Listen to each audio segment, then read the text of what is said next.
up and I really put like almost like a 12, 15 hour session just because like I don't like disappointing people. I know Flacco flew out here. He had a lot of like LA dudes with him. I think he had P Nice. He had who else? Snoopy Badass. He had a few other people with him. And I did an interview or off the record podcast with Vlad. So like it was like a really long day, but nevertheless, that's why I didn't stream that day. Yesterday I forgot why I didn't stream, but I'm here today. Okay. All right. Cool. Are we good on all platforms now? The Academy. All right. Everything should be online? Give me one second. Let me just make sure we're all online. I think we're all online. All right.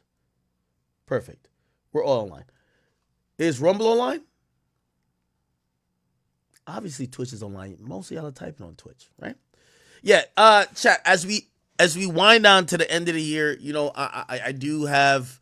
I've came to the conclusion I'm gonna take my first vacation in 2 years. So I am gonna take a vacation. It won't be more than like 5 days. Like trust me, but that's a big deal because I'm trying to learn how to vacation because I had this conversation with someone yesterday. I'm like, yo, like traveling isn't vacation for me. So if I go to like Miami, I'm interviewing Donald Trump Jr. or something. If I was supposed to go to Savannah, which I missed out on that. Salute to Vlad. Vlad took it up.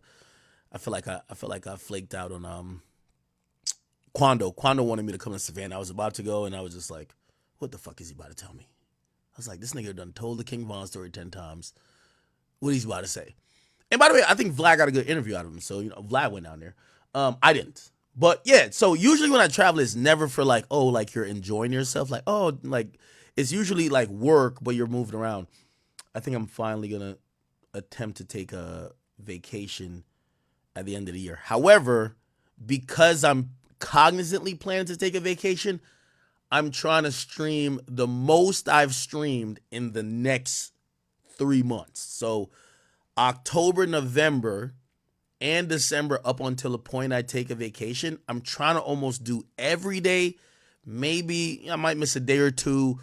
Here or there. Like if I do 3 days in a row, I might miss a day. But fuck it. I'm trying to grind because I'm one of those people. I feel like I've just you know I've became like almost like a robot to how I work that I kind of have to like make myself feel deserving enough of having a vacation. And it's not about like money and shit. Like it's like, all right, I feel lazy as shit. Like I don't know how people get up and be like, yo, all right, cool.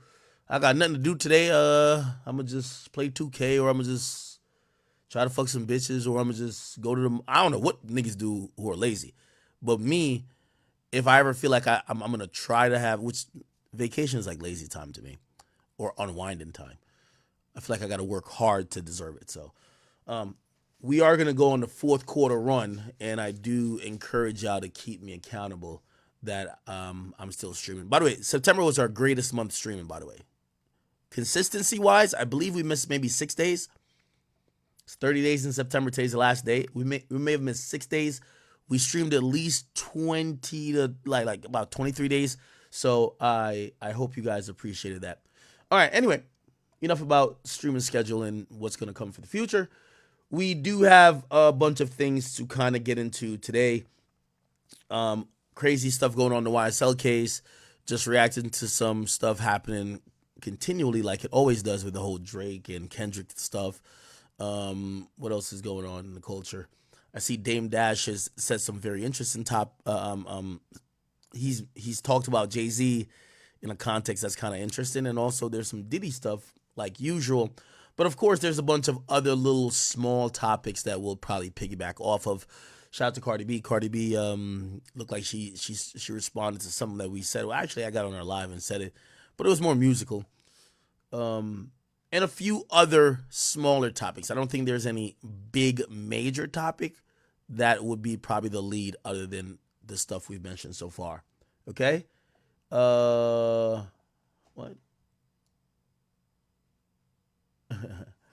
Wait, what happened? Lil Wayne called me out? What are you talking about?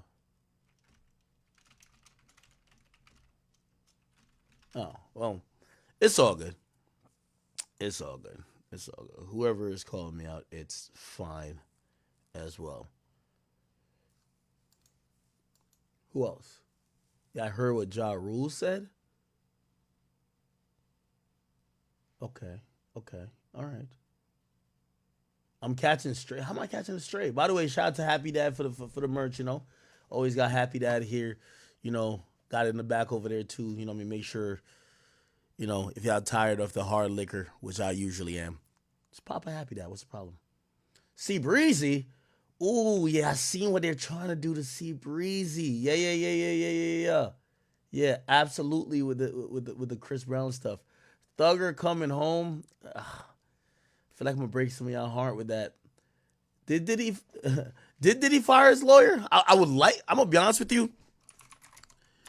Hey, and I do have to give y'all context. If I do say something positive, well, not positive about Diddy. If I say like, yo, what the fuck is this lawyer doing? I know most of y'all want to see like Diddy just like disappear and just die. Um. Oh. Oh yeah. Yeah. Diddy see what's going on? Yeah, he got some more people. Oh wow, we're gonna get into that. We're gonna get into that. Yeah. Yeah. Yo, the lawyer he had was a clown, bro. I'm sorry to say. Bro, he got the Dollar Tree lawyer. Okay, yeah. I seen some of these documents filed. I did. I pulled one of the documents to use here. Did I even send it to myself? Maybe I didn't. Um, Regardless, yeah, he's getting more lawyers. Okay, cool. We'll get into that momentarily. Perfect. Cool. And by the way, this is what I was trying to say. If you ever hear me like criticizing Diddy's lawyer, it's not because I'm like, yo, oh no, Diddy's innocent. Like the lawyer's fucking up. It's like I know a lot of y'all who are watching this. Like sometimes my opinion is biased by what I've been through. Trust me. Before I got famous, before I got rich, before whatever you think, I've never ever thought I would ever be sued. Right? I got bitches suing me for defamation. I got people suing me for dog bites. Like, when people see you and they think you have a lot of money, they want to come at you. Before, I promise you, I would never ever think I would ever be in a lawsuit. Like, I actually have like 3 right now. 3, yeah. Um, all 3 are really bullshit, but you just still gotta go through the process. And what I do know is that I know the money I pay to lawyers.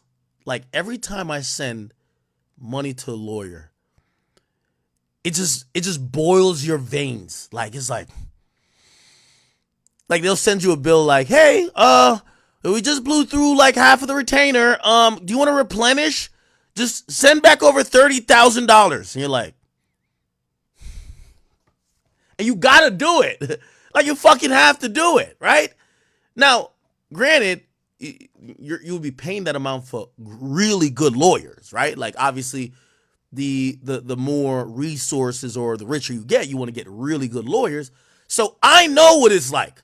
Like, trust me, I go into my bank and I sit there and I got to wire money to lawyers and he could see it in my eyes. Like, it's just like, it's like a fucking, it's like a torturing experience, right? Because here's the thing. In like 2 of these lawsuits for sure, one of these lawsuits for sure, actually. It's the one with the chick with the BS defamation case. We're definitely gonna win. Like we're definitely gonna win, and they're gonna most likely. I'm kind of speaking ahead of this, but they're gonna probably award me, because it's so frivolous. The shit happened on stream. That's how I got sued. They're probably gonna award me the legal fees I spent. Well, I'm 140,000 in, bro. This chick has never seen $140,000 in her life, so they're gonna say, hey, you could get your $140,000 back from her. Nigga, she don't got no money. So now I'm like, so you gotta understand, like, so me, I take lawyers very serious because my lawyers are like, I remember my lawyers at the beginning, they were like, well, they were asking for like 300,000, and I was just like, I'm gonna be honest with you, I'm a principal guy. I'm not paying you shit. However, okay, we go down the route of this. I'm $140,000 in to a bullshit case. It's bullshit. Like it's definitely a chick said I called her the P word that she supposedly sells on stream. And she said that you defame me. The whole case won't move past, like, we're down to go to court. Like, in everything I'm responding to, let's go to court. Because, like, y'all think this is, I realize I got to get a judgment in my favor to let people know I'm not the one. 50 Cent did that. 50 Cent did that with Tierra Marie. So I'm down to go to court. It's cool. So they asked for 300,000 because you said you sold the box for whatever, and then I made a comment about it. No. Yeah. And I ain't gonna lie. At that moment, and I remember talking to my lawyers because I made a decision. I said, I'm down. I'll pay y'all 300,000. I'm not paying her shit.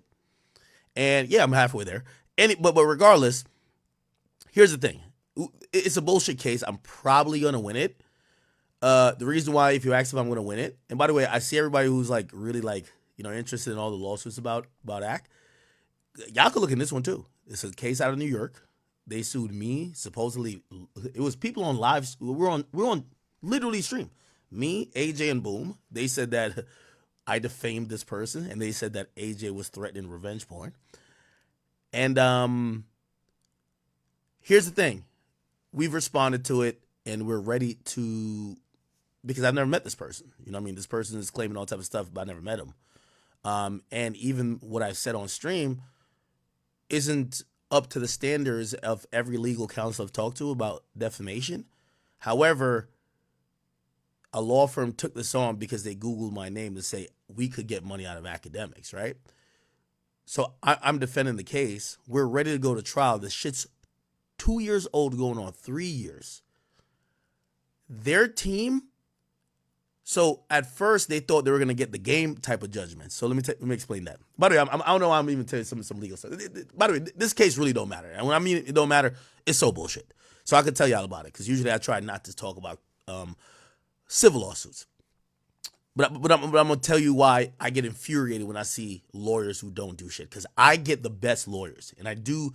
And every time I gotta pay them top bread, I'm like, fuck, how did I get myself in this shit? Anyway, so their whole case, like they sued me in New York court. Their whole case, they're not even trying to go to court. By the way, my lawyers talk to their lawyers. Like, yo, this is BS, right? I guess like this person, like Shorty was like an OnlyFans person allegedly. She just went and got some lawyer who just Googled me and be like, oh, okay, maybe we can get some money. Like my lawyer talked to their lawyer, be like, this is bullshit, right? Like, they're doing like, oh, we're just trying to get the bread. Their whole thing is saying Akademiks did not respond to the lawsuit. The judge ruled twice that I have multiple houses, multiple places, business places. They try to serve me with like a affidavit. I was in like Florida a lot at the time. Never saw it. So they wanted a default judgment to say it's an instant win. So anytime most of you see these little lawsuits, it's like even with $100 million for Diddy, it's like, oh, you didn't respond, I win. That's not how the court system works. If the court system works like that, niggas would be just serving lawsuits all day hoping you don't respond and just say they won. So the court looked at it. We sent all the proof in. Hey, listen, I got multiple residents. I got all type of business places. I'm in Florida all the time. What the fuck? I never seen it. Like, you know what I mean? Like, they never put it in my hands. Pause. The judge reversed it. Okay, cool. Y'all got to go. Now he has lawyers. Serve him properly. Let's do it. They appeal it. No, at first they asked the judge to clarify. Then they appeal it. This is like their third appeal trying to get a default judgment. They're not trying to go to trial. I want to go to trial. I want to sit up there on some Quavo shit, on some YSL Woody shit, and really, you know what I mean, get my practice in for telling, even though this is a civil suit, there's nothing to tell about. They don't want to go to trial. They know it's a bullshit case. They want an appellate court, and I think it's in the 2nd district now, to hopefully reverse the first judge's decision that they're not going to grant a default judgment because I did respond to the lawsuit. So put it like this. If you could sue people and not even have any intent of trying to prove it, and you're just relying on an appellate judge, or you're relying on a default judgment, because that's what happened in the game. I don't know if you guys know. So the game, right? The Game got sued by a woman that was on his reality show. She claimed he touched her inappropriately. He said, fuck the lawsuit. You know how rappers are arrogant. Oh, fuck the lawsuit. Nah. He blew it off, right? They then appealed the default. But it's like, imagine like for example, today I was in court for a parking ticket. I ain't gonna lie. Like, the reason I had to go to court, I'm gonna tell you why. Because usually everybody does like these online things. Like, I got a ticket when I was like bringing Pluto to the hospital. Like, they had a checkpoint like, oh, you don't have a front license plate. And I'm like, what fucking G-Wagon has a fucking front license plate? What the hell's going on? But they're like, well, technically it's a law in your state. We never enforce it, but today we are. I'm like, all right, nigga, you got it. So anyway, I had to go to court. No, well, I didn't have to go to court. I had to go to virtual court, but I missed virtual court. So they put in a failure to appear. So they said I had to go actually into court, right? So I'm relating to this. The Game, the reason why he got fucked up and got this crazy judgment against him, he didn't respond to the lawsuit. And you got to realize these guys get lawsuits all the time. They're probably never at their house. They might have, like, shit, even with the Drake thing. Like, I remember me and Drake got a subpoena for X's case. And, like, they were stalking me outside my crib. I knew it, though, because I was, like, watching them. And they had left, like, a note. They were like, hey, we want you to do a deposition for X's case. But it was the defendant who was trying to create some bullshit narrative that the reason why X died is because of Drake. So they were subpoenaing me to testify to, I covered the beef and I knew X and I knew Drake. So they wanted me to like fucking be in a deposition. I'm not helping the niggas who killed X. Niggas rotten. Nigga rot in hell. So anyway, long story short. But going back to this. So the Game he didn't respond. They put a default judgment that he lost. If you don't respond to a lawsuit, you lost, right? You could sue right now Elon Musk, and if it's deemed that he saw the lawsuit, you could sue him for whatever. Yo, Elon Musk fucking kicked me in the back of my neck, right? He's never met you. You never met him. You could write a bunch of bullshit, right? You serve him with the lawsuit, he could be walking through, I don't know, like, say he landed in New York City and he's going to his high-rise apartment. You get some process server to just throw him a bunch of papers and they have it on video. The government, they could go back to court and say, we served Elon Musk with the lawsuit saying he kicked me in the back of the neck. Okay. So the judge is not going to say, well, he was served. The judge don't even know if it's real or not. They don't know. It's a civil suit. This is why, like, when you see me comment on civil suits, I'm always like, nigga, because you could say anything. At this point, I might say, did he touch me? Like, I never met the nigga, but who gives a fuck? You get what I'm saying? Yo, I talked to somebody about the Diddy case, and we're going to get to the Diddy case eventually. I talked to somebody about the Diddy case. Bro, they're just down bad. They're like, yo, like, I know him. It's a woman. It's like, should I file a lawsuit too? And I was just like, you can't be fucking kidding me. And for them, they were like, well, at this point, he's on like his 14th lawsuit. I've been around him at a party, never done, this is her telling me the truth. She never done nothing with him sexually or with anyone he knew sexually, but she just wants some bread. Nigga, she don't want 30 million like Cassie. Nigga, she just need like $3,000. You get what I'm saying? So like, it's kind of crazy. And I remember, and I said to him, like, yo, are you like mental? And they're like, well, the lawyer's free. I could just say something and I do have proof that I've been around him. And I'm like, yo, this shit is crazy. Okay, anyway, so back to Game and why he has to pay $7 million, which the Game is so stupid for this. He never responded to the original lawsuit. They had to show proof that they served him, and I don't know how they did. But maybe they threw papers at him or whatever the case is, or showed up to his crib all the time. So he didn't respond to that. Whack 100 gets on, because that's his client, and they fucking do an appeal. They get an appeal, and it's kind of like how I was telling you about the reason why I was in court today. Like, yeah, they'll trust you to do like a virtual hearing until you don't show up. They're like, no, come in court, right? So with Game, he didn't respond to the first lawsuit. He appeals it, and they're like, hey, listen, cool. They set some hearing days, and he was supposed to show up, right? He was supposed to show up to court. Apparently, and this was I think Wack told me this. The game had like a dentist appointment. And this is how much he thinks like these situations were bullshit. He was just like, man, I am not apparently he calls game like, yo, get on the plane. Get on the plane. You got to go to, I don't know if it was Chicago. You got to go there for this fucking hearing. He fucking says, nah, I'm about to just go to the dentist. Essentially, the judge gets frustrated with him and basically upholds the original ruling of default. And the default ruling meant $7 million. It's like $3 million punitive, $4 million compensatory. No, actually opposite.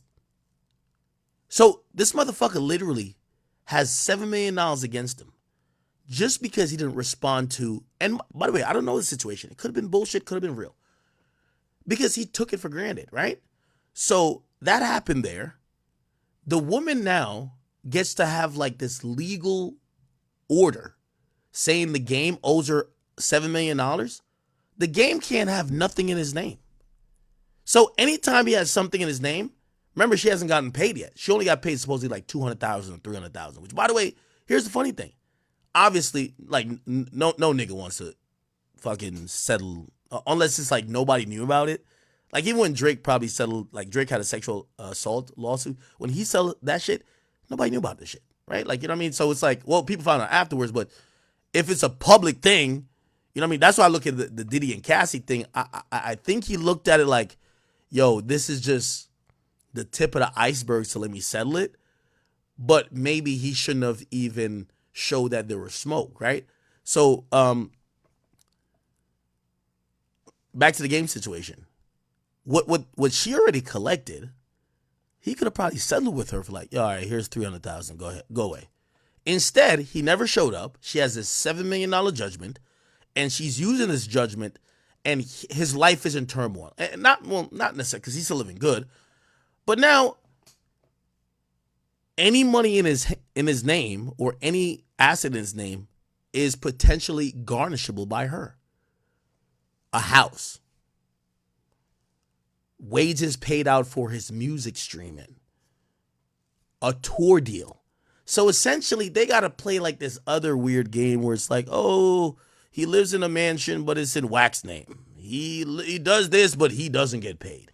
And I look at that and I'm like, bro, your whole life, you're trying to not pay this woman the $7 million, and you didn't even lose the case legit. You lost it because you were too lazy to respond. So you're too lazy to respond. You fucked off and blew the appeal, and now you're so inconvenienced, right? And I guess I say that because I went on this whole like long soliloquy. Really, I was just saying, back to Diddy and back to his lawyers. If you wonder why, I'm never defending Diddy, but when you see me like actually wonder what the fuck his lawyers are doing, because trust me, I know one in the chat, if you've ever had to pay a lawyer for a civil lawsuit, doesn't matter what, your dog bit somebody, you fucking hit, I don't know, whatever, you punch somebody, they sue you, and two in the chat if you never had to.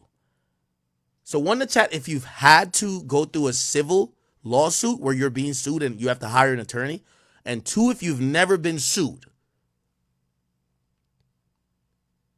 Yeah, I see people say, no, they don't say zero, just say two. Yeah, the majority of y'all never been sued. So I'm not, so I guess I'm giving a huge, I did a whole block giving y'all context. When I say stuff about Diddy's lawyer, I'm not trying to make Diddy look favorable. I just know the pain of paying a motherfucker who's a lawyer who well, no, you want to get the best of the best, but when you're paying out hundreds of thousands of dollars, you expect the best of fucking the best. And when I'm watching what Diddy's lawyer is doing, I'm saying this is grade school fuckery. Like how? Like how? I said all that to say that. Yeah, I'm giving y'all some. Listen, I've lived a little bit different life that I hope, I try to give y'all my experience that even though maybe we didn't live the same life, y'all could try to understand. Because I don't want to say stuff and y'all be like, why is he thinking. I'm a regular person. So and my thoughts are rational and logical. That's why y'all follow me, I would hope. So when you hear something that you might be like, why is he saying that? I have to give you the context of what I've been through. That you can be like, oh, okay, that's why. Oh, okay, yeah. Yeah, shit. He knows how these lawyers be really like. This is really all the lawyer game, right? This is why when I see Diddy's lawyer like doing 5 interviews is in a documentary called The Downfall of Diddy, I'm like, I could tell what happened without talking to anyone. Diddy hired a legit law firm that was the top of the top, and they dropped out the case for a few reasons. Probably because Diddy's delusional. And Diddy's probably telling them, just like how Tory was telling Shorty that was, the former OJ lawyer, like, nah, I want to get on the stand. We going to beat the case. And that lawyer is probably saying, my career is done if I have to listen to you. If you're going to, from what I think this is going to be or what this is, we're going to just have to work out a plea. You're not going to beat the federal government. You got to remember the first lawsuit, the law firm that dropped out? Here we go. Diddy lawyers drop him. They stepped down. He was dropped. He was dropped in June. Right? When you see shit like this, that the law firm has dropped you, it's because it's not money. It's usually because there is a fundamental disagreement with how this should go. I could imagine that Diddy's lawyers, and by the way, if we look up this firm, Grubman, Shire, Meslax, and Sachs, okay, they dropped him. Why did they drop him? It's probably like Tory Lane shit. Apparently, and we saw the emails. Remember the first woman who was repping Tory basically told Tory, hey, listen, they did mock. So they put Tory on the stand in a mock setting, and they had people interrogate him and say, let's see if that's an option that we could put you in front of these prosecutors at your trial. His own lawyers say, we don't feel comfortable doing that. Now, here's the thing. Imagine if Tory, who's always a slick talker, knows how to pop his shit. On interviews, he comes off pretty convincing. Maybe he says to them, fuck what you think. Put me on the stand. The law firm at that point, who knows this is a huge case, when their recommendations aren't being followed, they might just say, you know what? I think you should get different representation. Because here's the thing. We don't want to be looked as the fools who allowed you to do this when we really feel you should not. So when Diddy's lawyers drop out, I'm like, that's kind of interesting. But then it makes sense to me because Diddy got this lawyer with the clown nose. He's doing interviews. He's doing everything. He's on documentaries during the case. Like, that's just crazy. And by the way, we'll get to even 50 Cent saying the documentary that TMZ did is like, it's so wild because they started a documentary called The Downfall of Diddy before he got arrested. And the backdrop of that makes him just look guilty or looks like he will be found guilty. Which, by the way, his lawyer took part in. Okay. All right. We didn't want to start with Diddy, actually. We did not want to start with Diddy. Cool. All right. Yeah, that was my little spiel about trash fucking lawyers. Like, listen, there's some great lawyers out there, but when you're paying a lot of money for lawyers, man, I don't like to see lawyers as bullshit, no matter if the nigga's guilty or not. All right. Perfect. Let's start out with the obvious. I know I don't think we've lead storied Kendrick and Drake in a minute, but we'll start here. We're getting some, we'll just say allegations, even though it might be true. But Whack 100 has came out and said that Drake cease and desist Kendrick. Okay? Let me see if I could play the clip. It was a Clubhouse clip. Could I find it? Is it here? Nah. Here we go. Yo, shout out to this guy. His name is like Ray Gibb. Like, he be having all the updates on Whack 100, man. Because when I still listen to the Whack 100 Clubhouse updates, and this guy kind of does a good job. Him and a guy named Getty Radio or something. So I do in my spare time. Here we go. This is where it came out. Yo, Ray, let's get to the content. It's Ray Gift TV. In the block. Oh, this nigga Drake gets served a cease and desist. He digging himself a bigger ditch. He looking more like a bitch. Oh no! What he serve who? Kendrick Lamar, so he can't perform not like us at the. Oh no, that's some whole ass shit. Are you serious? Where's that link? Audio up top. I think he should though. He said all that stuff about him that's on a national stage though. A-Rod or E, are you all available? You think he should? He said a bunch of shit about Kendrick too. The nigga told the world that Kendrick's best friend is fucking his wife. He came after him. So what about like what? Cause his shit didn't stick and Kendrick's did. Is that what you say? Of course, you already know I'm saying that. I'm very biased when it comes to Drake. Oh shit! We sent out a cease and desist for they not like us. Song is defamation. I'm on a harmonic cuss a lot. Okay. Nah, he Work. So money wise, the safe thing, he just say fuck that, we're gonna do it anyway. What would he be looking at, Whack, on that? Nah, he's trying to get the NFL to restrict Kendrick. Oh, okay, I got you. He's trying to get them to restrict, you know what I'm saying? Yeah. That's some real sucker shit. For real. You think it's gonna hold, Whack? I don't know. Oh shit. Oh no, Jay-Z got something to do with it, it ain't. Yeah, like, I feel like everybody that's at the Super Bowl already done heard the damn song 1,000 times. Like, he acting like this is some secret. Like, this song went viral. So, like, I don't know. That's just dumb. Okay. Is Wax saying anything else? He's just in Don't his talk feelings. about me like that no more. Where them Y'all nigga Cam crazy. What happened with Cam? You know what's crazy? Is this word everything I love. Last month they called me and said, Okay.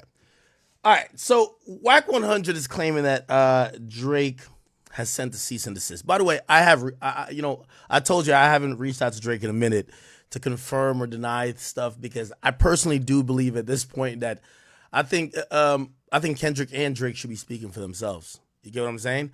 Because we're in the land of narrative land and we're hearing too many different things and we don't really know what these guys think. And yeah, that sounds good. But also, that only helps people like me. Because here's the thing. When Kendrick don't speak for himself, trust me, I'll speak for him because I'll talk to somebody close enough to him to hear the tea and I'll tell y'all. And then when Drake don't speak for himself, again, maybe some things he don't want to speak on, or maybe he would say, hey, I'm going to say it how I say it if I ask him, or I'm going to speak my opinion, and now people already connect me to Drake. So I do believe that both artists should be speaking for themselves, number one, right? So I have reached out to him. I'll let you know if he said, actually, I just reached out to him like 20 seconds ago. So if he responds, that nigga's in Turk probably donkey fucking these hoes. You know what I mean? I just seen that boy in Turks. You know what I mean? But we talk about it in a second. So like, yeah, he'd probably be like, yo, the fuck is this nigga talking about? Nigga, I'm over here having an orgy. Like, what if I'm having a freak off? I'm playing. I'll let you know if he responds. However, this is another reason why. Remember I told y'all, listen, I make more money talking about rappers than to them. Because when you talk to them, they just shut it down. Like, we can't even have fun with a rumor.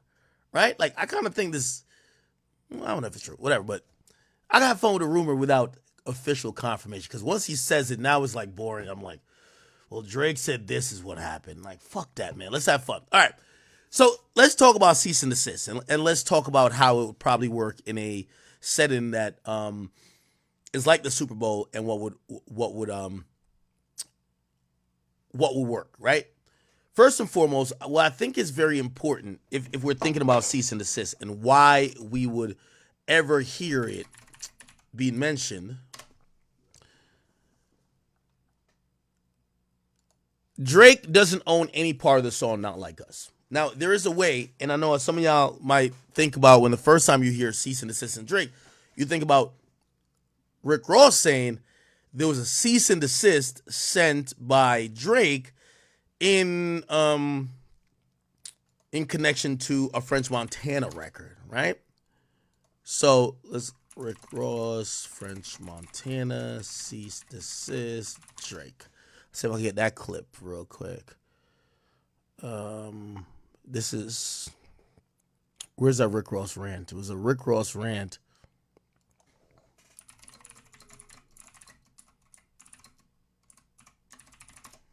I said decent desist.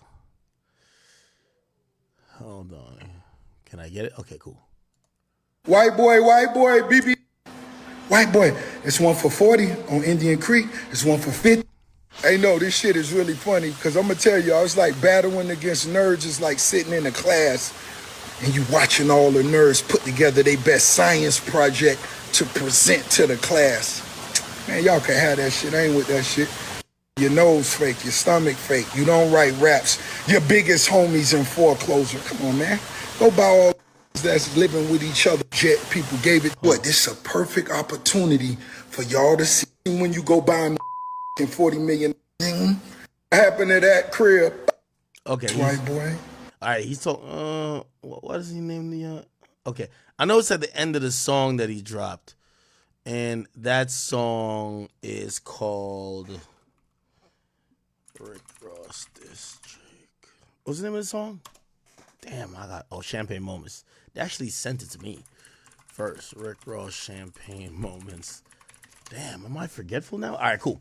Well, so he did a talking outro where he was kind of describing this, and essentially he said this.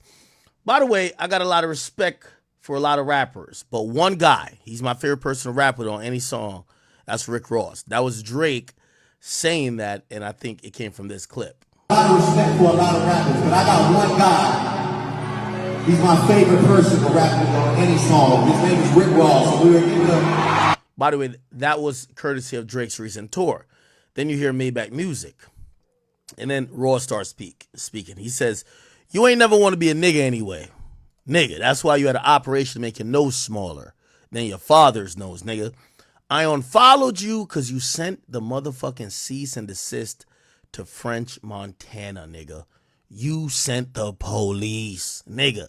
Hated on my dog project. That wasn't the same white boy I seen, nigga.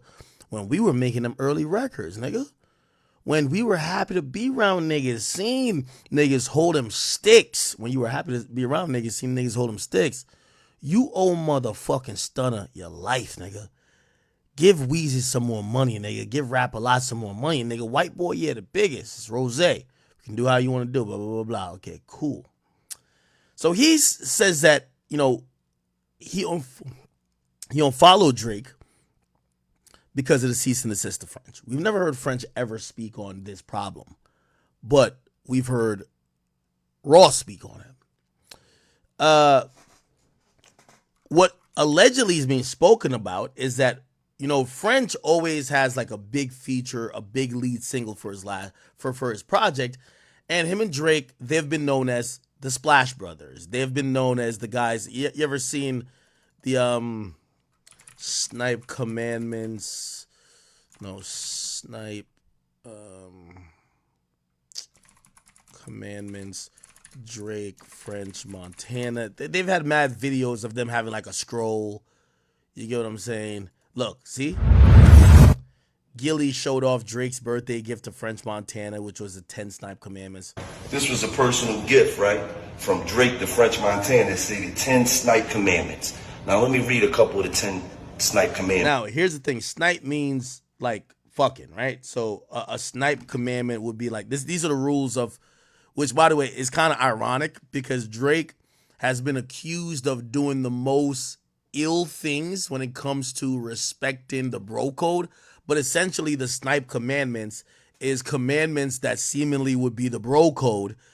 Like, what's the bro code to know when you could go snipe, aka go, pick a girl off or fuck her. You get what I'm saying?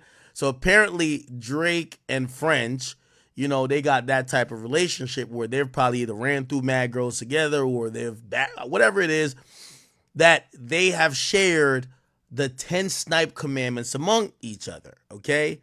And they've framed it, and apparently Drake framed it and gave this to French. It's off to y'all, right? Thou shalt never pillow talk or discuss business with a ting. Okay, now that's ironic and funny as it is. And look at Gilly. Gilly, shout out to you, my boy. The funny thing about that first commandment, thou shalt never pillow talk or discuss business with a ting. Forget the commandment, just think about the lingo. With a ting. It clearly implies that Drake is writing this, right?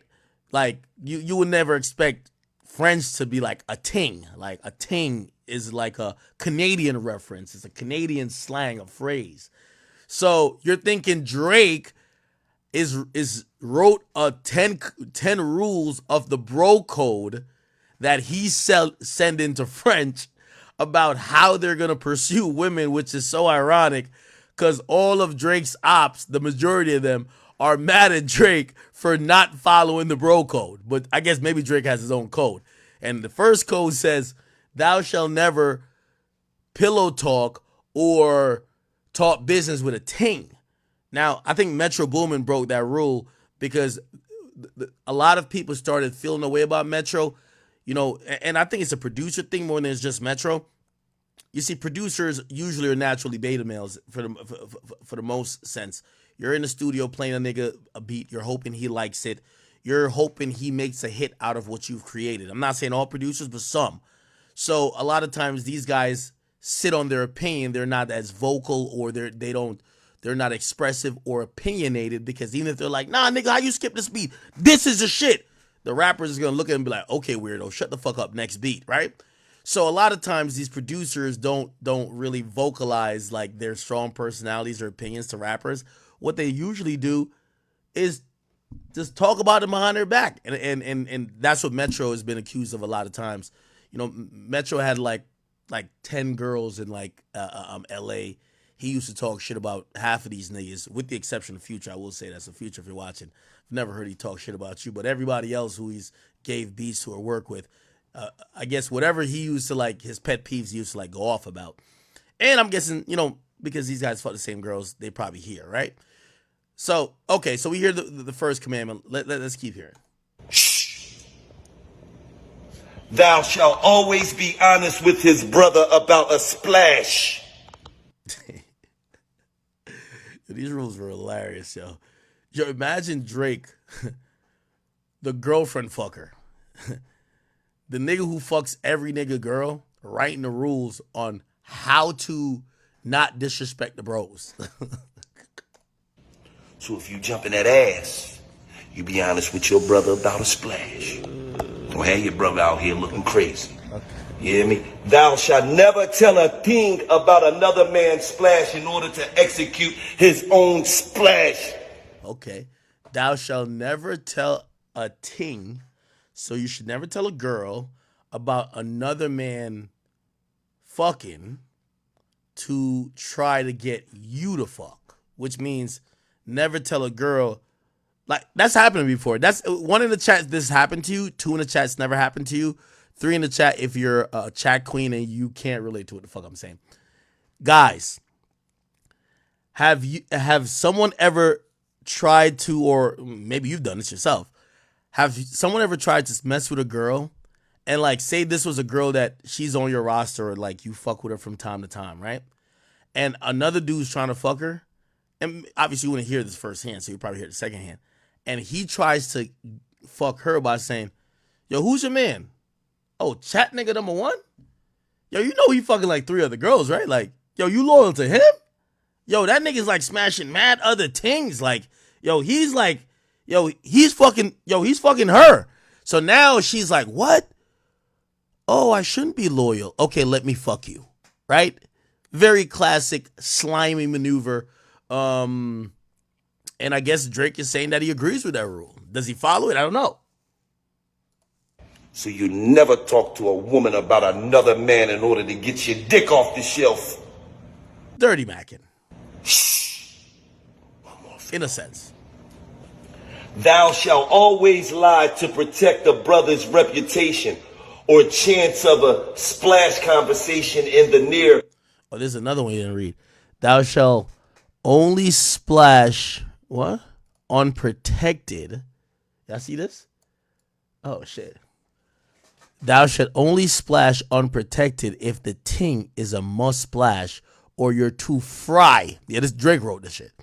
Or you trust the vibe, or you plan to keep the vibe for a minimum of 6 months with 4 interactions within the allotted time period.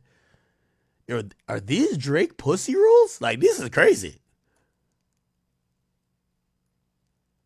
What? No, hold on. Yeah, Gilly, I'm going to read some of these without you because I don't think you read all of them. What's the second rule? This second rule seems devious. Look at this shit. I ain't gonna lie. This second rule, whoa. Nah, Drake. Yo, Drake, delete this one, gang. Drake, have friends throw this out. This might be sex trafficking, nigga. On any import. Already that sounds crazy. Like in the moment we're in now, it sounds crazy. On any import from the United States, Canada, or Europe, or any what? Or any other region, thou shalt practice a maximum of 3-day export rule to avoid frustration.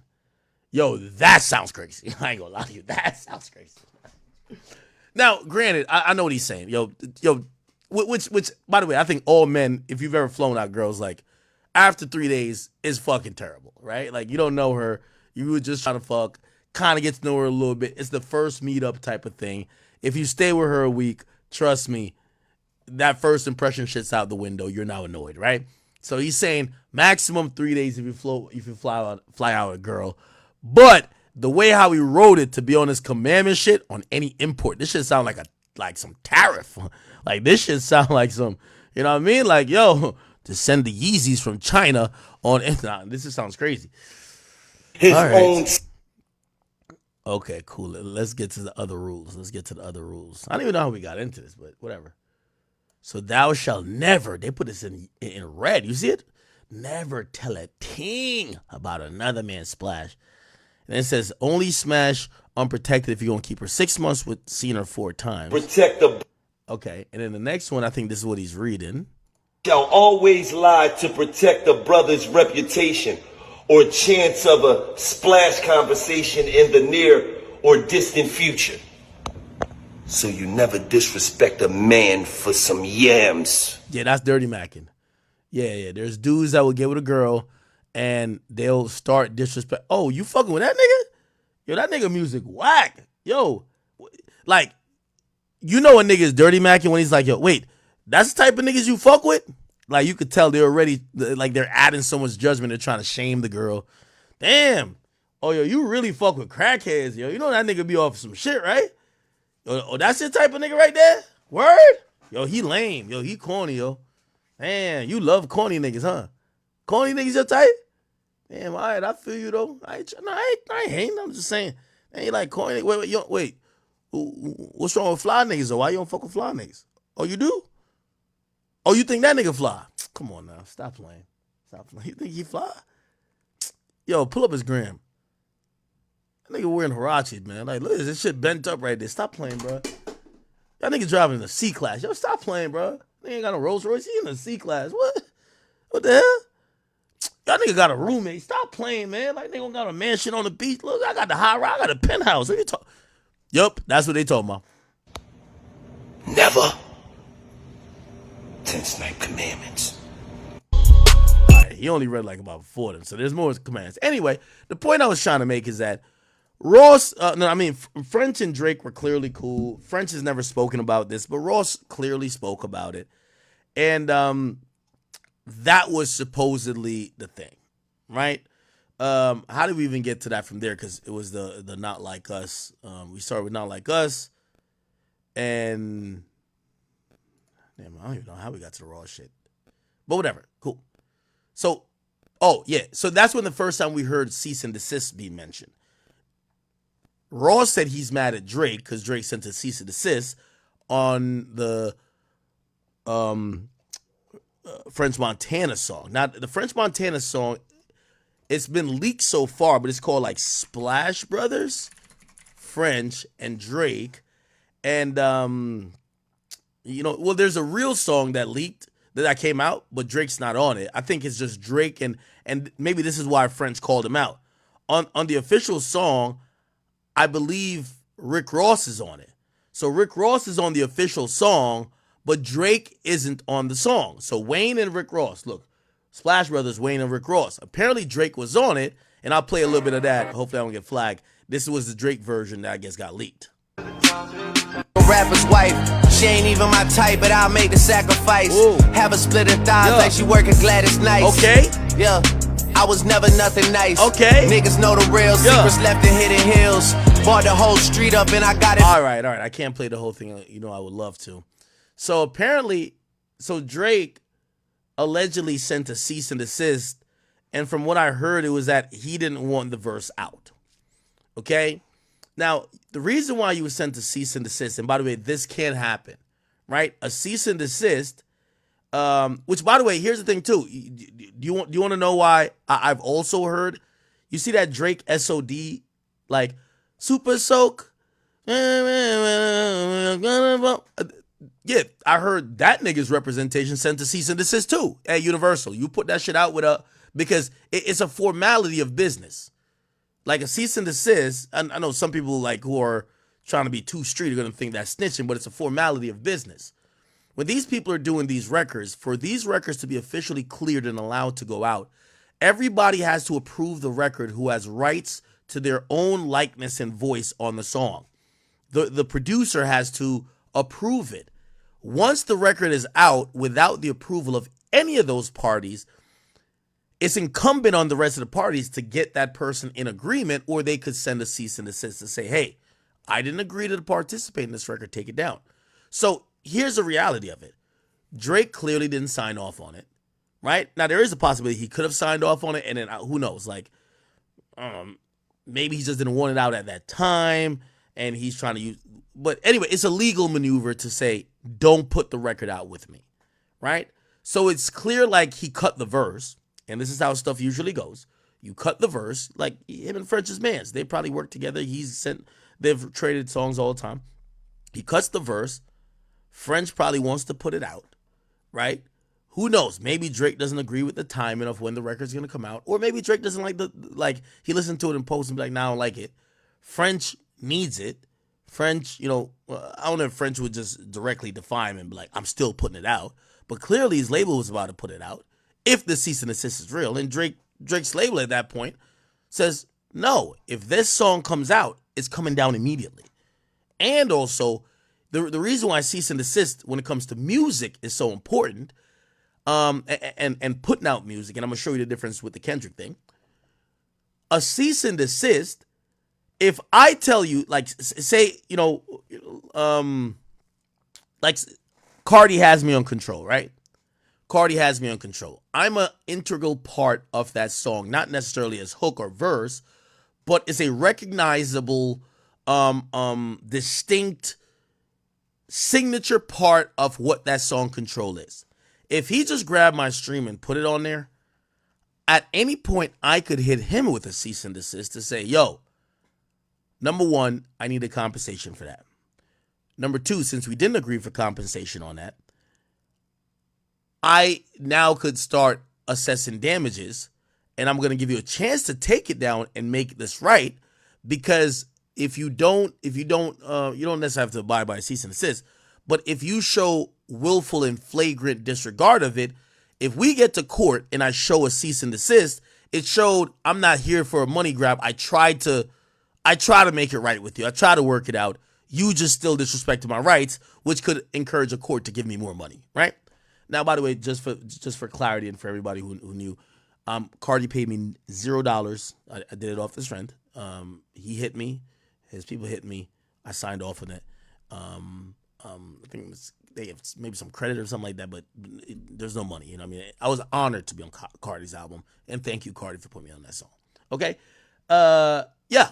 And that's what it was, right? So, but, again, I had to sign paperwork for that. If I didn't sign paperwork for it, I could have, and now once I signed paperwork, basically clearing them and granting the right to do it, I can't send a cease and desist. So clearly, Drake cuts the verse, probably didn't do all the paperwork yet, or, and he could have maybe not finalized whatever because of whatever thing, and he was trying to pull the record back. If we believe Rick Ross about Drake doing the cease and desist about that record, okay?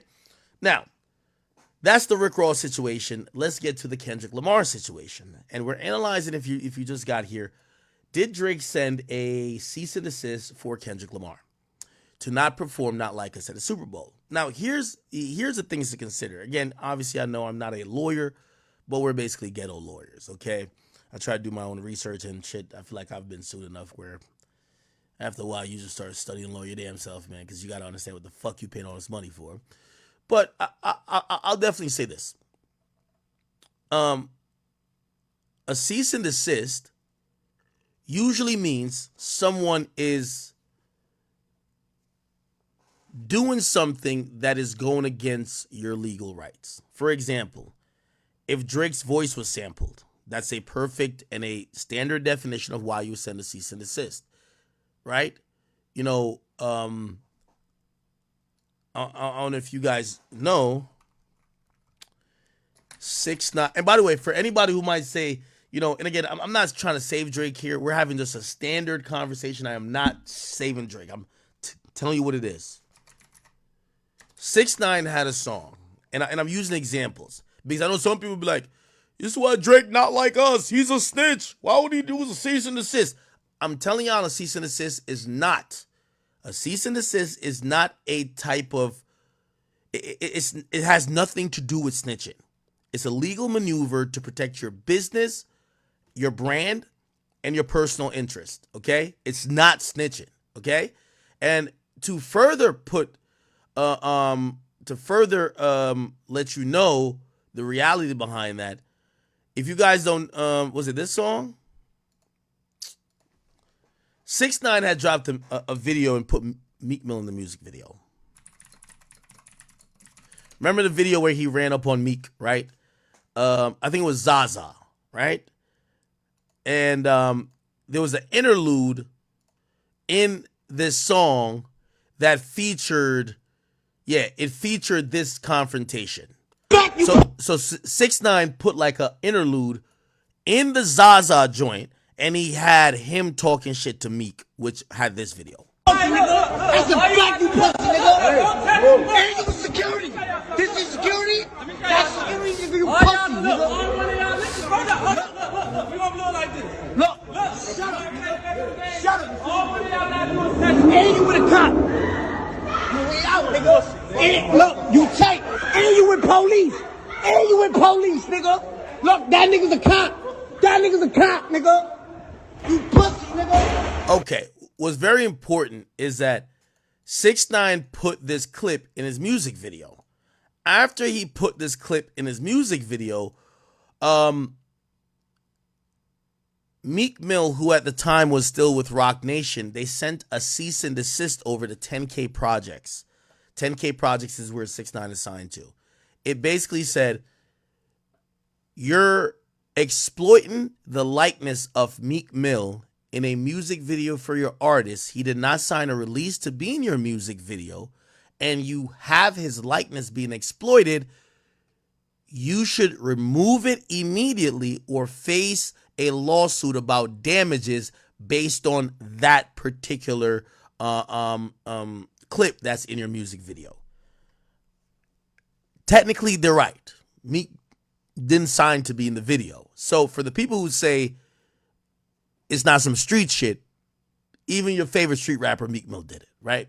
So, and it's just a legal maneuver. Like, get me out of your video. What the fuck are you doing? You get what I'm saying? Like, I didn't agree to be in your video. You're not going to use my likeness to make money. You get what I'm saying? Especially for a music video. Now, granted, copyright and stuff like that is so different. It's so odd because if it was paparazzi that filmed Meek, he couldn't do anything about it, right? Because they filmed him in a public place, they can't do anything about it. But because it wasn't a paparazzi video, it wasn't something of the media or press, it wasn't just filming in public, it was art, which was promoting 6ix9ine's song called Zaza, I believe. They could use that to say Meek didn't approve his likeness, so cease and desist, right? So, okay, let's get back to the Kendrick Lamar thing. So it is a possibility that if Drake's likeness was in the video, or if Drake's, is just thrown into a song, he could use a cease and desist. Now, when it comes to Not Like Us, Drake's name is mentioned. His house is actually on the flyer. And by the way, I'm going to stop here first. Again, I'm not picking up for Drake or saying whatever, but I have to be honest. The reason why I'm skeptical of this rumor, if Drake is sending out cease and desist, and I know, yes, the Super Bowl is the biggest event of all time, and we'll talk about why or how he could do it if he did. But I am skeptical that he did at all. Because if you're going to send out cease and desist now, why not send it out when it came out? Here's the thing. If any, like, my address is on Google. Everybody can find my house.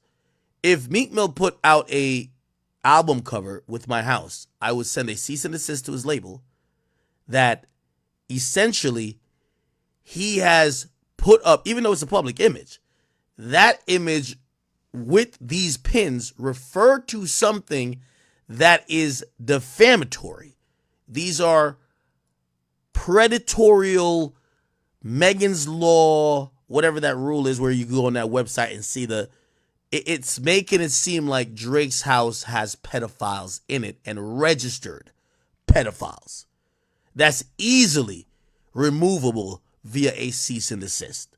So here's my thing. If Drake didn't send a cease and desist to get this cover art off, I get it. And some people might be like, well, that, granted, it's the biggest song this year, but the Super Bowl is even bigger. He cares about the Super Bowl. So the song cover doesn't matter for the Super Bowl, right? I'm pretty sure this is not going to be on the screen in the Super Bowl. So how could Drake issue a cease and desist to Kendrick? Well, for that, we're going to have to think about what Kendrick is going to actually do, just hypothetically, which I would imagine Drake wouldn't know, because I don't know. And not only that, what is he saying on the song? Okay, let's go through the song lyrics. So, we could read through the lyrics real quick. A mustard on the beat. D-boy and rap nigga, free throw. Man down, call ambulance if you breathe, bro. Nail nigga in the cross. He walk around like a Tizo. What's up with these jabroni ass niggas trying to see Compton? Industry can hate on me, but fuck them and they mama. How many options you really got? I mean, I really got too many options. I'm finna pass on his body. I'm like John Stockton. Beat your ass and how to bobble if God watches. Sometimes you gotta pop out and show niggas. Certified boogeyman. I'm the one that up the score with him. Now, pause here. Drake does have his album called Certified Lover Boy. This is maybe a playoff of it. Certified Boogeyman. Now, I don't think this is and I should have prefaced this by saying, once we get to the lyrics, we're now talking about cease and desist for defamation, right? Are you saying something or making a declarative statement within your lyrics about Drake specifically that could be defamatory, that the NFL and whatever platform that allows you to decimate or disseminate those ideas or opinion, it could be harmful to Drake, which has defamed him, which these people would now be liable for damages. So Certified Boogeyman, even though Drake has a album called Certified Lover Boy, I don't think this line is defamatory at all, because he's not even talking about Drake. He's saying Certified Boogeyman. He's talking about himself. I'm the one that up the score with him, right? But he's making some references that clearly he's talking about Drake in a cultural context. Not necessarily, I would say, it means completely, you would know in a legal sense.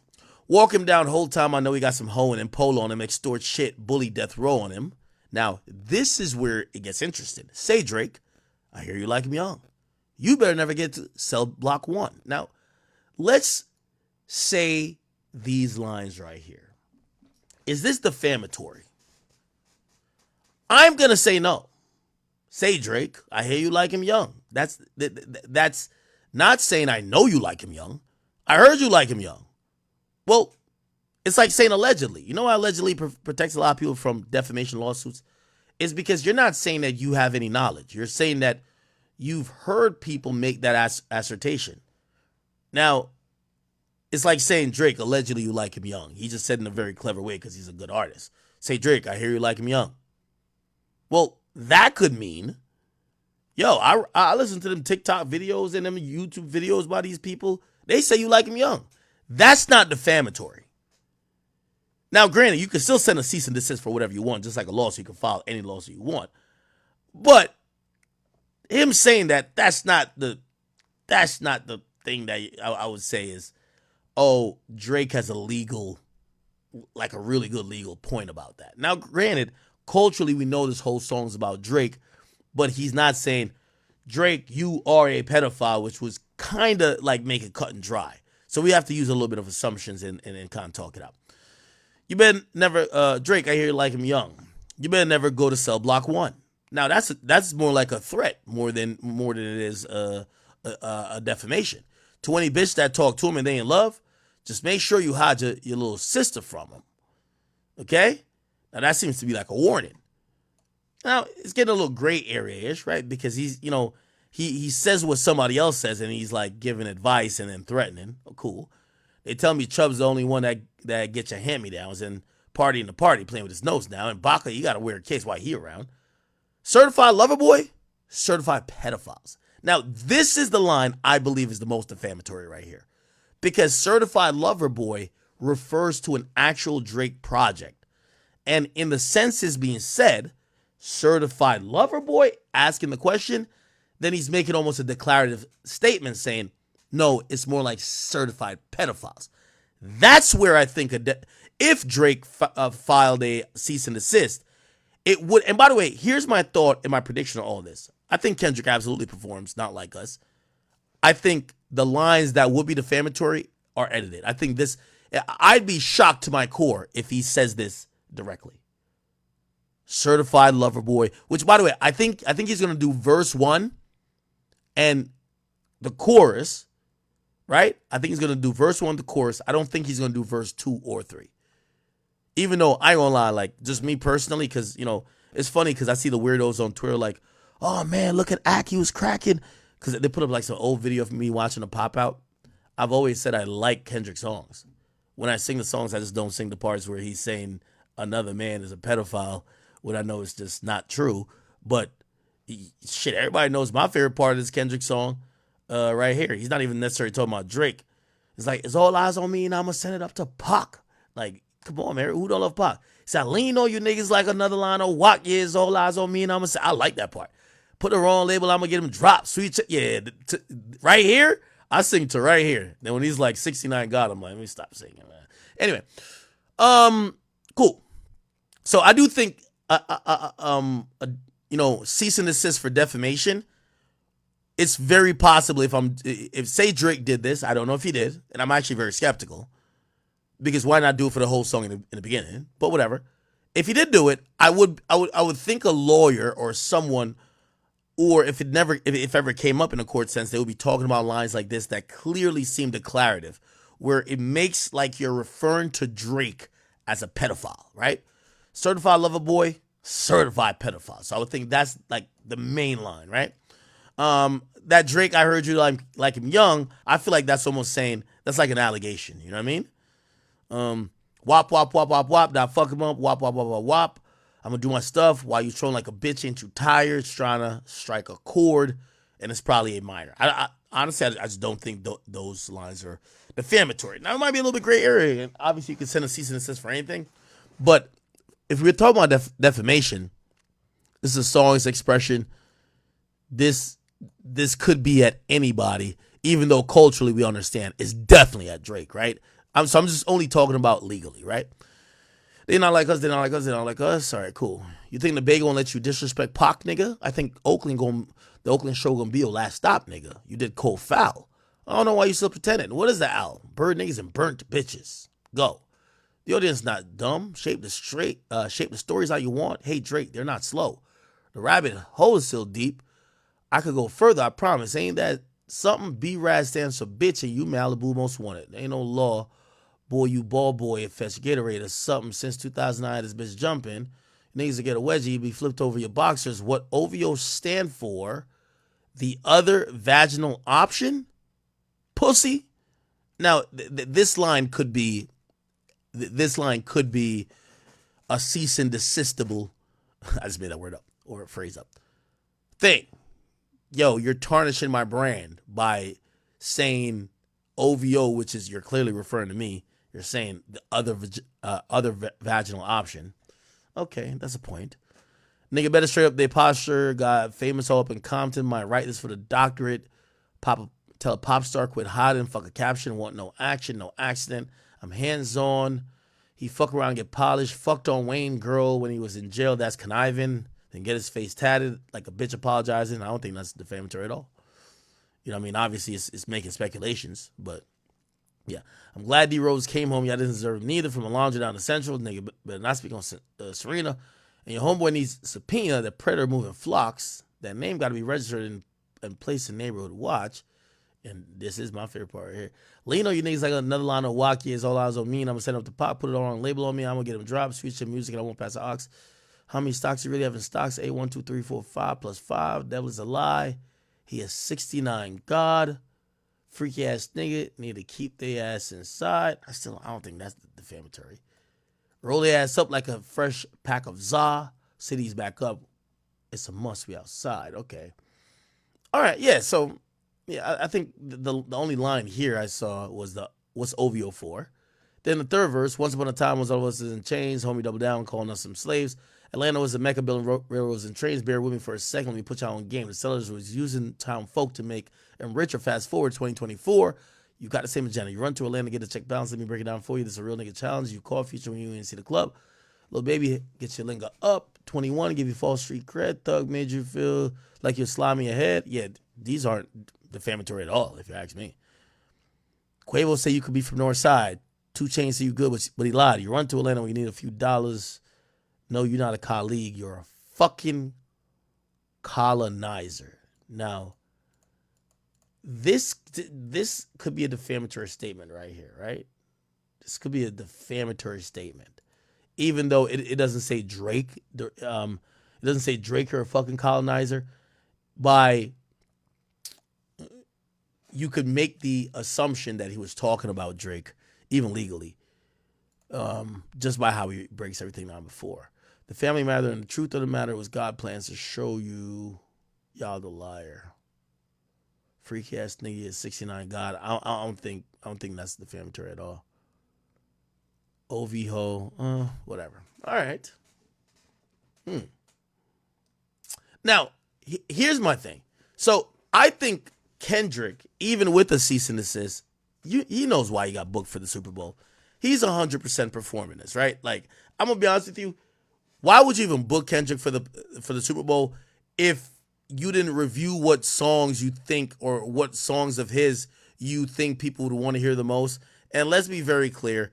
The number one song people want to hear from Kendrick at the Super Bowl is Not Like Us, right? Now, I think he'll change lyrics up, right?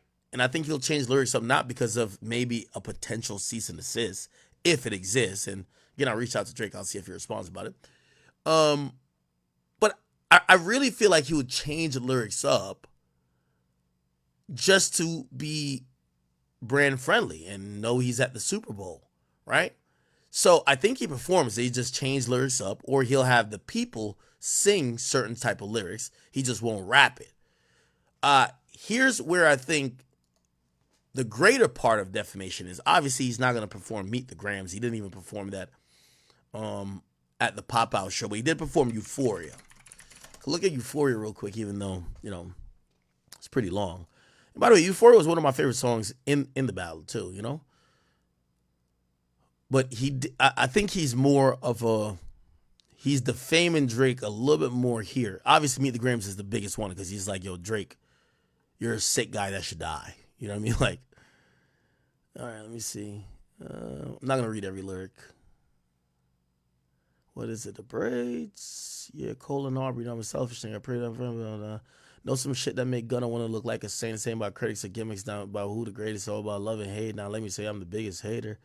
Okay. All right. How many black features till you feel like you're black enough? I like Drake with the melodies. I don't like Drake when he act tough. Yeah, that's not defamatory. Listen to your core audience. Tell me you get your app from V12.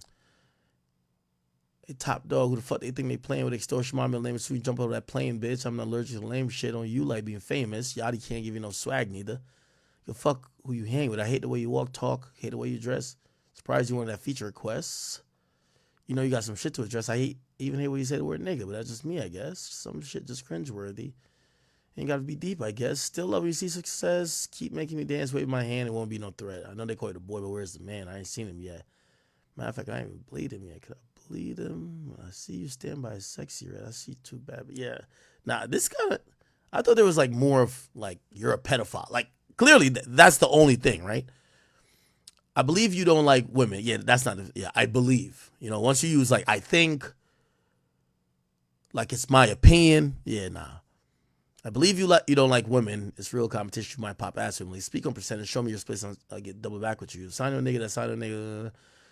Try cease and desist on I like that record. You don't like that record. Back to back, I like that record. I'm going to get back to that for the record. Why would I call around and try to get dirt on niggas? Now, here's the second time that Drake is mentioning a cease and desist. Try cease and desist on a like that record. So let's go to like that record. Like that.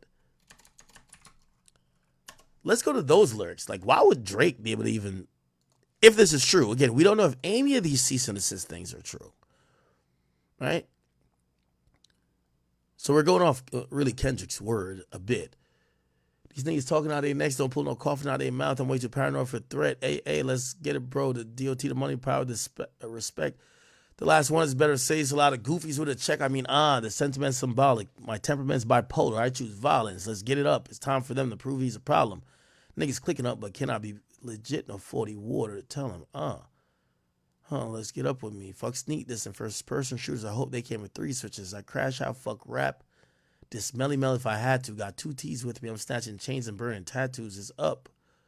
Lost too many soldiers not to play it safe. If you walk around with that stick, it ain't Andre 3K. Think I won't drop the location.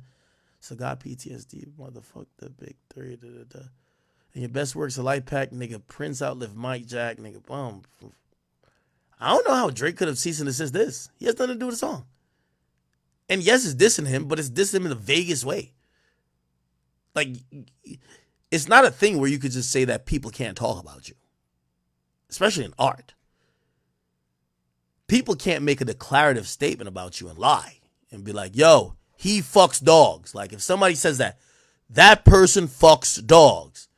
And then they say it, you know, the first thing you got to prove is that if you're going to go in defamation, what the person said is a flat out flagrant lie, and they knew it was a lie when they even made the statement, and then they had intent of making that statement to then cause damages to you, and the damages to you is something that's tangible that could be counted. For example, I say so-and-so fucks a dog, they lose their job, they lose out on thousands or tens of thousands of dollars in income. That's where you get to prove the damages. Then obviously, you know, they would get some compensatory and punitive awards, because that's clearly defamation, right? Like I've hurt your ability to continue to make money or continue to be a legit employer within your field. That's clearly that. All right, yeah, I don't even know how Drake would have did a cease and desist on like that. But anyway, back to Euphoria. Okay. My battling ghosts are AI. Yeah. Don't speak on a family, Crody. Get deep in the family, Crody. I bet somebody's gonna bleed in your family, Crody. Like threats aren't defamation. I bet New Hope King eating fried rice for the dip sauce and blame me, Crody. Tell me cheese and family. Blah, blah, blah. Yeah, I don't even see it for Euphoria at all. So I see like a few lines that would have to be changed, right?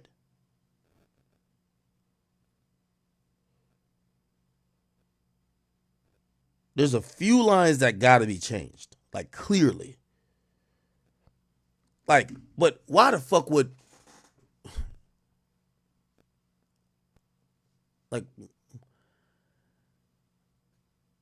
Should I call whack? Oh, he calls Baca a pedophile. Does he? And not like us? No, he don't. Does he call Baca a pedophile? Nigga. Sorry. No, let me see. And not like us. Not like us. Damn, I forgot he mentioned Baca's name. Baca.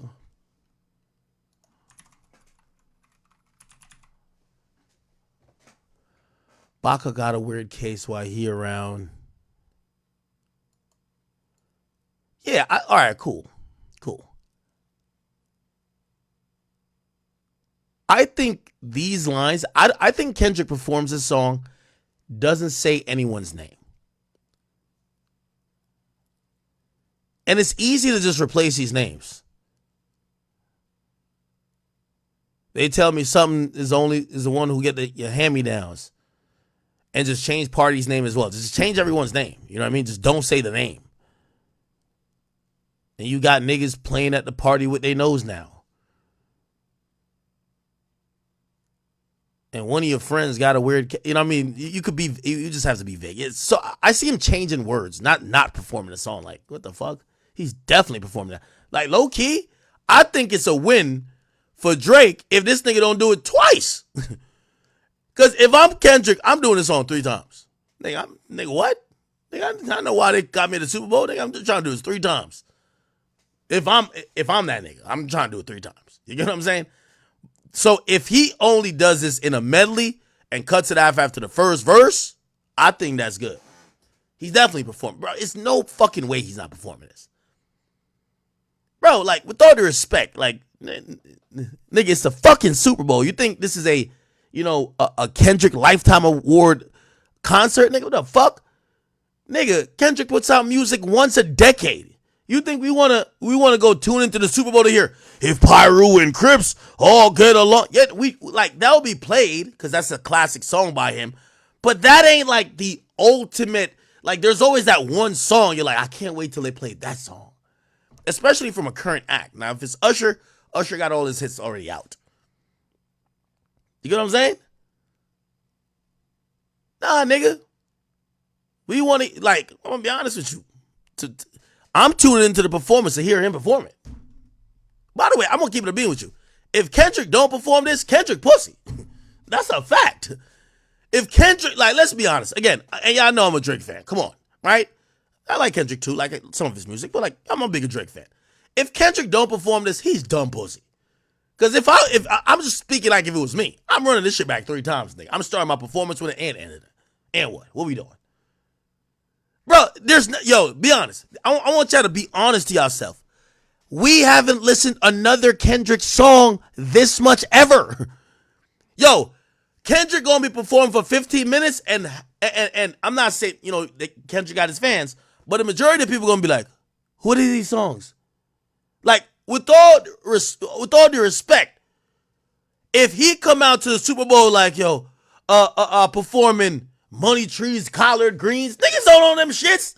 You think niggas in Sri Lanka? Niggas in fucking Mozambique? Yo, the Super Bowl is there's aliens watching the Super Bowls, my nigga.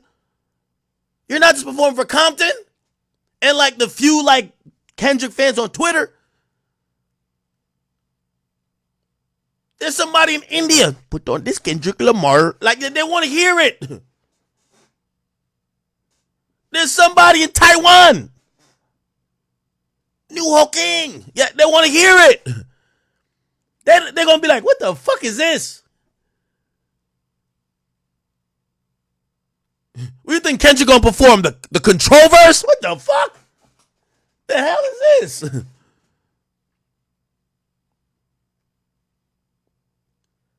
Let's just keep it a bean. We're tuning in for this nigga to perform Not Like Us. Bruv, I'm not saying he don't got other hits, but the world is tuning in for one song.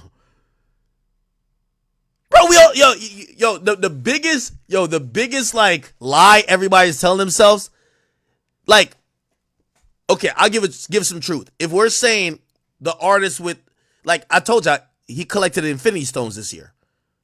How did he collect the Infinity Stones? The one song gave him the Infinity Stones, which is Not Like Us. If he don't perform that song, why the fuck did he come to the Super Bowl at all? We want to hear this shit 3 times. I'm telling you the truth. And really, for me, I love the fucker. I'm going to keep it a bean with you. I'm the same nigga. You know, I live in Jersey. When Drake was going to Philly to perform back-to-back, nigga, I went to Philly to see the nigga because I thought Meek Mill was going to storm this. I thought Meek was a gangster. I was like, ain't no way Drake performs back-to-back in Meek's hometown. Nigga, I thought when Drake, I thought as soon as Drake was on that stage and he looked up, I remember being there, nigga. I was 3 rows, nigga. Like, I bought tickets for me and my brothers. We went there, nigga. I remember Drake stand on stage and he looks up and all of a sudden here, and I'm like, oh, it's back-to-back. I swore, nigga, I thought he was gonna get shot 9 times immediately. I thought, nigga, I don't know why I thought that. This is when I believe rappers were like that. I thought as soon as back-to-back came on, pop, pop, pop, pop, pop, I thought he was gonna get killed. Don't ask me why I showed up if I thought a nigga was gonna get killed when he performed it. I just want to see if he was gonna perform this song, bro. Okay? But of course, Meek Mill was like in some fucking hole-in-the-wall studio tweeting, yo, he with the police. Anyway, I do want to see the fuckery to some extent. So to keep it real, I do, like, even as a Drake fan, I do want to see how much on business this nigga is with that shit. Now, I think it's pussy if Kendrick was saying, fuck the industry, fuck this, fuck the establishment, fuck the... And as soon as he get to the Super Bowl, he performed a Disney Channel version of this. Nah, nigga, you gotta go in the same type of level. You been on this for the industry shit. So to keep it real, which I probably be at the Super Bowl this year again, I want to see this nigga perform this shit, but I want to see how he stand on business. Bro, you gotta perform this. I'm telling you. Nigga, we could write the... All right, chat, let's do this right now. Kendrick, we're gonna write your set list, nigga, okay? And none of them niggas you brought out on motherfucking the Pop-Out show, we don't want to see them. No disrespect. You know what I mean? Shouts to J-Rock and them everything, but you got to bring out Jay-Z. And Jay-Z, I already got it planned out. Let's play it out right now, chat. I already know they're going to do it. All the niggas saying they're going to bring out Wayne, nigga, Wayne would be the most... first of all, even if Wayne don't fuck with Drake like that, a nigga done made you tens of millions of dollars. Why the fuck would you do that to him? Like, come on, bro. Like, come on. Anyway, let's plan out this damn, what was this? Oh, we still got some shit over here. We're going to plan out Kendrick's Super Bowl halftime performance show, bro. Here we go. Watch this. We're going to plan this bitch out. Facts. Here we go. Oh, my bad. This was the our list for whatever. Okay. First of all, first song, Not Like Us. Bruh, we don't want to hear no other shit. The fuck are you here for? This is, and I'm going to be honest with you, the reason why you can't do Euphoria. I love Euphoria. Euphoria is one of my favorite songs. Euphoria and Family Matters, my 2 favorite songs in the entire battle. Right? You can't do Euphoria at the Super Bowl, though. I'll tell you why. It's too fucking long. There's a build-up. I remember hearing it for the first time. That's why I didn't really get into it like that. Because you have to wait about like 2.5 minutes for the build up and for when it start really hitting. Which, bro, this is Super Bowl. We ain't got time for that. All right? We gotta get straight to the bullshit, right? So you gotta come out to not like us. All right. So if I'm Kendrick, I'm Crip walking, blood walking, SA walking, I'm doing all the gang shit, like, you know what I mean? I'm doing the worm, all that shit. I'm coming out to not like us. Facts. You feel me? And low key, like, I'm gonna be honest with you. If I'm gangster like Kendrick, but I don't think he like that. That's the funny thing. I don't really think he like that. I'm having them containers behind me too, or I'm bringing out some kids and I'm saving the kids. If you gonna stand on it, you gotta stand on it. You feel me? I'm standing on it. So I'm like him. I'm coming out, I'm blood walking. I'm doing all this shit they be doing on the stage, whatever. Cool. I'm hitting Not Like Us first song. Bang! You feel me? Now, because I'm fuck the industry and I'm a real nigga, if we gonna start with violence, let's bring some peace. And the next 2 peaceful songs we gonna do, is that Backseat Freestyle? If Pyru and Crips all get along. No, it's Mad City. Mad City, my bad. So I'm doing Mad City next. Mad City. Bang!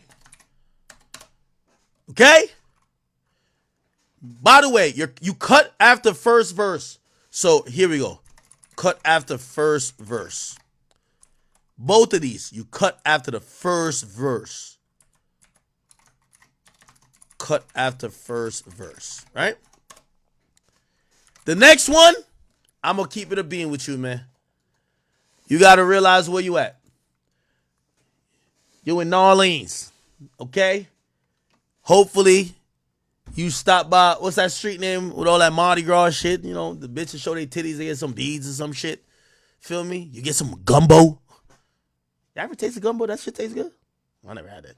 Anyway, some good old cultural home cook, you know what I mean? Some of your granny, your auntie used to make. You now got to tap into the reason why. This is half of the reason why Kendrick Lamar is the nigga. Now, I've never said Kendrick ain't nice. Kendrick is one of the best. But the reason why Kendrick, and I said it on the recent pod I just did with Vlad and even Flacco and Snoopy Badass, I said Kendrick, we haven't seen anyone that culturally has the Infinity Stones, and I think he has them more than, there's a point where Jay-Z kind of had them, but like Jay-Z could tell the culture something and everybody would follow. We're off of jerseys. We're on to button-ups. That's why he tried to do Death of Auto-Tune. Like, he was, at a point, he felt like he had culture and he could just control it anyway. Which is very interesting because popularity and controlling culture is 2 different things. And this was the biggest test of both of them going at each other. If you get the most popular guy and the guy who controls culture, who's not as popular but popular enough, culture wins. Now, this was a big test. Trust and believe. Trust and believe. Drake, the most popular, but doesn't control culture. Kendrick is like shea butter, black Twitter. You know what I mean? All that, you know what I mean? We gonna be all right. That galvanizes people to a different level than the music that Drake makes. Okay? And, he executed perfectly because once he framed the argument as they not like us, culture instantly said, what Kendrick said, us is, we're that. We want to be part of the us. And somehow he turned Drake into the they, right?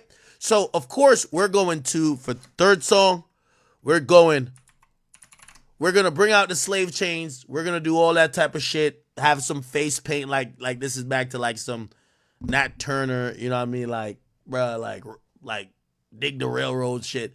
We're doing that, and we're going to have Kendrick just kind of in chains. We going to be all right. We going to be all right. Walking through oppression, you know what I mean? Fist in the air. You can't kneel, though, because you're at the Super Bowl, and that's a bad look. So you can't do the kneeling.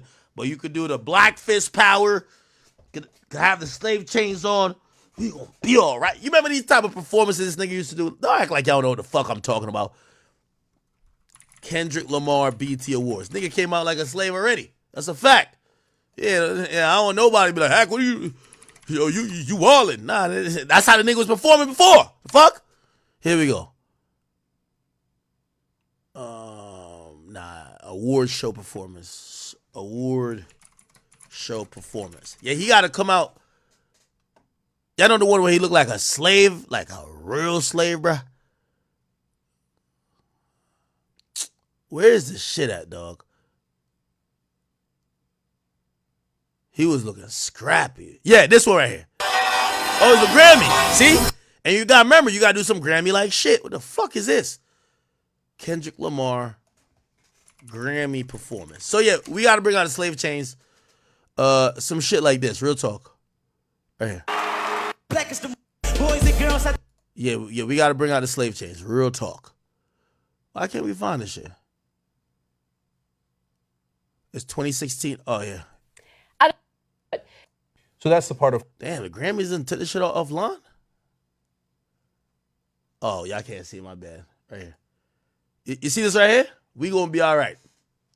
He got to showcase prison oppression or slave oppression. Got to have chains, whips, all that type of shit. You feel me? That's like some Kendrick shit. You feel what I'm saying? You know what, man? Yeah. As we proceed, to give you what you need. Trap our bodies, but take like I'm. Yeah. But look, like that wasn't in rehearsal. Yeah. Show jail cells, oppression, nigga getting shot by the police. Well, I don't know if they could do all that because that's Super Bowl, but yeah, something like that. My residents. Like that. Yeah. So he got to do all this shit, something like this. I'm gonna keep it in the bean. Keep it in the bean. If anybody disagree with me, this is how this nigga fucking came up. So don't even try. So all right, with the prison chains, slavery. This was slavery. Facts. Slavery. Bingo. So here we go. I bet. Now here's the thing. After that, it's the fucking Super Bowl. Niggas is losing their fucking livelihood. Niggas is betting. We all know who going to the Super Bowl. Who's in the script again to go?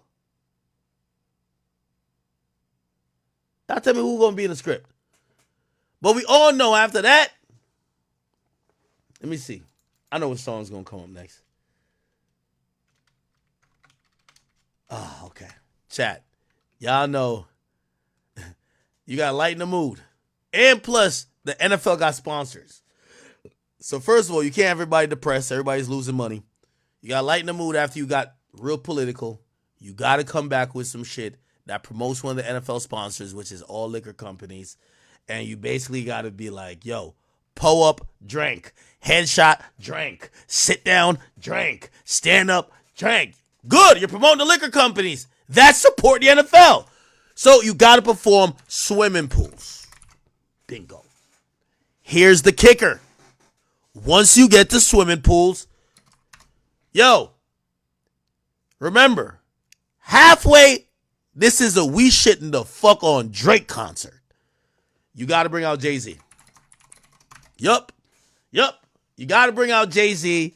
Jay-Z is on the remix, I believe, right? Jay-Z's on the remix. You bring out Jay-Z. Remember, you got to bring people out. So this is the first person he brings out, Jay-Z. Also, here's the thing. Kendrick has to diversify how he does his guest because 2 years ago or 3 years ago when Dr. Dre did it, with the exception of Mary J. Blige, obviously Eminem, but Eminem made sense because, Aftermath, Aftermath Shady. And 50 Cent, with the exception of them, it was pretty much West Coast. So you're not trying to have a West Coast type thing in New Orleans. So him bringing out Jay-Z, cool. Right? Now, after this, where we going to go with it, chat? This is good. All right, cool. So now Jay-Z gets that. He throws up the rock. He winking at Drake. You know, Drake gonna be somewhere hurt as a motherfucker. Like I don't give. You know, Drake could be having the biggest orgy in Turks. I don't give a fuck. When Drake see, yo, all of a sudden, big nose Jay-Z like, yo, it's your boy Hov, throwing up the fucking Illuminati. Hov, like, you know what I mean? All of that fuck shit. Like, I don't care where Drake is at. His stomach gonna be turning. Facts. No Diddy. You feel me? Like, come on. We all know. It's your boy. Hov. Like, I'm telling you, bro. Trust. So, cool. After that, where we going with this? Where are we going with this? I think we should go loyalty.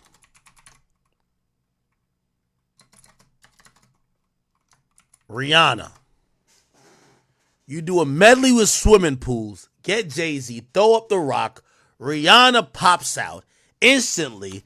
6 fucking problems. You're doing only the thing. ASAP comes out only for the hook. Him, Rihanna, kiss on stage. ASAP got the baby in his hand, right? So he do the fucking problems verse after the Rihanna shit. Rihanna and ASAP kiss, announce a third baby. Right? They're all throwing up the Illuminati symbols. Rocky's wearing a dress or a kilt, some shit. They announced that Rihanna pregnant again. Jay-Z's just like fucking signaling to the Illuminati people, whatever you do. Perfect.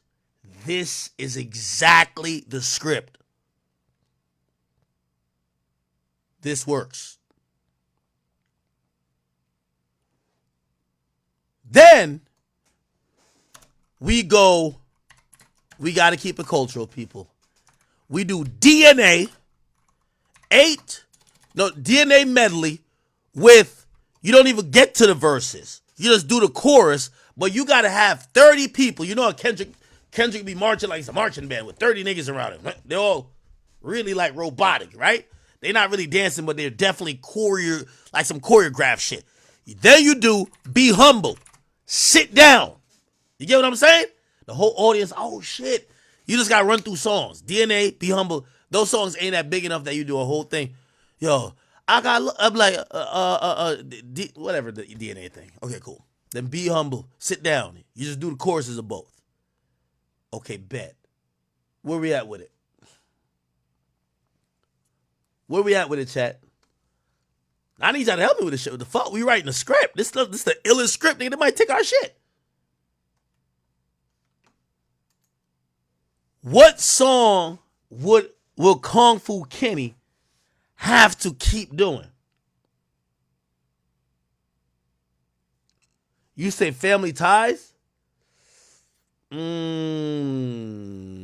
Okay. Remember, this is We're Black and We're Proud, Fist in the Air. Somebody said wrong song. What's the wrong song? Oh, he got to do like that. Yo, Maurice, why you want me to drink, bro? I do have I ain't even drink till I started the stream. Damn, how you know this? Yes, 8, like that. Diss Drake again. Yo, it's the middle of the performance. Make sure you diss that nigga again. Word. Yo, let's call it what it is. Bro, let's call it what it is. Like that. Diss Drake again. Bring out Future, The Weeknd. I don't even know if The Weeknd on the song. Bring out The Weeknd. Who else? Even Metro just gonna come out there to just like act like he playing drums.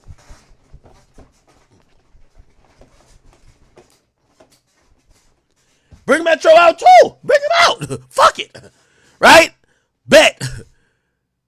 So we got Future, Weeknd, Metro. Like that. I like that. Matter of fact, bring out Nav. Just bring him out, bro. Bring out Nav. Hold on. In V-Lone t-shirt. Yes, let's do it. Might as fucking well. Might as well, bro. Might as well.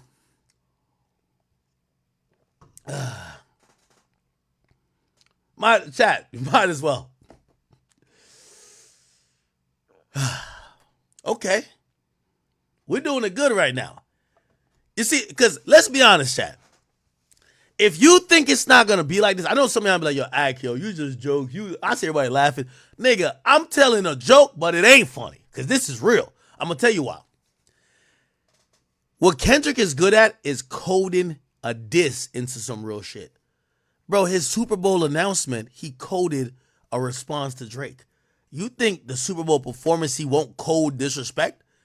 The culture is going to get it. I think everybody else is going to be like, oh, okay, really good songs. We're going to clearly get it. You feel what I'm saying? All right.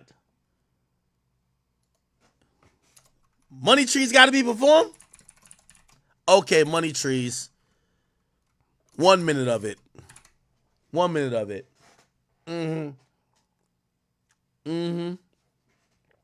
Okay.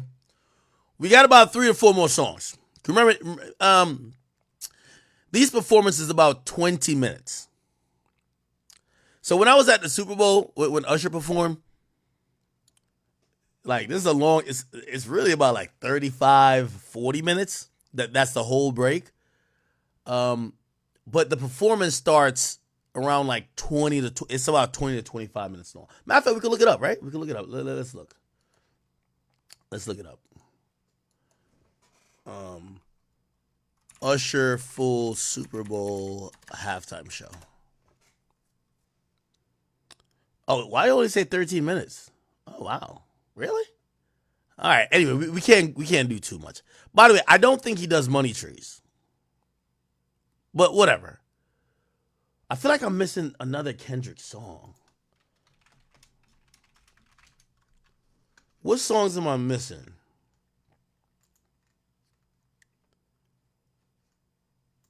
I'm looking on the Spotify.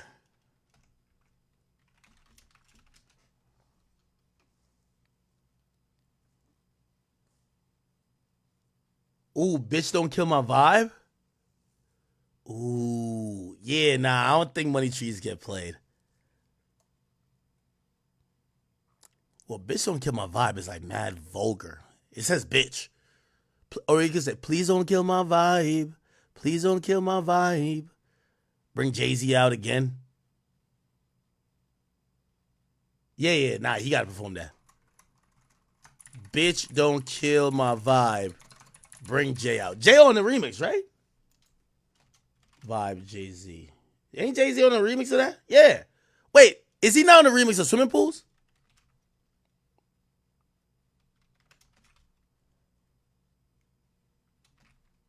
Oh, he's not on the remix of Swimming Pools. My bad. Oh, I'm tripping. Okay, so Jay-Z's coming out. All right, never mind. So Bitch Don't Kill My Vibe goes here.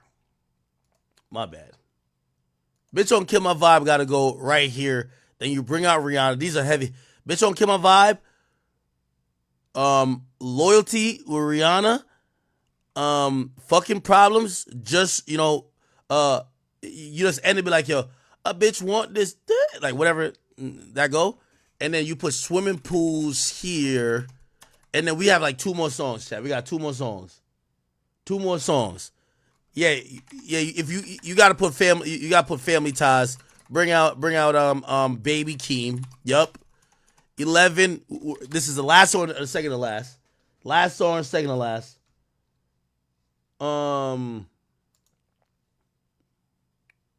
Give me another song. One more song.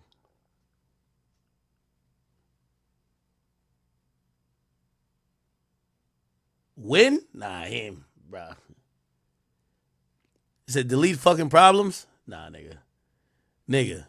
With all due respect, if Rihanna come out, like, I love A$AP Rocky, but he's a +1. Like, come on. Rihanna gonna be like, yo, you gotta bring my nigga on there. You feel me?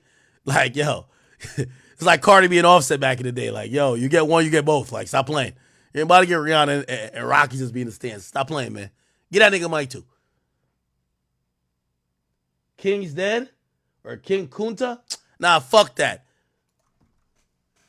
After that, Not Like Us 2 times. That's a real nigga show. I ain't even gonna lie. And y'all know Drake's my mans. But this is how, Like if Kendrick don't do this, he pussy. Real talk. This it gotta go like this. If he don't do this, nigga, he not standing on business like how he talking like he's standing on business. You feel me?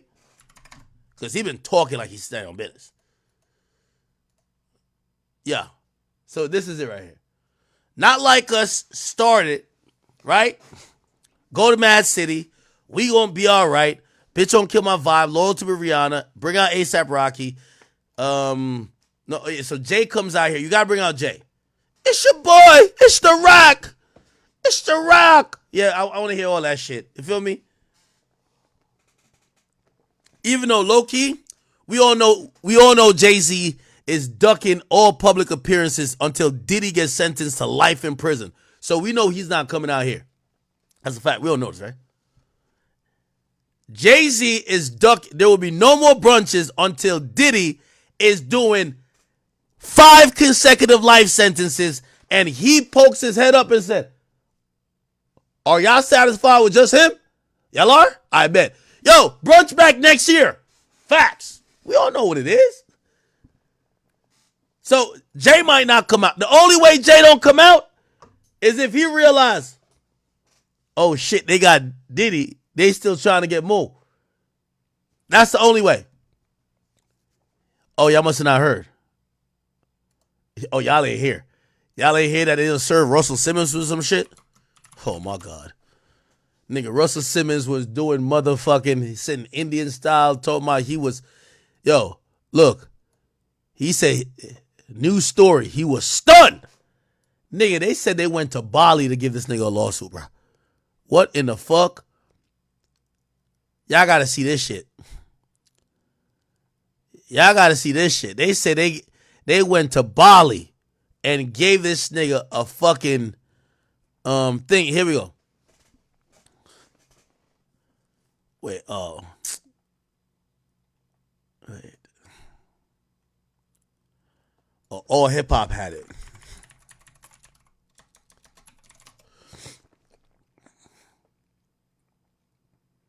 Where we at with it? Where we at with it? Let me see if I can find it. What the fuck? Is it news or is it rumors? I don't know. They said they went to that nigga in Bali, man. Russell. Yeah, this website fucking sucks. Yeah, websites are so old, bro. Russell. Alright, it might be in rumors, bro. I don't know.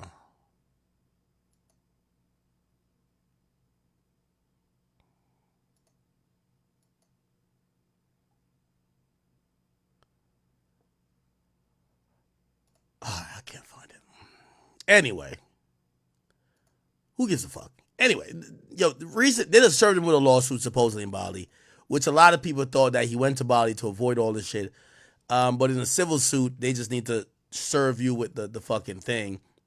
But he's been out of the country, and I guess somebody traveled to Bali to hand him a piece of paper. Okay, doesn't mean that he's criminally liable for anything, but look like the people who civilly want to get at him is going to Bali to go find his ass. Okay, so anyway, back to our list. The only way Jay-Z don't come out is if Jay-Z's still ducking all public pop-ups, and we all know that's what's going on, right? Nigga, the only place you've seen Jay-Z in the last 2 years is at a white party, nigga. Come on, nigga. Let's be clear. No more brunches, no more Made in Americas, no more none of that shit. You feel me? I think him, and I know a few others, like a couple of them hit me to tell me they trying to stay low, and I'm like, nigga, you know I'm gonna tell on you, right? Like, I'm gonna say that you trying to like lay low. Yeah, half of these niggas are laying low. The word in the industry is that they're waiting for Diddy to take the fall for everybody. So Diddy's supposed to go down, but if Diddy's the person we've been hearing that he is, he won't go without a fight or without snitching on everybody. It is what it is. You feel what I'm saying? So all these niggas are just ducking. And when I mean ducking, they're just laying low. All right? I'm not saying they're guilty of nothing. I'm just saying they're laying low. Like, no more public appearances until Diddy goes down. You feel me? And the wave is over. Well, that's what they expect. They feel like after Diddy goes down, you know, remember with the last Me Too thing, when they got Bill Cosby, everybody, them actor niggas is like, woo, yeah, there's nobody worse than him. it's finally over, right? With R. Kelly, like a lot of people are like, woo, nobody's worse than him. It's finally over, right? That's what happens. Like they get the worst person, and then the other people not as bad, but kind of like they're like, y'all all for that, right? I bet. Let's get back to regular business. So that's what's supposedly going on. Anyway, yeah, these 11 songs right here, man. I think this will work. This will work. If Kendrick does this, fire. I'm not even gonna lie. I am gonna lie to you. I will not even lie. Let me see. Drake gonna send me a long ass message. Oh fuck. Actually, maybe I could. Oh, apparently Breakfast Club said some shit. Yo, why's Drake probably like, yo, act, man. Stop believing this fuck shit.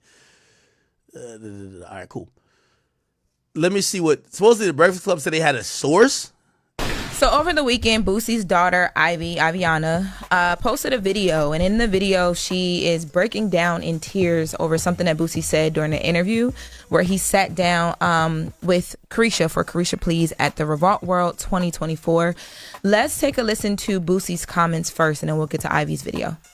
So when your daughter came out and told you she was gay, it was nothing. I mean, she still can't bring her situation to our house. My daughter's grown. Well, why is she grown? Because I don't want it to contaminate her other. I don't want her to get to contaminated to her other 6, 7 sisters who look up to her. I want them to bring me grandchildren the right way. If I want grandchildren the right way, that's what I'm going to stand on. You know, if I don't want my other little girl to look at that and say, what's that, daddy? Contaminated. To somebody she looks up to, it's not going to come around. My grandpa didn't let it. My daddy didn't let it. And I didn't let it. I just hope the one under me, when they take this strong, they don't let it. Because that's not what our family believes in. So Ivyana posted a video. She's sitting in a car. It seems like it's just her in the car. And it was a very heartfelt video in response to Boosie's comments. Let's take a listen. He always speaking on my sexuality, and it been about 2 years now that I be quiet. I keep quiet on the shit. I wouldn't say nothing. I did everything in my power to understand that this is my father, regardless. I just seen he recently did an interview with Carisha, and he used the word contaminating and putting my siblings in it. With that, it make me so mad. I love and respect my siblings. When you getting on their nerves, I'm who they call. Another thing, the first ever interview you did, you said... Okay, what? All right. Wait, let's just get to... Oh, hey, Drake gave me a response that actually kind of makes sense. And also, he gave me something I couldn't tell y'all, so I'll tell y'all in a second. Let's see what they said about it. He reached out to a source close to our set list is going to be... Said influence, but the reality is if a person is... And people try and paint you as a monster, I never allow them to do that. Marlon Wayans said... And once again, none of this should be playing out for us, the public. Where he claimed that Drake has sent a cease and desist letter to the NFL so that Not Like Us could not be an option on that track list. Let's take a listen. Drake gets served a cease and desist. He digging himself for bigger dicks. Serve who with the season? Kendrick Lamar, so he can't perform Not Like Us at the Super Bowl. Oh no, that's some serious. You think he should? He said about Kendrick too, and told the world that Kendrick's best friend is his wife. He came after him. So what about like what? Because he didn't stick and Kendrick's dead. Is that what you said? You think it's gonna hold, Wax? Oh no, oh no, because Jay-Z got something to do with it. It ain't. So, now, we reached out to a source close to Drake, who told us that this was completely not true, that there was no cease and desist sent around the song Not Like Us and the ability for it not to be played. Now, I will note, I know a lot of people, when I posted this tweet, Envy, I know we had a conversation about this as well, too, so if there's anything that I didn't add, make sure you hop on in. But when I posted this tweet, there were so many people that fired back, like... Right now? What are you looking at right now? What are you looking at? Right over the there? Kamala commercial popped up on my computer. It just popped up? Yes. You've been targeted by transgenders? But when I posted this tweet, so many people were saying, like, hold on, are you for sure? Because there's been a couple times where Drake's camp has come out and said, we did not do something, and then it was found that it was done. Or he tried to do it under the radar, like when Rick Ross let us know that there was a cease and desist sent from Drake's team to French Montana over the song. And then... Okay. All right. All right. Um.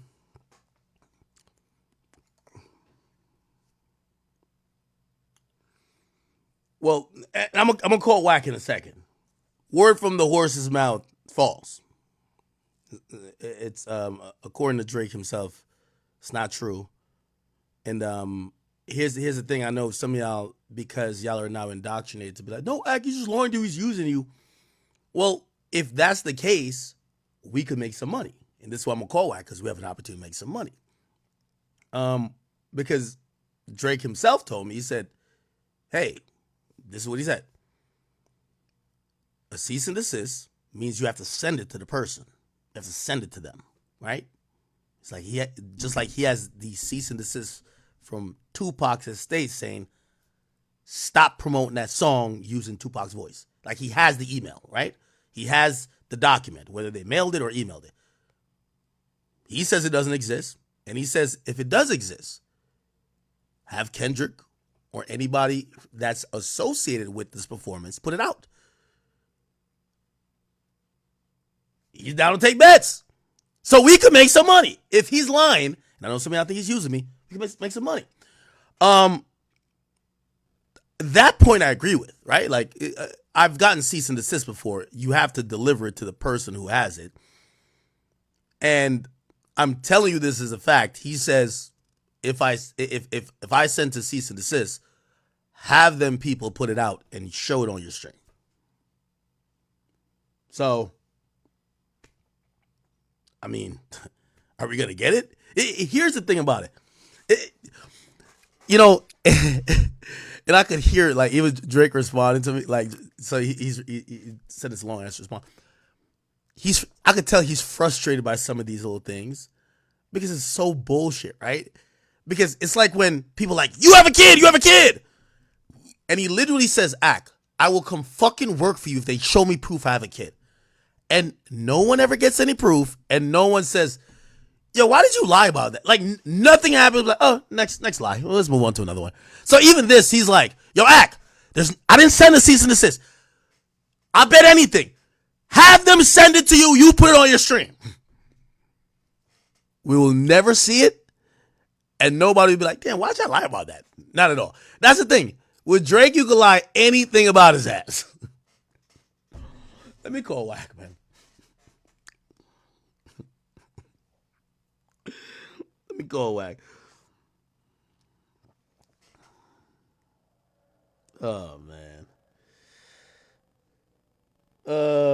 No, I agree, yo. Let me tell you this.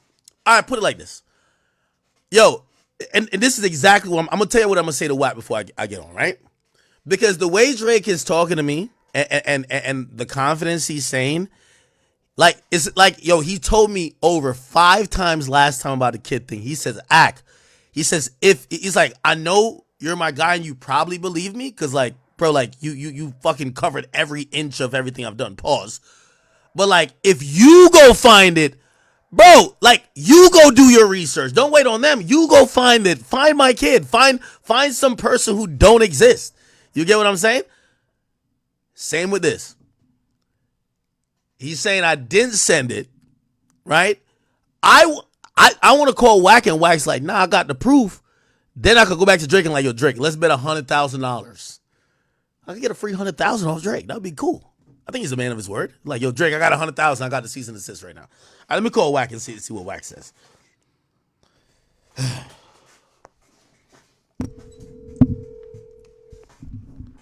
If he answers. Wack be busy though. Yo. Wack! What up, nephew? What's the word? I'm on stream. I gotta let you know. I don't give a fuck. What's happening? By the way, I gotta let you know. You know, I don't know if you hate this guy. I interviewed because Flacco came out with him. Snoopy Badass. Do you hate him? You really interviewed Snoopy, but you let Snoopy Badass on your platform? Damn, you downgrading this shit. You gotta cut this shit out. He came out here with P Nice and Snoopy. I'm talking about Flacco. Flacco came with P Nice and Snoopy Badass. He came out with P Nice. P Nice brought Snoopy Badass out there. That's crazy. No. You gotta start hollering. You gotta start hollering me now about the West Coast. I didn't think thought I kind of got away from having it, but I gotta protect that platform, bro. P Nice brought Snoopy Badass. No, I don't think he brought him because they were separate. And I remember talking to Flacco. Flacco was like, he got to separate it. I don't think they like each other. But I think Flacco came out with them. Flacco brought out Snoopy Badass. Must have paid Flacco. Nephew, you know you can't be letting no motherfucking nobodies on your platform. They're gonna downgrade your platform. Oh, well, I Shit, mean, even I had to wait. So I'm just keeping it real. Like, that's the dude, you know, that I interviewed him and I told him about himself, and he's a rat. He got whooped on and shit. And hey, he's been from 3 different gangs and all kind of shit. But I don't believe him. That's why I'm telling you this, because so I'm sitting down with Flacco and I'm sitting down with Snoopy Badass, and the first thing that it starts is like, yo, I'm the only thing he got to talk about. Yeah, so but I mean, I interviewed him for 2-3 hours in his face, and everything I said in his face, and he was all smiles. Yeah, so Flacco said they both were gonna name individual from LA that seems like they like that but not like that. Flacco named some random I don't even know, he didn't even say the person's name. And then when Snoopy Badass got on the mic, he's like, Whack 100. He can't do nothing but scream my name because nobody knows who he is like that. This dude done been a Crip, a Blood, a Power Rule. He done told on niggas. Go look at that shit, bro. I made him admit to telling and being a snitch. I made him admit to telling and being a snitch. I told him we need to remain. He need to be a dad. He need to keep Power Rule out his mouth. The homies from West Side whooped on him in the bathroom. That's on the internet. Put in Snoopy Badass get whooped in the bathroom. They whooped him for like 20 minutes in there. He can't go back over there. His homies, he was claiming Hollywood Paul Rue. He can't go over there. They've been looking for him for a year, 2 years. Yeah, he just, I don't know, weird dude. All right, anyway, I just want to tell you that. But anyway, the real reason why I called you is that I just tapped in with the boy. Who's Drake? Drake got a little. Who's this little weirdo dude that keep? Who's this nigga? Top 5 or top buster? What's the little dude? Who's this nigga? All right, no, we can talk about it. We'll talk about it. What you want to talk about? This nigga called me the other day. Yeah, all right, let's talk about that. Me to go live, and she been begging me to go live. First, he's called me. Well, actually, I went to No Jumper. He was on Adam's fucking FaceTime, and the nigga just started screaming my name, the 6ix9ine name, but just screaming. And he's like, you know who I am? I'm like, nah, I don't know who the fuck you are. He's like, I'm signed to Drake. I said, okay, I still don't know who the fuck you are. I don't know who you are. He's like, I just beat a murder. I said, okay, that's cool. We all didn't did that if we forced it enough, but I don't understand. I don't know who you are, right? And I'm looking at him, and he just kind of reminds me. You never heard of Top 5? Never heard of him. Right, he kind of reminds me of somebody's little nephew that was snot in his nose is just like hanging around because they got the right uncle. No, for real. No cap. So Wack, I got to be honest. What they told me is that, so he had got locked up for the murder. Of course, they dropped it the first day of the trial. I don't know exactly what happened. But he probably didn't do the murder. They told me when they locked him up, the crime rate went down. So I'm thinking maybe he's a man. Man, that's cap. They told me a clip where a nigga mushing him in the face, calling him all kind of bitches and hoes in his face. Well, I put it up on my page. On _the100 show page. So at the end of the day, you can't, and see, the younger you are, the more dangerous you are. It's like a That's before he hopped off the porch. Yo, come on, Wack. No. Wack, when you like 13, when you like, come on now, bro. Come nigga, on. I was already laying shit down in jail. I seen my record. Jail, 13. 12, I shot a nigga in the face 32 times. I hit a nigga in the face 32 times for calling my mama a bitch and was on the run. Went to juvenile hall, got out. Nigga, I had attempted murder and all kind of shit by the time I was 13. See, this is the difference. Like, you start off a gangster, you go into gangster. You start off a buster, you can't transform into a gangster. So I'm watching this nigga mark this nigga out, calling him bitches and hoes, telling him he can't come into the store. Wait, hold on though. Video clip. No, I watched it too. At the end of the clip though, you see he took the phone and he said, yo, get the burner, broski. Like he one of those guys. It don't even matter. If you this nigga, he don't fight. He do the other thing. Okay, but no, he don't do the other thing because then he would have did the other thing. No, he ain't had it on him. type, you know? But okay, see, don't tell me you do the other thing. See, niggas that do the other thing, keep it on them. You get what I'm saying? Like this is why I be telling the youngsters, y'all gotta go y'all way playing with us and come from another generation. Don't tell me you do the other thing and you don't got your thing. I fuck bitches, but your dick don't get hard. Like, what the fuck? How you fucking the bitch? Yo, wait, hold on. But nevertheless, I thought y'all were running a play though. I thought y'all were running because I seen y'all talk. I don't know. No, listen to me. No, listen to me, bro. I don't know this dude. Adam will tell you. When I came in, he like, yo, what? Top 5. I'm like, what the fuck is the top 5? He like Drake's artist, whatever. I said, okay, cool. He's like, let me talk to Wack 100. Let me talk to. I said, oh, nigga, Canadian. Give me a charge. So I said, what's up, homie? First thing he started screaming is 6ix9ine, right? So I'm like, okay, well, you do business with 6ix9ine. I'm like, whoa, hold on, Wack, you got to realize. So he was locked up for 3 years. So 3 years ago, everybody was still talking about 6ix9ine. You know when niggas get out? But you're missing the point. I'm just looking at this nigga on Adam's phone. I'm like, yo, 6ix9ine. He looked like a demon though, right? No, he looked like a little boy. We ain't got a mustache or nothing. It looked like they were doing something to him, and he looked like a little boy. Now, I don't know how Canadian jails is, but if dude was in our jails down here, they'd have been playing with dude. He looked like a little boy with fucked up teeth. Like his teeth, like on some real shit. So he like, yo, I want to. I think he missing a tooth because like he was squabbling in there, bro. He was squabbling in there. I mean, so he says. I don't know. So listen, he said, yo, I want to talk to you or whatever. The nigga DM calls me a bunch of times, 2-3 times, right? So I'm like, okay, he says he's supposed to be Drake artist, whatever. Cool. I sent him my number, right? He calls me and he's talking about the homeboy J3 hitter from West Side Palm Road, right? So I don't know what the fuck they got going on. So I get J3 on this shit. Let them talk. J3 marked the nigga out, called him all kind of bitches, tell him let's get out and all this. He go to talking some other talk and all. I'm like, look, bro, you say you want to holler at him, and I'm starting to detect that the dude like is just a clout chaser. Like this nigga just trying to get into it with somebody.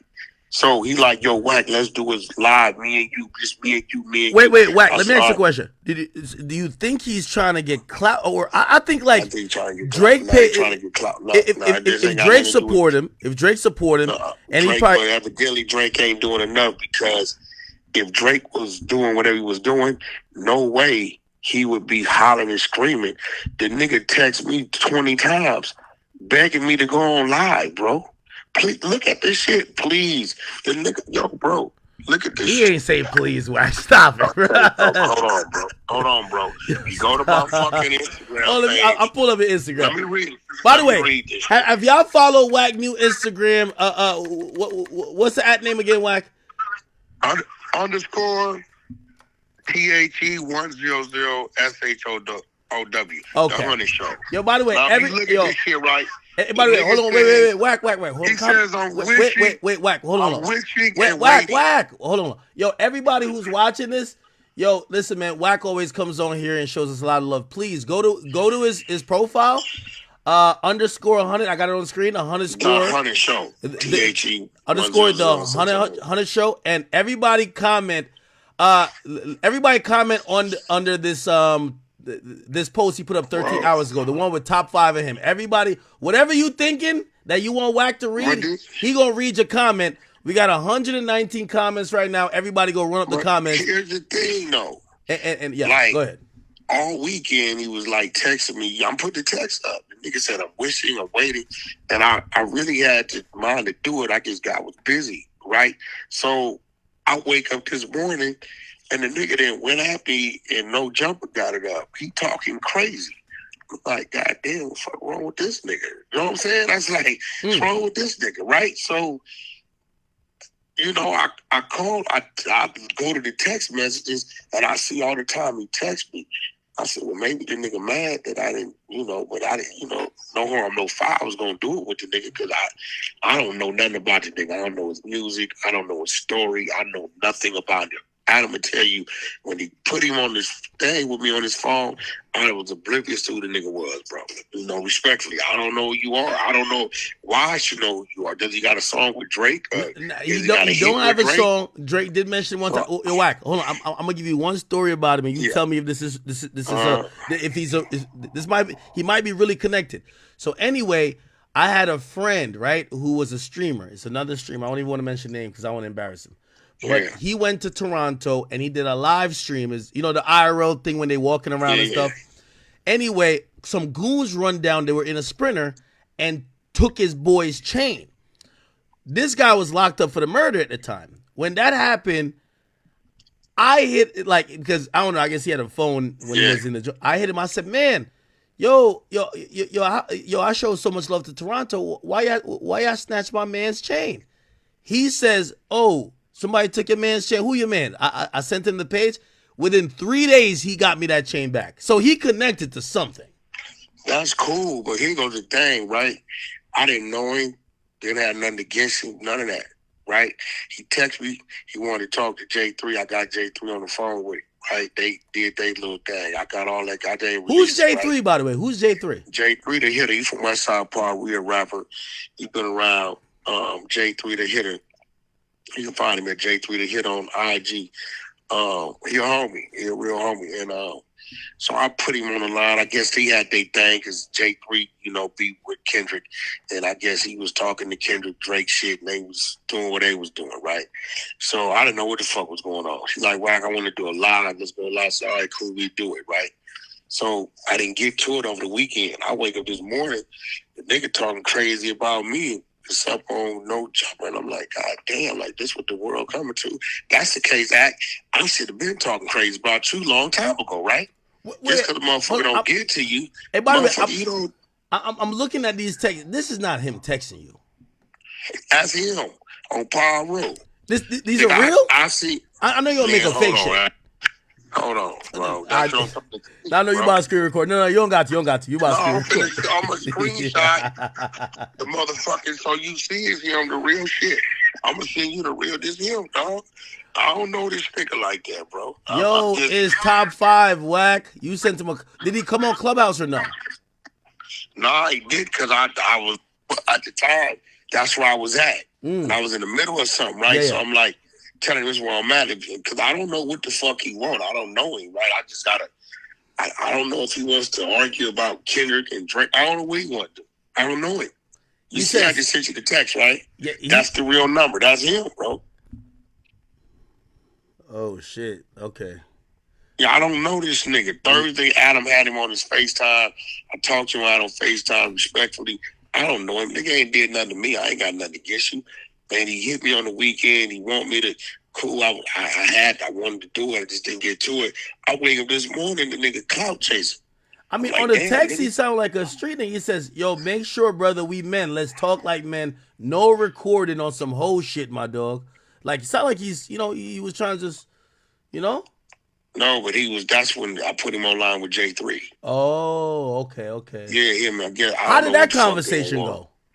And shit, I don't know what he knew he was playing with. J3 got at him. I got the content. That's why I'm telling him. See, Loose Cannon on his way out there, they hit Loose like, yo, man, we don't know why dude play with Wack. Come holler at us. Drake's team. You know what I'm saying? Because Drake them probably know, ain't no telling what this nigga Wack got to destroy your motherfucking whole career. And he right. See, now I'm on your bumper. I didn't know nothing about this nigga getting marked out there and mushed in the I don't know nothing about this. I don't know this nigga. Think about it. You can never find nothing where you hear me make mention of this dude. I don't know him. I just don't know him. But Wack, he was like 11 in that video. No, he wasn't no 11 years old. That's cap. That nigga was about 17, 18 years old. Minimum. Might have been older than that. He looked like he's 22 right now. He look like a little kid now. I'm looking in the comments. Somebody says, yo, top 5 is a King Von of Canada. Y'all better do y'all homework. And respectfully, right, King Von ain't here no more. So what does that mean? So he definitely, hold on. Here's my thing. I thought he thought you were the connect to Wack. Why did he, because I heard he made some comments about you, but he don't look like he got Drake beef with you, it looked Bro, like the you nigga were down to said do the some crazy content till he shit. disrespected you, right? Bro, I just seen that this morning. I guess he got mad over the weekend, but look, you ain't nobody. Respectfully, Power. I'm not from Canada. Canada follow us. We don't follow Canada. We don't look up to Canada, bro. Canada follows us. Drake didn't get big in Canada. Drake got big in Cash Money. Nigga, that's California. I mean, that's fucking United States of America. That's New Orleans. Right? On some real shit, respectfully. I don't know what this nigga think. Without the Drake factor, nobody would know who this dude was. And Drake, nigga, respectfully came to the United States. Like, we don't know what's going on in Canada. I know Mercules. Wait, hold on. I don't know nobody else, bro. I know Mercules, bro. I don't know this is my nobody opinion. else, bro. This is my opinion. And again, I haven't asked Drake or I haven't talked to him about it. I think, of course, he's affiliated with Drake, clearly, right? He knows Drake.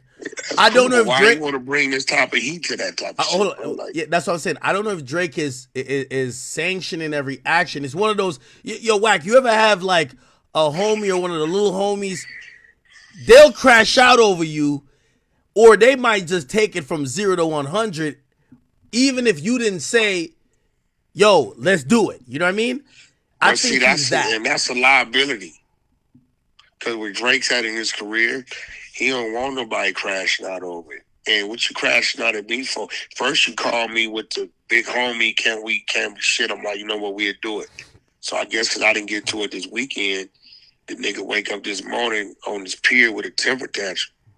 With the little nigga, like, he just look like a little kid to me. You know what I'm saying? Nigga he ain't got hair on his face. And I don't nobody give a fuck about what you know how to do with a pistol, not what you do. Let me tell you something about these young niggas. And you dealing with an older nigga. Whatever you think you doing now, we was doing when you was in your daddy's nuts. And we still here, so we didn't got better at it before you even knew how to do it. I don't understand what these niggas is thinking. On some real shit. Right? And why would you tied to Drake? Why would you... I've never seen nothing tied to Drake do this type of weirdo shit, bro.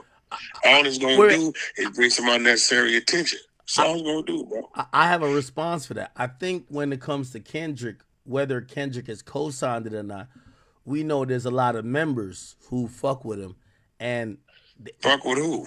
Kendrick. Like, I mean, shit. Like, even Kendrick Lamar is a worldly figure that's loved worldwide, bro. Yeah, but the conversation when it comes to Kendrick is that don't fuck around, because you could get chewed up because of where he's from and everybody who loves him. I think with Drake, I think it kind of needed a person but like nobody, top 5. But what I'm saying is, what dude gonna do? Top dude is gonna make this shit something it ain't, bro. And he's up there in Canada.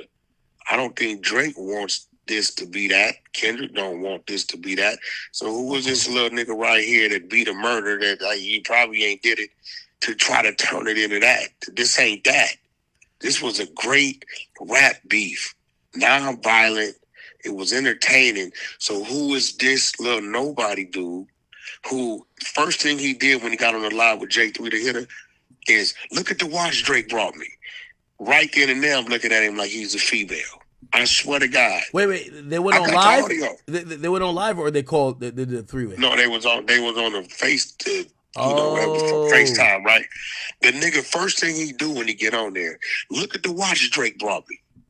I tell myself, this must be a little kid or little nigga never had nothing. Because it's like, if a nigga buy you a gift, nigga, you ain't got to tell us or tell this nigga talking to you about some man shit. Look at the watch Drake brought me. The first thing he doing, right? And I'm like, okay, but J3 dealing with what he dealing with. J3 told him, nigga, hey, look, bro, this ain't got nothing to do with no Kendrick Lamar, no Drake, or none of that. You running your mouth saying certain shit. You say you coming down here. Nigga, I'll smash you. You know, he don't want to get down with J3. Cool, leave it alone, right? He's like, Whack, I want to do a live with you. Wait. He didn't want to get out. What did top 5 say to J3? He didn't want to fight. Nah, he ain't say that. Like, want to bet 10,000? I got the content. Wax, stop with this, man. You didn't see on my post, I keep threatening him. If you keep woofing, I'm going to release the content with you and J3 the Hitter. I got the content, bro. Oh, man. Okay, all right, let's get past that. All right, Whack. I talked to the guy. I talked to Drake. I ain't got no issue with Drake. No, I told the nigga 10 times. No. And by the way, Like, no. Because first of all, I fuck with it. I love both of y'all individuals. So I would never. I have no issue with Drake. Remember, I was the West Coast guy that had Drake up too the first 2 songs. Hold on. All right, no, of course, I called it fair, my nigga. And of course, I would never try to instigate nothing in between y'all. But when I asked him about it today, and actually, he didn't say nothing bad about you. He was just said, "Nah, I definitely didn't do it. I didn't send no cease and desist." And he said, "Yo, if anyone believes there's a cease and desist." Hold on. Here's the thing. He says he wants them to post it. He wants them to post it. Here goes the crazy thing about social media, right? We run a morning show over there on Clubhouse from 5 a.m. to 11 a.m. Pacific Standard Time, right? Mm-hmm. All day, right? I got a back channel with 30 people. All people do is drop clips from all different sites, shit to talk about, right? Mm-hmm. This was weird. Wack didn't say shit. Wack read a fucking clip. Oh. Now let's get into it. I read a fucking clip. I wouldn't know if fucking Drake sent a cease and desist. Why? Because I don't represent Kendrick in business or Drake in business. So I wouldn't know if a cease and desist would happen. You know what I'm saying? I wouldn't know. All I did was read a fucking clip. I'm like, what's up next? So I read the clip, right? So I said, well, shit. The clip was saying, Drake sent a cease and desist in because it was defamation or whatever. The clip is probably still in my back channel over there with all these people, right? So once I read the clip, it turns into Wack 100 said. Okay. That makes sense now because two things I know. If I got something, I got it. Yeah, exactly. I know if you had real credible knowledge, I don't care if it was Drake or the president of the United States, you would have that content on deck. Yeah, I just read a fucking clip. I was just talking about this today, right? I said, what's fucked up? The Diddy and the baby oil shit, right? All of a sudden it went from baby oil, okay, cool. Now they're saying, the baby oil was tainted, it had some drugs in it that knocks the people out, and people running with this shit. Bro, if that was true, the feds would have already announced that. That's a fact. The baby oil was tested, and it had this in it, and this is something that does this to people, right? But because of motherfucker, now I didn't read that too. I read that. I'm reading what's on the blog, right? And then what they'll do, they'll edit out what I had to say about it. In this particular thing, I said, well, Drake did that. That's some bullshit that kind of like gonna make it look weak. And you know what I mean? Top 5 tells me Drake out of this song he just did, I heard on Kendrick. I said, yo, bro, if Drake coming to this song 3-4 months top 5? later, Nah, no way top 5 to that. No way. No. Huh? He said that. What, on a private... He called my phone and said that. I'm just listening to the nigga. The nigga, listen to you something, bro. The nigga runs his mouth. He don't know me. He say all kind of stupid shit. He does all kind of stupid shit. He got on the phone with another motherfucker, and I can't even go tell you what he did. But he did some shit like he don't appreciate his freedom. I'm right now politicking, shutting down because these square motherfuckers felt like they in fear, right? I'm like, hey, stupid motherfucker. Why? And he laughing. I said, yo, didn't you just get out? Why would you do that to them? They talking about doing some bullshit, right? So now Loose Cannon calling me. I'm like, Loose, I can control the motherfuckers, but they squares. You know what I'm saying? He shouldn't have did that. Why would he do that on there? You get what I'm saying? Yeah. Dude is really, I'm telling Drake right now, that's your man and all that. Dude is a liability. He's like a fucking little goofy just doing shit respectfully. So right now, they on some other shit. Nah, he one of the realest out of Canada. I'm like, this is how I look at it, right? Like, yeah, I think you do the stuff like, yeah, it's like, I don't know if both could exist, but could you have a real nigga who also knows how to get internet attention? Like, yeah, he'll know how to entertain, but like he'll stand on business if it get real type shit. No, I don't even know what bro. I don't know nothing about it. I've never been to Canada. I've got denied the last time I tried to get in Canada. I fuck with Drake. I've never had an issue with Drake. I know Drake personally. I don't know what he want to act tough with me about Drake for. It's weird. It's like, if you tied to Drake, be patient, let Drake set it up, but you ain't got to chase the motherfucking clout. I mean, for real, you looking at it like, you know what I'm saying? Like right now. Hey, and by the way, Drake has zero problems with you because when I asked him about it, I told him where it came from. I said, I heard Wack say this. Is there any truth to it? He said, well, you know, Wack, have Wack send you the cease and desist from anybody he knows who has it because I have it, bro. All I simply did. No, but now I know. Read a fucking clip. No, okay, but now I know. Yeah, but now I know this is not something you actually like. Again, I think what some people don't know, you know, I tune into you like many people tune into. Which, by the way, I still think you should have been on the top 20 or top 25 media personalities because we all be listening to Clubhouse and whatever you got going on. Y'all do a morning show, and I know this because y'all talk about all topics. So you probably seen something that showed that. Look at your text. Yeah. Look at your text. Yeah. I sent you a screenshot of our fucking thing, and now I'm sending you the live clip. I just read a clip, bro. I don't know where that shit come from. Yeah. Now I get it. I get it. Drake sent cease and desist letter to Kendrick Lamar over Super Bowl. YSL Tribe erupt. Like, I just sent. I read a clip, my nigga. We read clips. Hold on.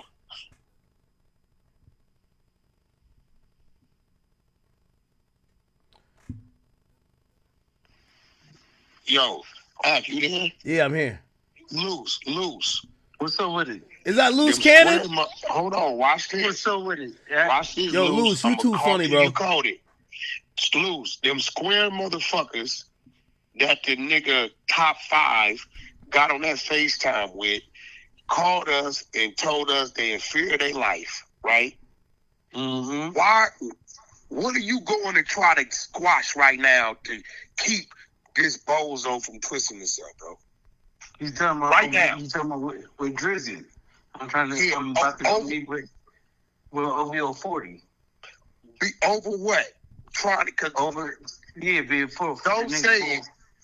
But for the footage won't come out. Yeah, bro. He just did. Did he not do some dumb shit as if he don't enjoy being free? It was dumb as shit. So it's like at the end of the day, it's like he putting himself in the line of fire for no reason. So now he hit me because I know him. Talking about, can you stop it, motherfucker? Why would your dumb? I swear to God, bro. Drake don't even have to do this right now. Back and save him. I'm saving his little weird ass. I ain't did nothing to this nigga, and out of pure respect to Drake, he's supposed to be Drake artist. I tell Loose. Wait. Who's supposed to be Drake artist? Top 5. That's what he say. I don't know, bro. I mean, that's what he's saying. I mean, here's the thing. So like Drake fucks with them, of course, but like, yo, Wack. It's one of those things where it's like, all right, Kendrick fucks with a lot of people, but would you say anybody who's either a street nigga or who fucks with them, whatever they say, that means that's what Kendrick says? You get what I'm saying? I don't know. Okay, let me listen. Luce will tell you, I don't know this nigga, bro. I don't know the nigga. Okay. When I walk in to do my job with Adam, he was on Adam's FaceTime. That's how I met him Thursday. Adam would tell you Wack was oblivious to who the nigga was. He started screaming 6ix9ine, bring 6ix9ine to the live stream and all this shit. I'm like, yo, bro, 6 ain't doing that kind of shit. But what's happening? Like, yo, Wack, I'm Drake's artist. Okay, cool. I hear that. Okay, cool. That's family. What's happening?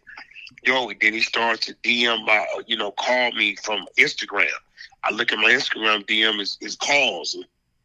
So I like, cool, let me send this dude my number. I don't know what he want. I ain't got no problem with the nigga, right? I get on the thing with the nigga, with him and JP, and he started talking crazy. Look, one thing about me, bro, I got receipts. Wack. By the way, I got your Instagram up. I'm seeing that store footage. He was like 9. No, he wasn't. He was a teenager. I'm looking at it right now. That nigga was a teenager, bro. This is when he just first started hopping off the porch. And he was a teenager. Look at your text. That's him Instagram FaceTiming you. I mean, calling me, right? I didn't see it. You see it? He's calling me on Instagram phone, whatever the fuck that is. Yeah. Right? I see it. I send him my number. He called too. I'm like, damn, dude, what the fuck you want with me? Send it to him. He get on the phone with J3, right? J3 go up on the nigga, right? Hold on, I'll let J3. J3 goes up on him. By the way, give me some. Is J3 like that? He one of those guys? He a homie. So he a serious guy, right? He a homie for Westside Paul Rule. He a real homie, right? But he's a rapper. Okay. Yeah. I got J3 on the phone. So Wack got West Coast. I got a Rolling 60 on the phone from Westside Power. J3 Akademiks. I asked Jake, he get on the phone with J3. J3 telling me want to get out. This ain't got nothing to do with Kendrick or Drake. You said whatever you said about the city, and nigga, let's handle it. He say just like that. So what he just tell you? like that. What he tell you when It's you about said Kendrick. It ain't about Drake. It's about speaking on the community. Wait. Is this J3? That's J3. You know what? I'm gonna get him on the phone, Act. God damn it! You got Loose and J. Okay, so I'm gonna give you the content. Hey, look. All right, J3. What happened? Because I seen you send out some tweets, and I think some people at first was trying to figure out like who you are because they didn't know. Obviously, everybody knows on the West Coast, but it's like, some people didn't know. And then the top 5 thing happens. You break it down. Look, you do your research on me, bro. I've been outside since 8 years old. Westside Power Roof, really gang banging. I hung with nothing but cheese. J3, if you 15 years old, is you gonna let a nigga tell you can't come in the store and get your bitch ass down the street? Is you gonna let him do you like that, bro? Hey, nigga would have doubled back and shot to dead on. A nigga that got slapped says, the nigga wore a bra. I told him, nigga, you wore a bra. Did you get molested when you was little? Did you get molested when you was a kid or something, nigga? You think this shit a game, nigga? We ain't playing no game. This ain't, like I said, this ain't about Kendrick. This ain't about Drake. It's about you speaking on the community. People I love. Genuinely, I died for. So take a fade. Be a man. You say you gonna come out here. So when you come out here, take that fade. I bet you I knock you out. Wait, you challenged top 5 to a fade. I don't know if they do fades in Canada though. Like, man, it don't matter what it. Look. If you a man, you say you been to prison, right, nigga? You say you niggas fight in prison. Niggas, so it ain't no excuses. Take it like a man, nigga. Same way you went on there and targeted the city, the community, the LA community. Man, stand up for Toronto and get your ass beat. Period. And this ain't got nothing to do with Pyru, none of that. This is man to man. Oh man. He talk about, he gonna do homework on everybody in the video. Bro, you gonna do homework on a whole fucking city, a whole LA County? Cause there's Crips, Bloods, everybody in the video. So you going against everybody? You ready to go to war with everybody? No, I don't think you really want that. And you don't want, and Drake don't want that either. Why you think Drake ain't jump on that call when he hit him up? Now he had bad service. Come on. Hey, he exposed the shit with Drake. Why you think Drake ain't jump on that call? Cause Drake he don't want to continue leading this problem on. You feel me? And out of love for Kendrick, I don't want Kendrick involved. I'm gonna take it and put a matter in my own hands and stand up for the community. Whoever feel however about the city, I'm gonna step up and I'm gonna speak up and I'm gonna hold this shit down. Period. Without any, Kendrick, anything, bro. Is it a way we could squash this? If I add top 5 to this, Look, the way we could squash it, like I told him, y'all keep the city out y'all mouth, keep Kendrick out y'all mouth, and we gonna do the same, vice versa. It's a respect thing. That's all we know is respect out here. Okay. Like, nigga want to talk about, nigga want to talk about he a murderer and all that. Bro, there's niggas out here who would love to be in your shoes and come home and kick their feet up and don't brag about that type of shit. If you really did it, clearly you ain't no killer. Clearly you ain't learned nothing from prison. You feel me? I ain't no young nigga who just can't jump off the porch. Like, my brother doing 25. I gotta call top 5. I ain't gonna lie. I gotta see what. I feel like.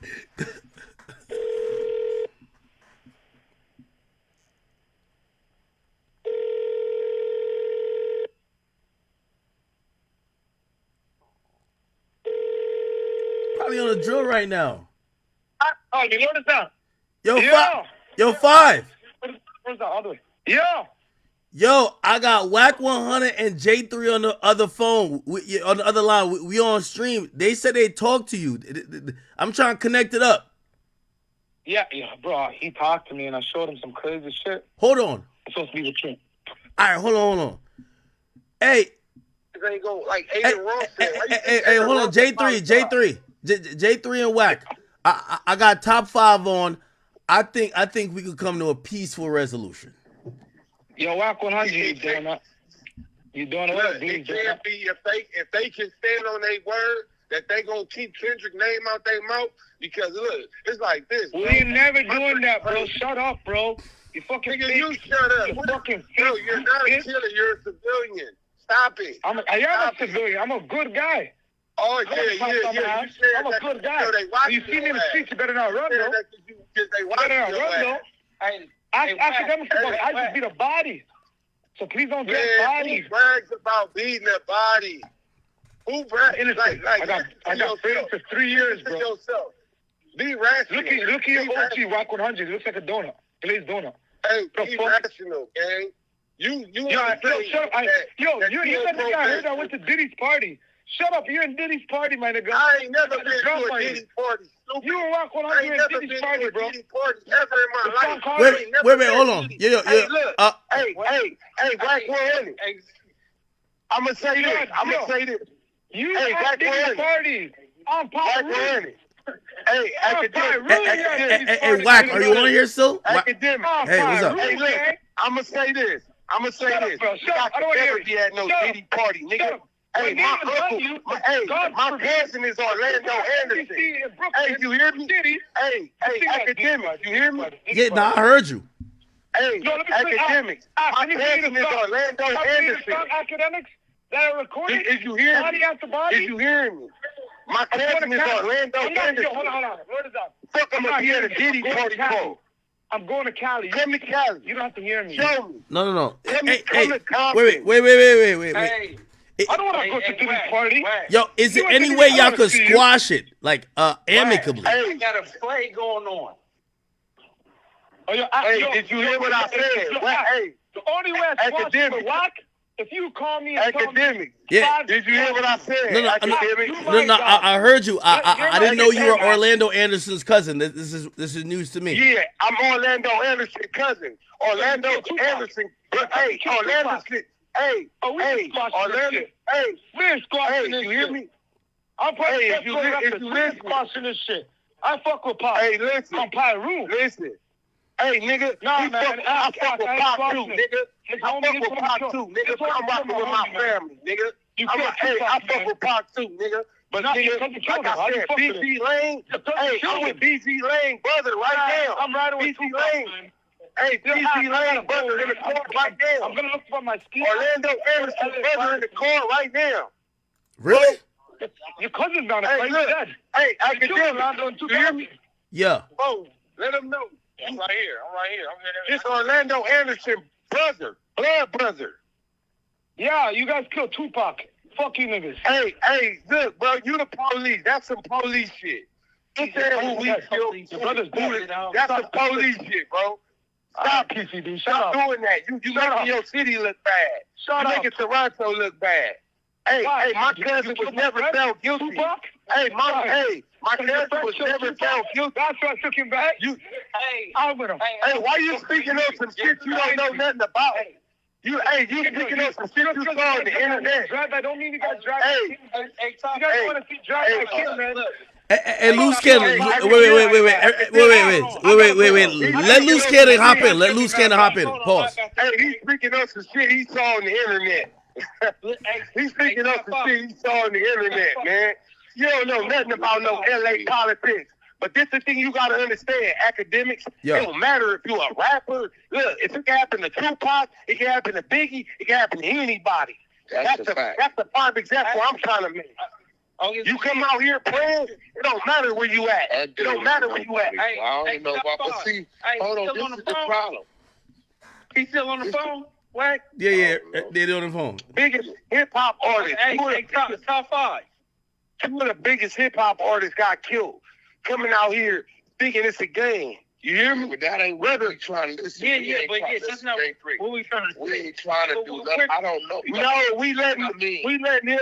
We letting him know that ain't nobody bigger than the program. Yeah, we ain't saying that to sabotage. Act for rest years. In peace, Biggie. Rest in peace, Fox. Look, hold on, J3, hold on, bro. We didn't try to create an environment, bro, where this shit ain't like this. Drake and Kendrick was a great rap beef. We don't have this shit. And this is what I respect about this little dude. He trying to bring this type of shit. Drake moving around down there. This little nigga up in Canada.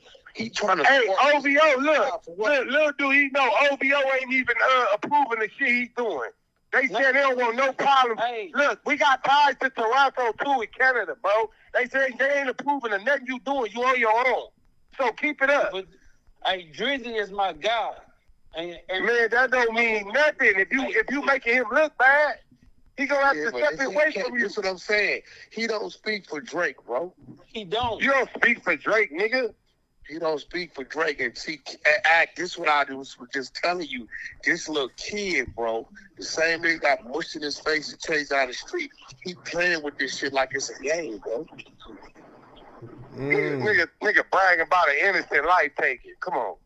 Who got an innocent life? What are you talking about? I'm talking about top 5. He bragging about nigga a body he claimed that was an innocent nigga. And they say you didn't even do it. Stop it. Even if the nigga is telling on himself, you can't fuck with a nigga or listen to a nigga that's implicating his talking about he beat him. Exactly. Speak about that. Exactly. Ain't no gangster go get on there and do that. Ain't nobody Act, listen, bro. You understand what's going on? This nigga is 6'9", 2017, bro. That's what he doing right now. Damn. But we appreciate you, Act. It's much love. Act. When you ready, you can come to Compton. You can come to Compton Academics. We're going to bring out the red carpet and let you know it's good. Nothing 6'9" does today. All the shit 6'9" did when his earlier years, when he was doing all that shit to lead him to some bullshit, is what he's doing. So Wack, this is the question, because, I don't think Drake is telling him, yo, go violate niggas from the West Coast. I think he's trying to... nigga keep screaming the Drake shit, though. No, but clearly he felt like we won. Fire out. Clearly he felt like we won. Drake, they trying to squash it. He prolonged it. Drake said it just like this today. He said, I'm on vacation. I don't fuck with that shit. That's exactly what he said that. Wait. I just told you I got ties to Canada. They said they don't. OVO, his manager said he don't approve of nothing this guy is doing. He's on his own. Listen, bro. Really? Act, my position in this shit. Really. I feel like this. As a G, we know what's up with us. We couldn't let no little dude right here kick no. Mercules would never be doing no shit like this. Free know what's up with us. Yeah, right. So, end of the day, man, fuck all that. We don't follow behind Canada, respectfully. Wait. Much love. Do y'all think that what he was saying? Toronto or Canada. Wait. Do y'all think that what he was saying? No, but this dude. Wait, hold on. Wait. Whack. Do y'all think what he was saying? Canada, wait, Wack. We'll break that dude in pieces. Hold on, Jake. Wait, hold on. Wait, Wack. Do you think what he was saying was, more of him trying to, just, kind of put up a defense of Drake, maybe against what he think It's is over with. The rap beef been over with 3 months, 4 months. Yeah, he no, just okay. getting out. What are you talking about, bro? Like, Okay, what okay, is he then I get that. talking about? You see what I'm saying? I'm still looking at this little kid. That's a nigga. You know what? Yo, Loose. That's a nigga. You don't even fire. You just slap the shit out of him, kick him in his ass. Yeah, but the thing is, Drake is not even trying to fuck with that. Drake is trying to say the nigga. And that's the crazy part, because I'm on my way to put a play together, and then I'm gonna probably stop that shit and just let Cuz just be out in the water by itself. Dead home. Yeah, because he did some bullshit on the phone with some square people, and they got the shit. And if that shit gets somewhere, he's done. Drake could never probably fuck with him. Hey, look, man, set up a boxing match or something, man. I bet you I knock this nigga out. You already asked him that. He said he wasn't. Yeah. You know, Dude, let's get paid for this shit then. Fuck it. I'll knock him out and get paid for Let it. me ask you something. Why you cheerleading on this nigga? He done got mushed in the face. They say he had women's clothes on his body. No, all right, hold on. So there's some video. I don't know nothing about it. I'm just hearing this shit. Okay, so there's some videos. I've seen it. So there's some Hold on, videos Jake, I we think don't when talk. he was younger, but from what I've heard, Why is this dude That ain't no excuse, bro. hold on. In That the ain't last no couple excuse. years, everybody told me. I'm being honest. In the last couple years, they said when you mention like the niggas who really getting it in Toronto, in the last couple years, his group GGG, they're the guys that they're like the menaces, and again, I don't know what that necessarily means. I don't know. Hey, it's a lot of niggas that's getting it in and they sour. Niggas, just because you getting it in don't mean you ain't sour and sweet. But this is what I'm saying, though. What is all that? Why is this dude trying to intentionally kick off something around Drake? Why are you doing that, bro? Well, I think he's doing a little bit of content with like he's trying to mix the content with real shit. Man, but hey, look, let's make it interesting. We got 500,000. We got 1 million. We got 500,000 to 1 million. I'll knock him out, period. Guns down. Guns down. Wait, hold on. Wait, J3. How tall are you? Man, I'm about 6'2". Can you 6'2"? I know you somewhere. Be about 6'2". Wait. How much you weigh? And I weigh 170. All right, 190. 180, 190. Now I ain't gonna lie, y'all in two different weight classes. You too big. You like. Hey, look, ain't no excuses. In this street shit, ain't no sizes. In the county jail, you can't go in there and say, oh, I'm this little. Oh, you can't talk your shit in these common streets, LA streets, and ain't got a problem. What I'm telling you, though, hold on, JT. What I'm telling you, Ack, is this. Our disposition is this, bro. It was a great whack beef. It was a great turnout for Kendrick. It was a great turnout for the West. Kendrick got the Super Bowl. Dude was gone doing it, right? I guess he just come home. This shit ain't no gang bang shit. If I ain't mistaken, Wacko from West Side Fire got online with some of Drake people for them to like leave it where it's at. So that's been uphill. Ain't nobody talking nothing crazy. Top Dog did his part on did his thing on that side of it too. Why is dude trying to start something and turn this shit into the very same thing that we was patting ourselves on the back for getting away from? Wait. So nobody Whack. wants to rob Drake, kill Drake. Wait. Whack. I just want to get an understanding. You're saying that it's been politic behind the scene that, hey, listen, whatever the rap shit was is what the rap shit was. The streets is gonna operate on a certain level where we not escalating this shit. And you're saying that top five.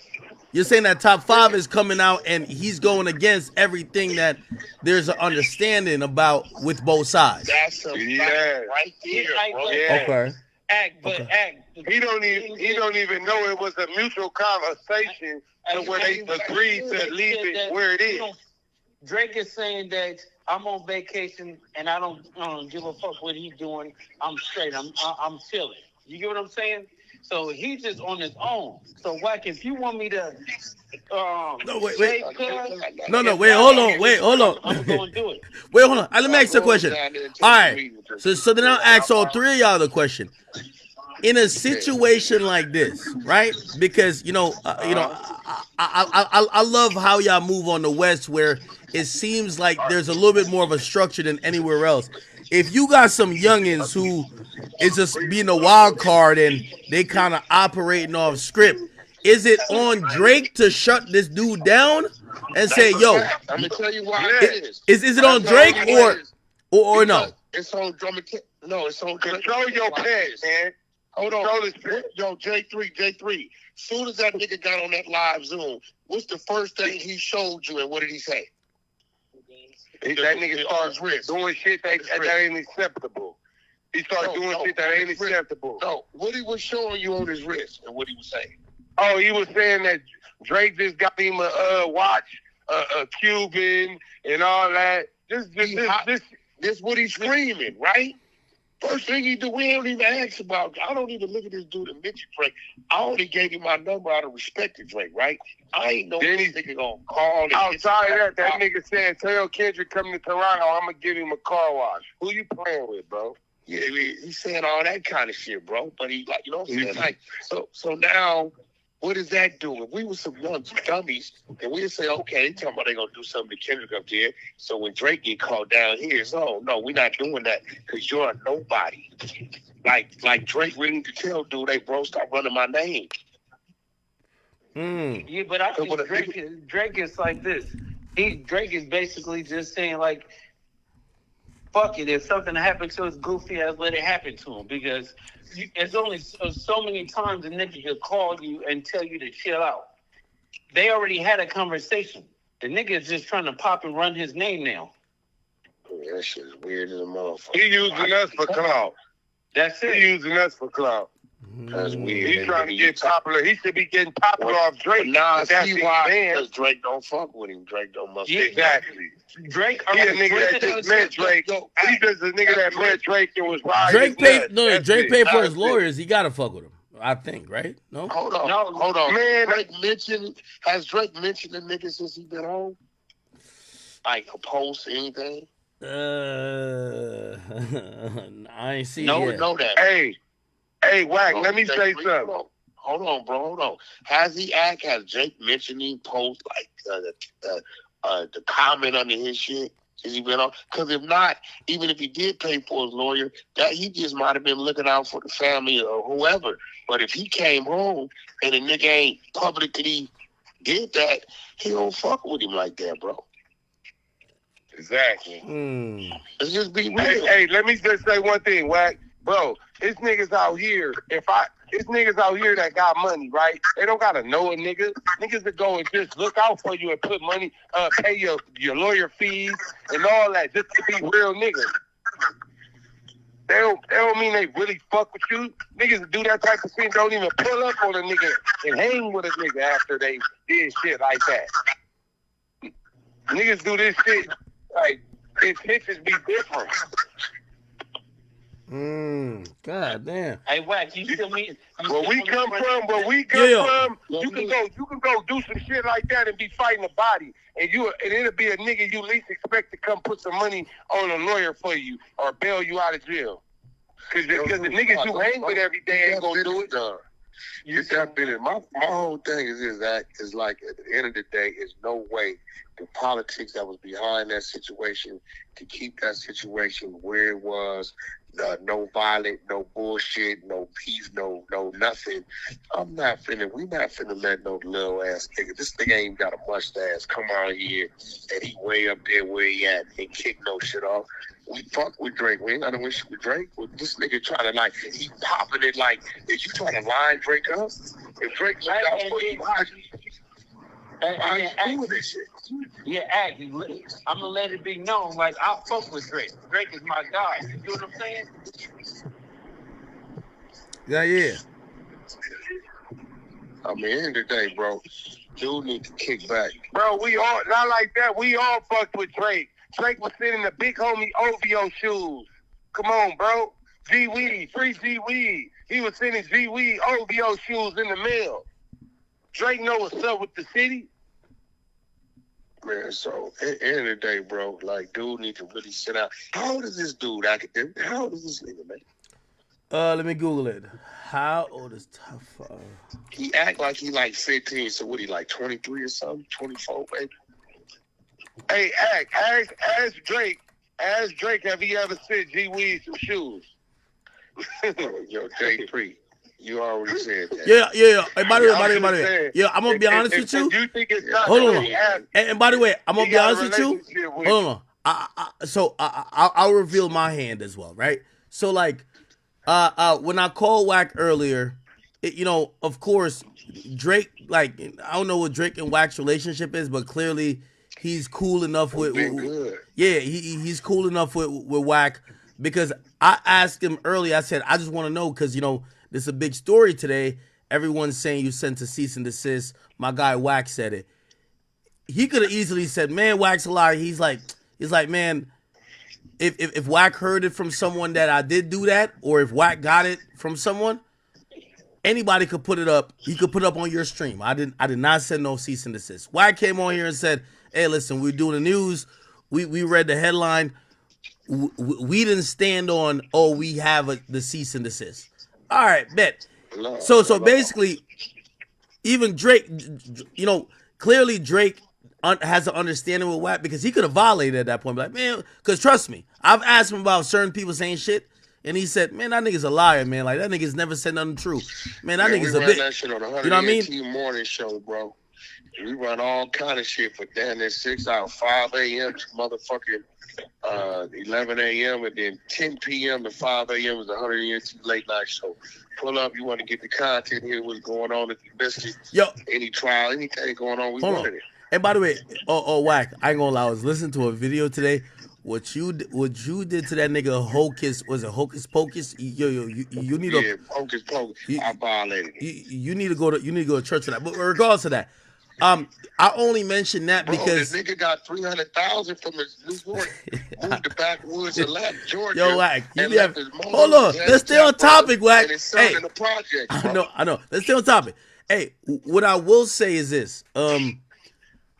Me personally, because I think the thing with top five is like, I look at him like just a street nigga who is probably realizing he has some ties to somebody, so he doing his thing. But I don't even want to ask Drake, like, yo, Drake, you co-signing? I don't ask Drake about top five. I'm gonna be honest with you. I don't. Probably out the way. All right, like, so to be honest, your guess is as good as mine. If he co-signs everything top five is saying. And also, if I was Drake, I probably wouldn't co-sign what no street nigga is saying all the way 100%. I'm Drake. That's facts. That's a fact. You know what I mean?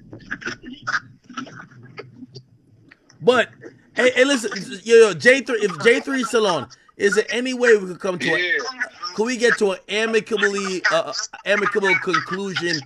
Because here's the thing. I also don't like the narrative where people think that, here's the thing. Drake or Kendrick, and gladfully and hopefully nothing violent will come to them, and we're glad about that, right? This that is what was never man, that's just rap shit, and he making it more than rap. No. I don't know. Hold on. He want to make it more. No. So that's about them. So then it gets to everybody else that's not the two main guys. We don't want nobody else doing or anything happening to nobody that makes it look crazy on those two guys who not doing nothing. So that's him. This is on their side. This top five weirdo. That ain't nobody over here tripping. None of that, bro. Our homies just saying, man, just leave Drake alone. Don't mention him. All that, bro. Out of love for Kendrick, we respecting that. But this dude, I'm the type of nigga, bro. I'm my own man. I'm gonna speak for myself. So if I feel like this nigga doing too much, I'm gonna say something. You feel me? And Wack will tell you that about me. You feel me? Yeah. So I don't know. Look, it ain't on our end. Dude over there, I don't know what he on. Maybe the nigga get high. I don't know, because he's doing a lot of dumb shit to even jeopardize himself. Loose Cannon on his way with a meeting with 40 them right now, because they trying to save this bozo from this shit he did on this thing with these civilians, right? He did some more bozo shit, like he don't like his freedom. This nigga's weird as fuck, right? So now he's screaming in the name of Drake, Oh, bro, chill out, little dude. So, hey, let me say something, Wack. with that being said, right? Do you think, from what you know about me and my history, do you think this dude can fuck with me? Period. Who? With what? Top 5. Fuck with you on what? On any level. Nah, I don't respect you. I don't think he can. Exactly. Well, no. Hey, I'm not discounting that, but I do want. I think Wack is constantly thinking about that video. He was 9, Wack. He was 9. No, he wasn't. Yo, Wack. Imagine if you was in a store and somebody tried to bully you at 9. Come on now. Come on. Age out here, age with 15. He had to been about 18 in that video, 19 for sure. Let's do the math. age don't matter. How old is he right now? I don't know. I'm giving him 19. How old is he? He was 19 at least. He got to be 20 something at least. He don't supposed to be no more than 3-4 years. Hey, that's like another thing, right? If a nigga out here tell when he's 10 years old, he's still a rat, right? If he's 30 years old, he's still a rat, right? That's the fact. So it don't matter what happened when he was 9, 10, 15. But he don't lie to that's act trying to spit it there. Oh no. He's 26. Okay. He's 26 right now, supposedly. He's 26. So he had to be at least 20 years old in that video. You think so? And I'm giving him grace. How video out? We find out every day. A video made no. Wack, I thought y'all was running up. I swear, this morning, I'm giving him 3-4 years. How old is the video? No, that's pretty time that much. It can't be no more than 3-4 years ago. How much time did he just do fighting the case? He did 3 years fighting the case. Okay, so he went when he was 23. Okay, that nigga had to be at least 20. Ain't no nigga mushing no nigga no face, and you telling me it's okay at 20 years old. Wack, you never got mushed at 20? Keep it a beat. Hell no. Man, hell no. And I'd already been in the penitentiary 5 years. Even if a nigga mushed me in the face when I was younger, I'ma feel the way to this day. Act your life, how you grew up, that's different than this nigga. You talking about he's the boogeyman. Nigga, he pushing his ass. Get the fuck out of here, bro. Lose, what up? If a nigga smush a nigga at 12 years old, I'm gonna come back and shoot a nigga in the face. Did you heard what I said? We don't forget shit like that. That type of shit stick with a nigga. It ain't gonna be no. Yo. Hey, by the way, I just want to say, Lose. Other than watching, I watch Wack every day on Clubhouse. I wait for your one video a day every day, nigga. Nigga, I see you do an impression the other day. I think you dressed up as Brick Baby, Spider Logan, and a few niggas. I couldn't stop laughing, nigga. I ain't gonna lie to you, bro. Yeah, no. These niggas be don't run content, so we start running content on these buster ass niggas every day. Oh man, hold on. Yo, Wack, you gotta help me with this, cause you know what they're trying to say, right? They're trying to say I'm starting issues, not squashing them. I want to squash them. How could I get this? I want to squash. I want to squash top 5 and J3. No, top 5 and J3. I want to squash. I mean, like, dude, you don't need nobody, you know? Stop woofing him. Make it seem like it's a rap video. You wasn't even on the streets for it. Let's go. Ain't he supposed to be a rapper? Is he a rapper?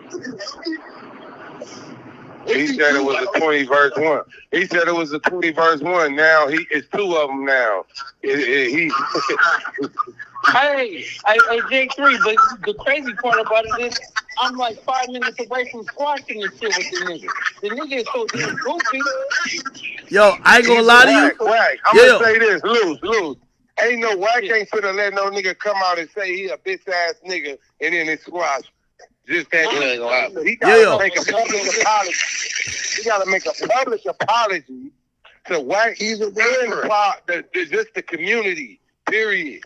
Yo, Akademiks, he has a Spotify page. He's a rapper. Hey, by the way, why don't he go to the studio? Hey, by the way, Wack, while we're on the phone, Me and Drake, like, we're not talking about this, but like we were talking about some other shit. Anyway, Drake just said this, and I feel like I can say it because I usually don't say everything you tell me.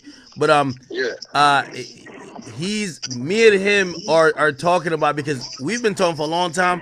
He hasn't been on a vacation in a long time. He said, I'm enjoying my vacation.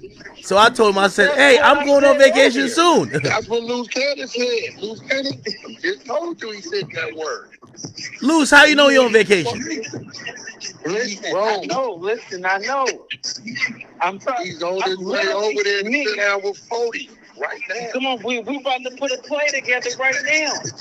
This is squad. 40 just trying to protect this bozo. Oh. Man, oh man. All right. Didn't I tell you that before I got loose on the phone? All right. No. Y'all right. Y'all got it. Y'all got it. Yeah, you need to sit down, bro. Like, I don't know. But listen, we got me and Luce just did a deal with Dash TV. Mm-hmm. You know what I'm saying? Go check out Tronics Network.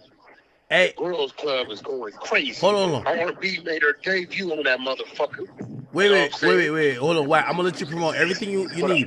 But I just gotta say this: if the next Adam and Wack show isn't you, Adam, J3, bro, and I ain't gonna lie, you gotta bring Luz Cannon on more, yo. That nigga's too funny. I ain't gonna lie to you. No, Adam got J3 this week in like 2 days. Like, really? Yep. I got an interview with No Jumper on the 2nd. Okay, I can't wait to see it. J3 already gonna be up there on the 2nd, right? Yeah, so me and Wack probably do Thursday. Yeah, Wack, so we yeah, can do Thursday. We can do Thursday. Hey, Wack can tell you. I hit him up and said, "Hey, Wack, when this nigga going to No Jumper? Let me know so I could be there." I don't know nothing about this dude. Who, top 5? I said, didn't I hit you up and ask you that? Oh yeah, the top. Yeah, dude just need to chill out, bro. Shout out Mercules, bro. That's a good representation of Canada right there, Mercules, bro. Oh, man. That nigga do his thing, make his music. Hey, it's other people hitting me from Toronto, like, bro, he ain't this, he ain't that, bro. Lock in with us.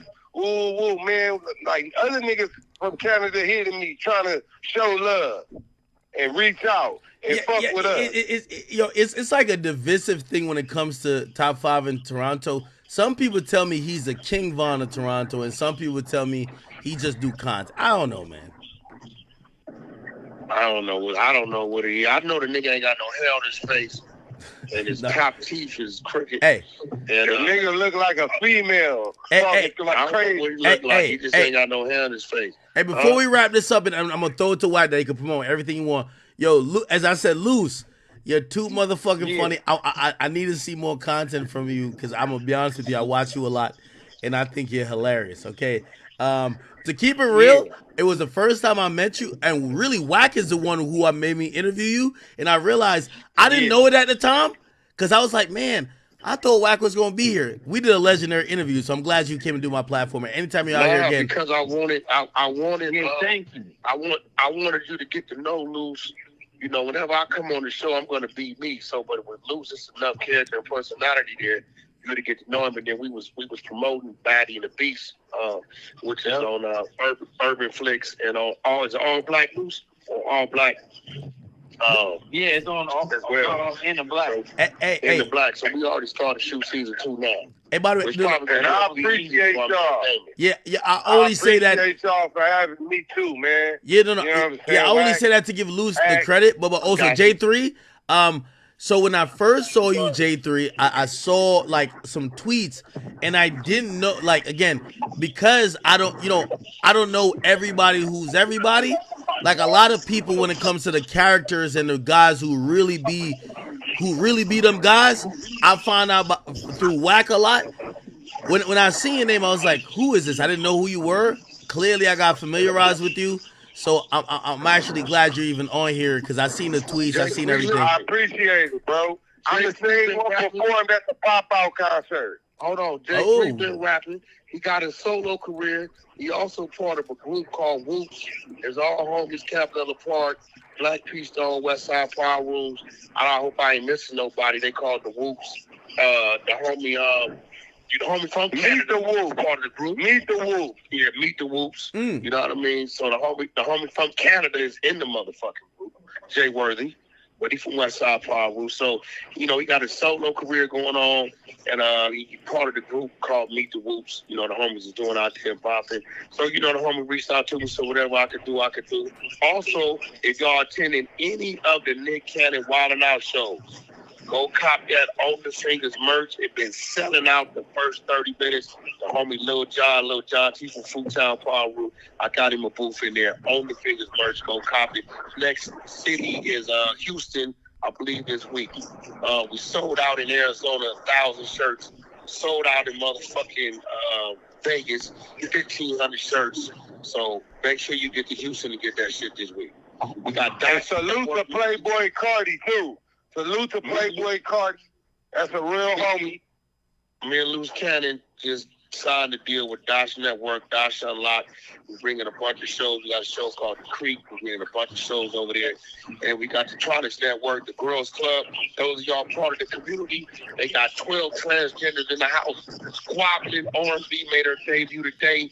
Go check it out. Episode 9.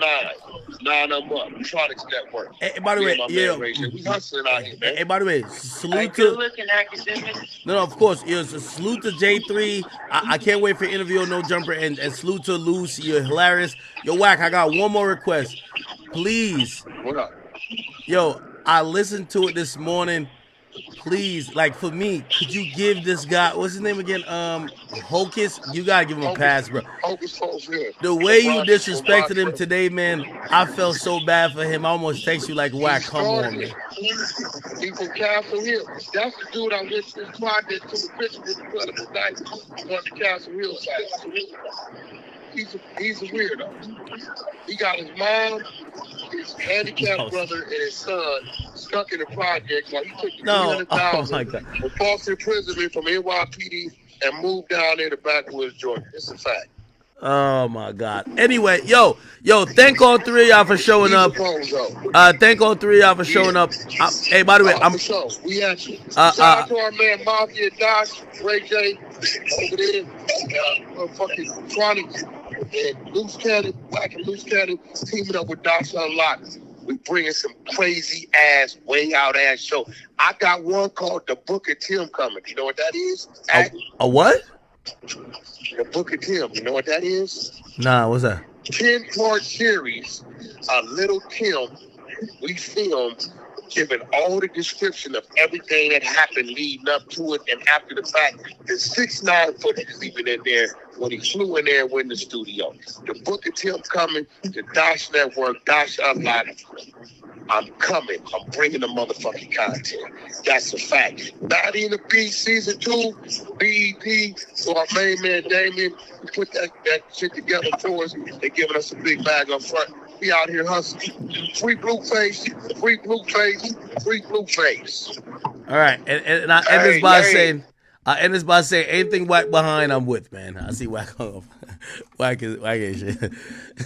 My man was jogging the last word. Wack is like, nah, it's me. Those were his people on the other side. All right, anyway. All right, cool. I know. Some of y'all was like, damn, Ak, an hour convo. Chill. We only 3 hours in. Y'all know we ain't finna get off no damn stream at no 1 o'clock? The fuck? Got mad shit to talk about. Okay, cool. I talked to Drake a little bit. Me and Drake talked. No, actually, we're being mad friendly with each other this time. He answered whatever. I literally told him, I said, bro, I know you've realized I don't ask you shit no more. Because, like, everything I tell you, Drake tell me, y'all be like, oh, Drake is lying to him. He's feeding him up stories. Like, bro, Drake, and I don't want to speak for that bum-ass thing because I don't even like the nigga. Like, Mealy Moore, like, Drake doesn't hit none of us up to be like, could you tell people this? We just know he's not, like, he's the biggest artist. We're media personalities. We have access to him. If y'all say, hey, does Drake have 5 fingers? Or no, does he have 6 fingers on his left hand? Like, we might just ask him, you got 6 fingers on your left hand, man, nigga? And he might just tell us rather than tweet it. So now we say, be like, yo, why Drake talking about him having 5 fingers? Like, bro, that's what it is. I told y'all that about the The whole thing where he commented about the him turning down the Super Bowl. He didn't.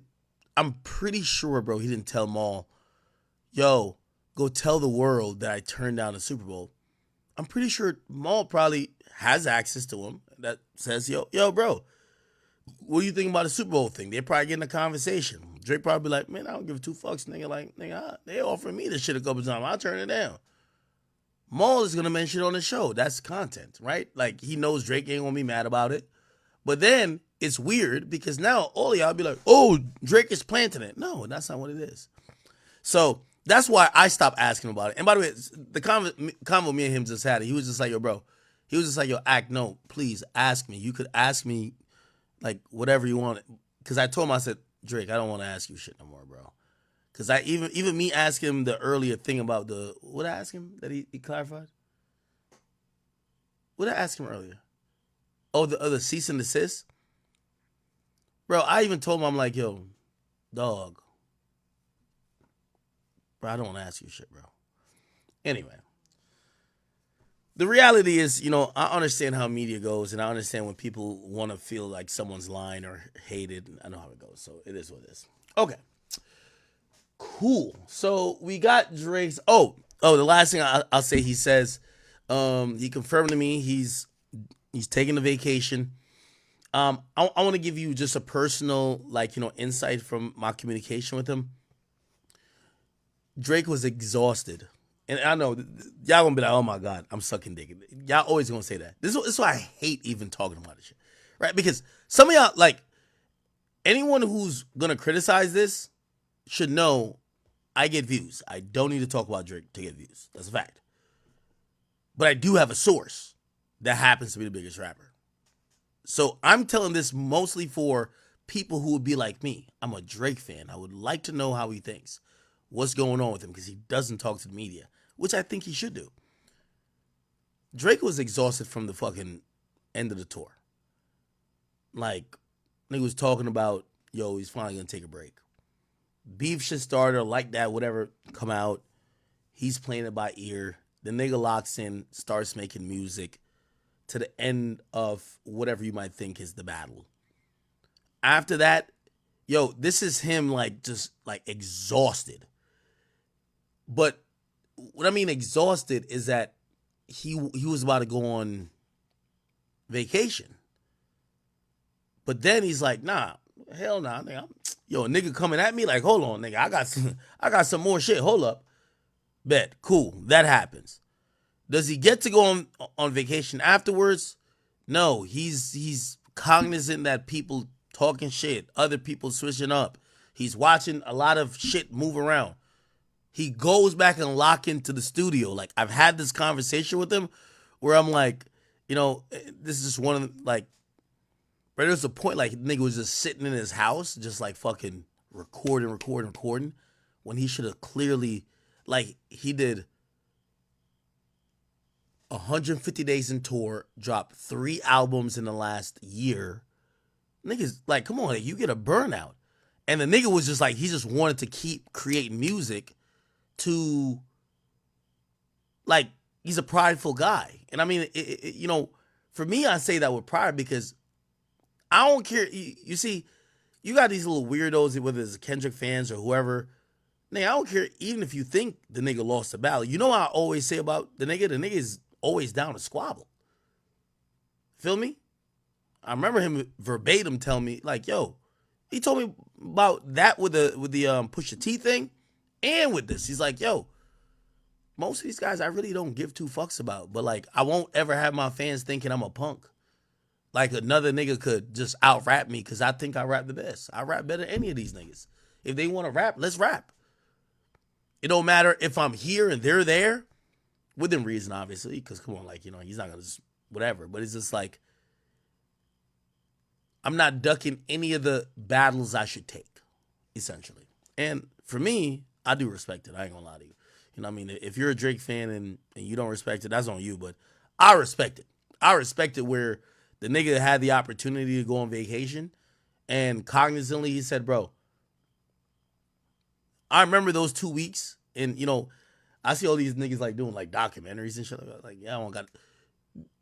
Drake was about to go on vacation, and I remember me and him talking, and he's saying, "This is when before he drops Push Up, and he's like, yo, Ak, I'm cooking up. Yo, I'm hearing a nigga got a song. Tell that nigga to drop. You could let niggas know, all right, cool. If Kendrick drops, I'm dropping. Cause I'm tired of the nigga baiting the shit for years and years. Like, nigga, I'm for going on vacation. What's up? Let's do it. So for me, I ain't gonna lie to you. Like, whatever y'all niggas say, I respected the fuck out of that. I'm sorry. I don't care if y'all niggas say the nigga lost, whatever. That nigga could have literally just said, you're a bum. You haven't had a hit in 5 years, and ignore the nigga. But the nigga just didn't want to look like a bitch in front of his fans. I like that. I'm sorry. And I'm a fan. Cool. Anyway, we're done with the Drake and Kendrick shit. And we're done with Whack. And we're done with top. Oh, actually, no. I'll play the top 5 video. This is the top 5 Whack 100 video that let me see if I can play. That Whack was like, you know. So first, it's all of them first. So this is top 5 on the phone with Whack first. So call him and let's finish this. Okay. He's a civilian. You know. No, he's not. He is. Gumo. He said Gumo. You saying he a gangster? You calling 6ix9ine a gangster? Whack. Just because you have multiple. Let me ask you something, bro. Why was he the one looking at 47 years as the kingpin? Who told on him? Let me ask you a question. All of them. Is that your friend? That's my partner. That's my friend. So you're working with a DA? No. Me and 6ix9ine are friends. It's my friend. Attorney Whack? So call him right now if you're friends. What you mean, bro? He already got the video whooping your ass, bro. Keep playing. I'm gonna put it out. That's fucked up. I'm so confused. Keep playing. I'm gonna put it out, bro. Yeah, why you make that up? Who? 6ix9ine beat me up. He whooped your ass, bro. You know what happened. 6ix9ine? You're smoking drugs. Hey, bro, put some respect on Daddy's name. Yeah, he really smoking crack. This is a real thing. Listen, you look like a glazed donut, Whack 100. I f with this dude. I like this dude.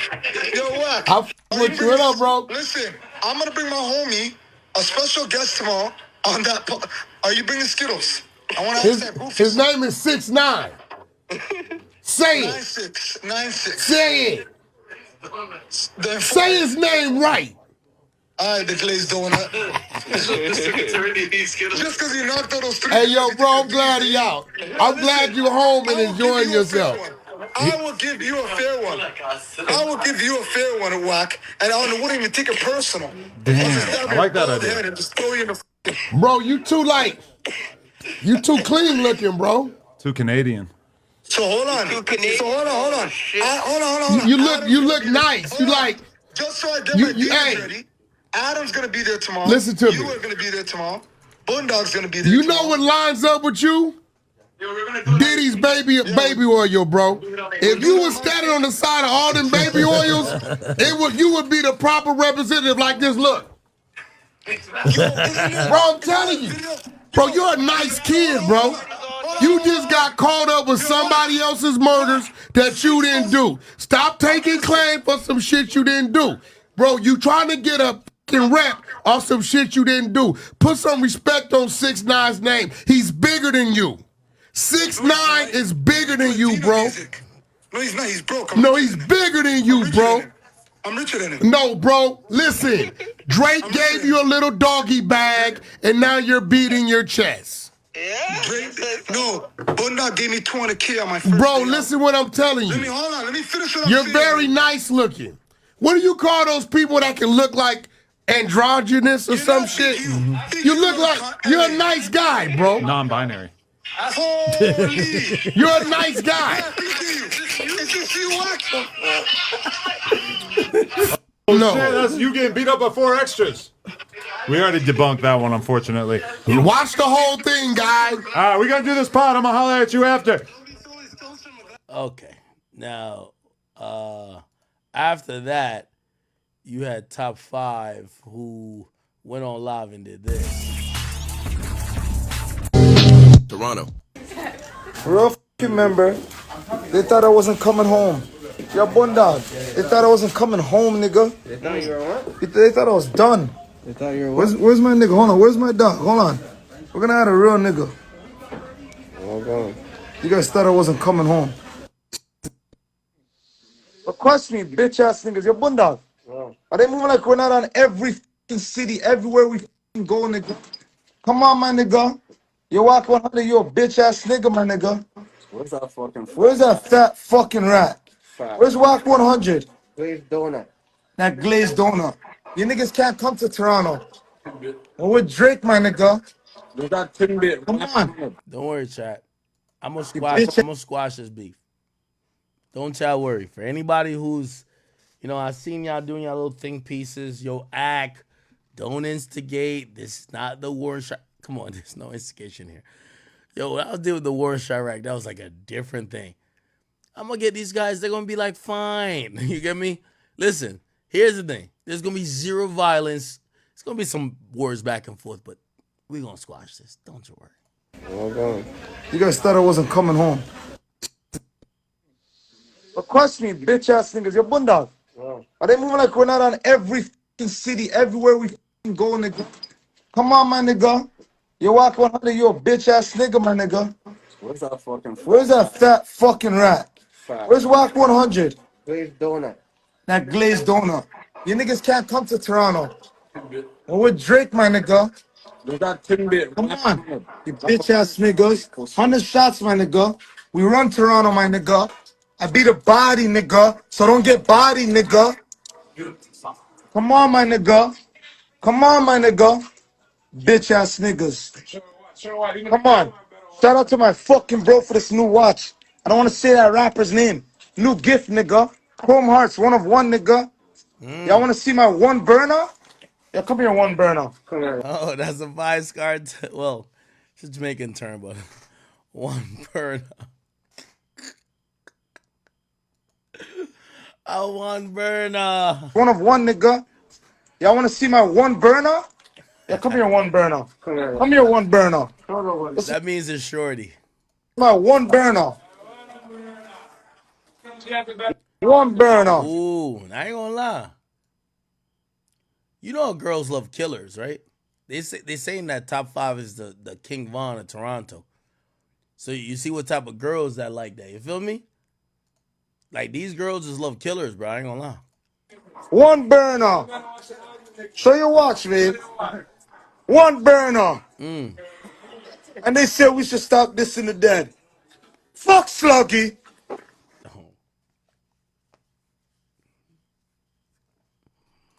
Fuck Clutch. Wait, what? Hold on now. Fuck your block, nigga. Wait, hold on. We're not even naming your blocks. You guys left me. You guys left me in a fucking cell for 3 years. What the fuck you thought was gonna happen? I went crazy. Cam H crazy. So let me tell you, rap niggas, one thing. Please. Nah, he got Tourette's. That's why he do like his fingers move like sporadically. Happen. I went crazy. Cam H crazy. That's spasms. So let me tell you, rap niggas, one thing. Please, please do not fucking come to Toronto. Yo, Boondog, I want it all. So let me tell you why I want Kendrick Lamar. And why I'm looking for Kendrick Lamar. The nigga dissed my nigga Drake when I was in jail, my nigga. Oh, man. He made a whole... So if you weren't in jail, you couldn't diff? No, not like us would not come out if I was on road. You guys think not like us would drop if I was on road? I'm a real bad boy in every country. LA, Toronto. What, late nights with who? Late nights with Leah me. With your 1 burner? With my 1 burner. What are you doing? But it's been a late night thing with her. It's been a late night Been thing? like, yo, bro. Yo, Ray J thing? let me ask you a question. Come here, baby. Stand up. Oh, man. Stand up. Come here. Come here. Come here. Come here. Come here. Come here. Let me ask you something, babe. Can I handle you? I don't know. Can you? Stop playing games. You know I can handle you. It's not a PR stunt like It's not a PR stunt like Ruby Rose and Drewski. And I'm not giving this girl $1. Yo, Boondog, she's getting a cheeseburger only. We're going to McDonald's. Are you sure? But you bought me this. Hold on. You're doing too much, babe. You're doing too much. Slow down, Yo, bitch. I ain't gonna lie, these girls do love killers. So top 5 got out and is instantly he back shorty here. Oh man. What y'all rate her, chat? She just like killers. Feel me? It's kind of yeah, these girls is like murderers. I ain't gonna lie to you. It's kind of crazy. Okay.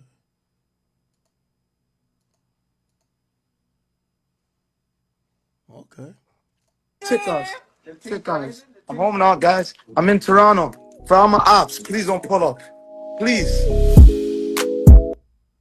Okay. So she wrote people. All right. I think we handle that. Let's go to the. Should we do YSL case or Diddy? Pause. Let's go to YSL case real quick. Yo, the YSL case, chat, if you haven't known, has erupted. YSL trial. Actually, let's go to Law and Crimes. Essentially, the judge, right? So the judge is supposed to be a neutral arbiter. Obviously, if you don't know, in the YSL case, the judge has been changed a few times, right? First it was damn, I'm forgetting his name, but it was changed from him to someone else, then to someone else. It's changed multiple times. But one thing we've noticed after watching the Young Dolph trial in Memphis is that, man, the prosecutors in the Young Dolph case had clearly a better handle of the case, the courtroom, the situation, better than what we're seeing in the YSL case. YSL case, Woody was on the stand just talking crazy to them. Like, it feels like it's like a shit show. And essentially today it came to a helm because during the trial today, the judge herself actually got mad at the prosecutor and basically said that the prosecutor was unprepared, which, by the way, that's a huge indictment. Your Honor, may we? By the way, she then considered a motion for mistrial. We'll let you know what happened. Watch this. Excuse the witness. Yeah, Mr. Smirker, you can go ahead and step outside for us. Thank you.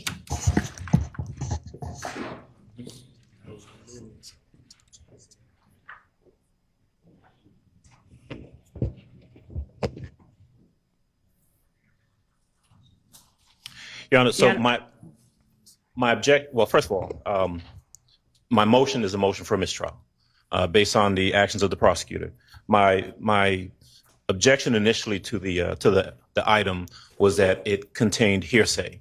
The state represented at the bench that it was not hearsay. There was no hearsay contained in it. We did not address the issue of what the state already knew, which is that there was a phone number attached to it that she was going to try to elicit testimony from this witness about who that phone number belonged to. That in and of itself is speculation, but it's certainly hearsay.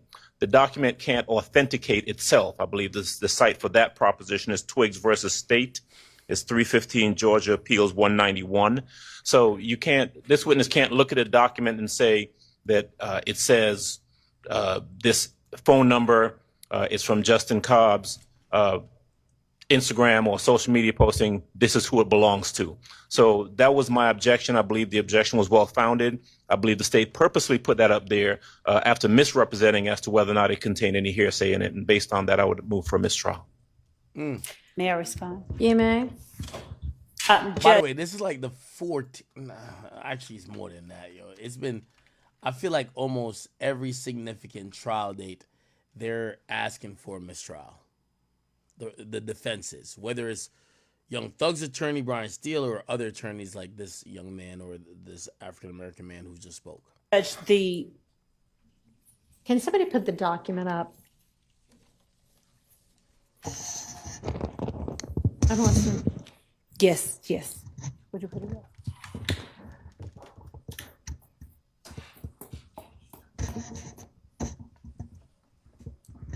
First, the state objects to a mistrial. Second, Your Honor, what Mr. Adams indicated that he did not want on here were the comments with where's the phone number? There it is. Yeah. Okay. The comments generally being all of the writing on the right side of the picture. Your Honor.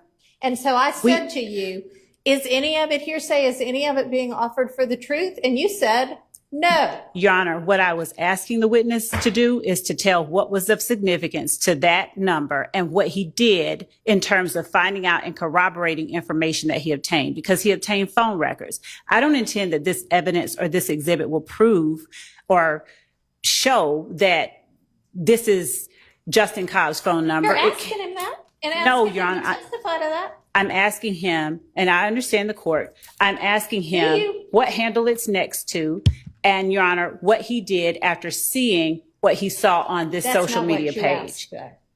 You represented at the bench that none of this, that being the writing on the right side of the picture, which we're all squinting at because it's tiny on the piece of paper. And so I am relying upon you to actually be honest with the court and opposing counsel so that we can deal appropriately with the evidentiary issue.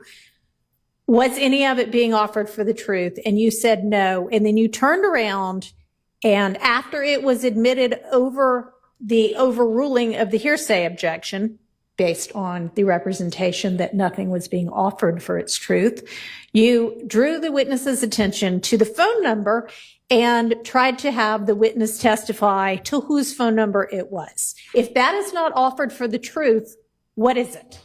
Your Honor, it explains what. Damn, got this white woman mad at the goddamn prosecutor. What steps he next took. It wasn't that he sat there and. Yo, chat, I'm gonna be honest with you. I want to continue to say this. With all due respect to all my black queens, this trial is being ran by 2 black women. And out of Fulton County, number one, the DA is a black woman. That's the district attorney, which is Fonnie Willis. These are ADAs, which are assistant district attorneys. These are 2 black women. And I'm going to be honest with you. They're horrible. They're bad. They're trash. Maybe they're just on the case to get thug off.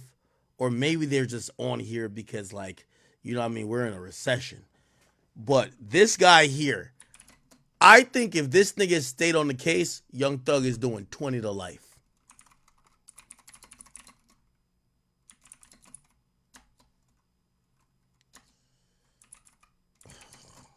Ah, man. You know who what's that guy? He was a guy who was like, yo, he's the dark figure, the first DA.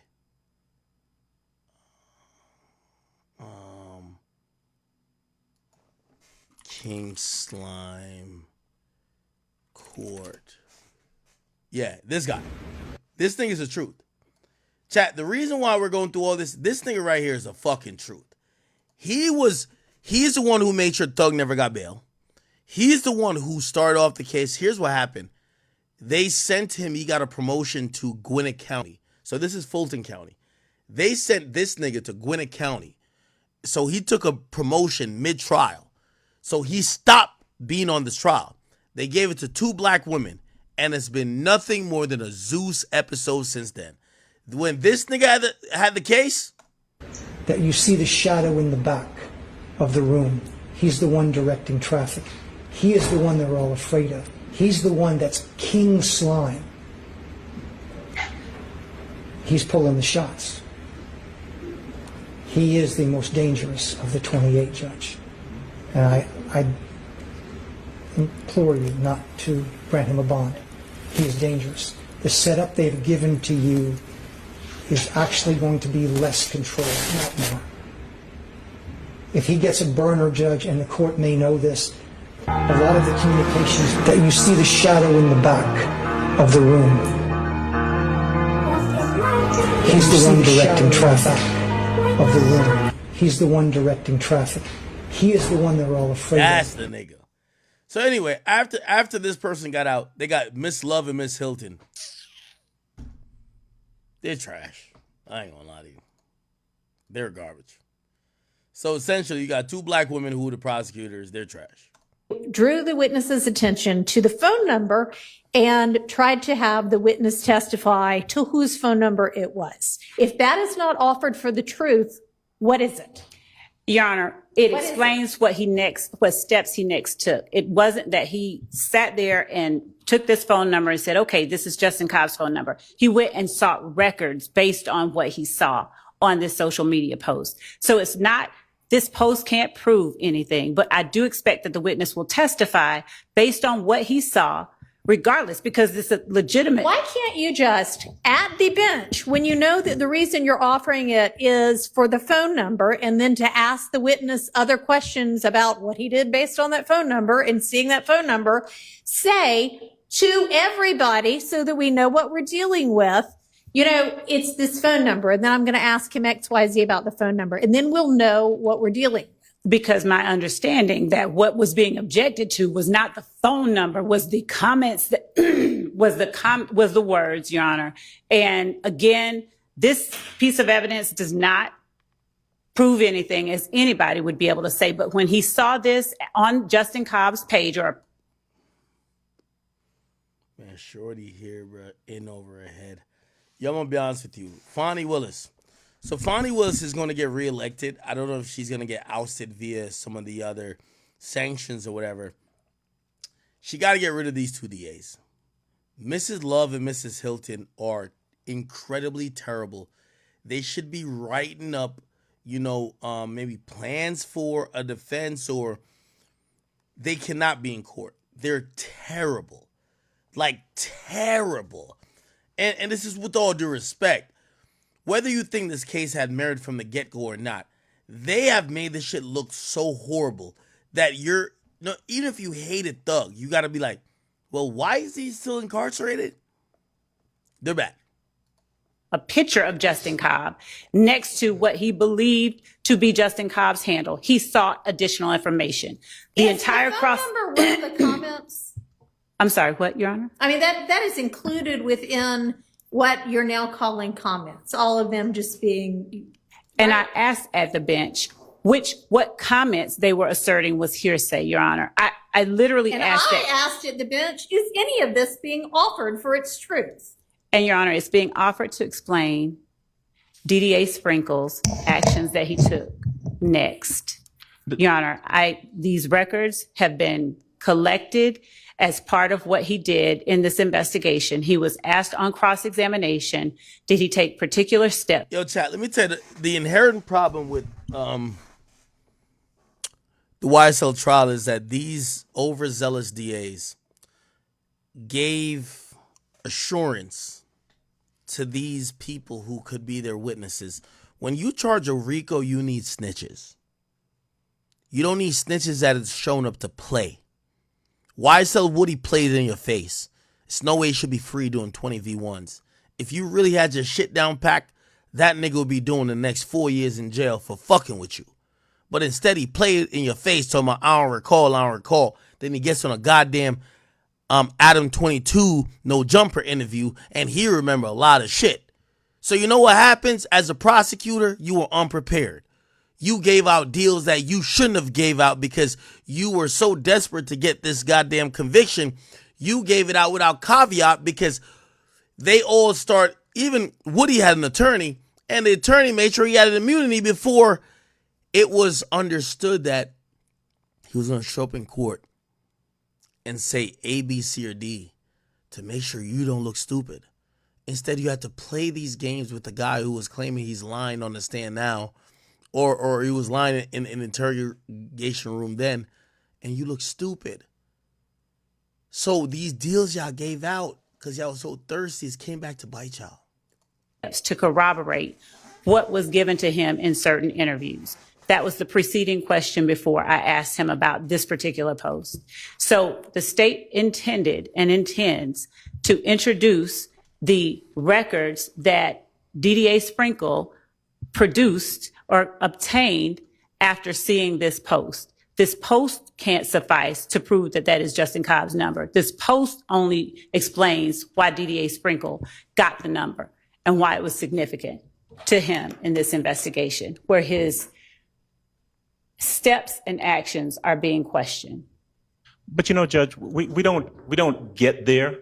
I hear what the state's saying, and it's disingenuous because we don't get to the second step that they're talking about, what records he procured and why he did what he did, unless we go through the hearsay statement that's contained in the portion that I objected to. And the court is accurate. I was there, and I asked for everything that was on the right side, all of the verbiage to be. I said that was hearsay. The state said it was not. It clearly is, because to ask him that specific question, I mean, listen, none of us are obtuse here. It is what it is. I think that the state was disingenuous about it. State's being very slippery in regards to their response to the court's questions. I think it's willful, and I think a mistrial is appropriate. And I'm asking. I can't figure out what it is. If it's disingenuous, if it is that, I don't want to malign the prosecutor standing in front of me right now. So I'm not going to say the possible things that it could be, but it is baffling to me that somebody with the number of years of experience that you have, time after time after time, continues to seemingly purposefully hide the ball to the extent you possibly can for as long as you possibly can. And I really don't want to believe that it is purposeful. But honestly, after a certain number of times, you start to wonder how it could be anything but that, unless it is just that you are so unorganized that you are throwing this case together as you try it. And I am sorry to say that. How fucking bad as a prosecutor you have to be. By the way, here's my theory on this whole thing, right? And y'all could cut, print, start right here. Make sure you clip this. This is what I particularly think. You see the first judge, you're in Glanville. I believe he knew this from the get-go after that first prosecutor I showed got off the case. These prosecutors are inept. They don't know how to do their jobs correctly. So you know what happened? Because I know that a judge is supposed to be a neutral arbiter, and they should be, operating as if, they're neutral to the facts and the situations and whatever being presented by the prosecutor and the defense. But come on, man. You're in Glanville, have served in Fulton County for a while. Yo, here's the truth about it. I don't care if y'all Thug fans or not. That YSL shit was getting niggas killed. That's a fact. Young Thug, all that shit, it's just music. That's a lie. Them niggas was getting niggas killed. Facts. Okay? Everybody knew they was getting killed, but they couldn't prove it. Fonnie Willis finally took some stake in it and charged them. Except the prosecutors in the case couldn't do the job. Let me tell you, I know a judge is supposed to be a neutral arbiter. You think this judge hasn't sat there? By the way, there was mad conflicts that came up before. You think that judge hasn't sat there and watched mad YSL niggas shoot niggas or get caught with a gun but get off? If you think a judge that operates in a county when you eventually get hit with a RICO because your gang is doing so much crime, they don't have some type of... Urine Glanville was trying to help the prosecutor. That's why he got kicked off the case, in my opinion. He realized they were inept. So when Woody at first is on the stand playing fucking games because they're too stupid and they gave him a wild immunity deal, when they go back to the chambers, Glanville himself says, all right, the prosecutors are stupid. I have to scare him to testify and tell what they need to do to convict Doug. So he starts to talk. He starts to say shit. All of the rulings, he starts to side with the prosecutors because the prosecutors are too stupid to do their job by themselves. Now, obvious it becomes you're biased. But I believe that Miss Love and Miss Hilton are unprepared. They should not be district attorneys or ADAs, which means assistant district attorneys. They should be reprimanded and put back. They're damn near paralegals. They don't have the skill, the prerequisites. They don't even have the ability to prepare, which this should have been prepared for a long time. You're on day 140th of a trial and you're still winging it. Why don't you show up to Fonnie Willis and say, hey, I resign, ma'am. I don't think we have a case here. I think we should drop this. That is a possibility. That is a possibility. Go look at the Alec Baldwin case.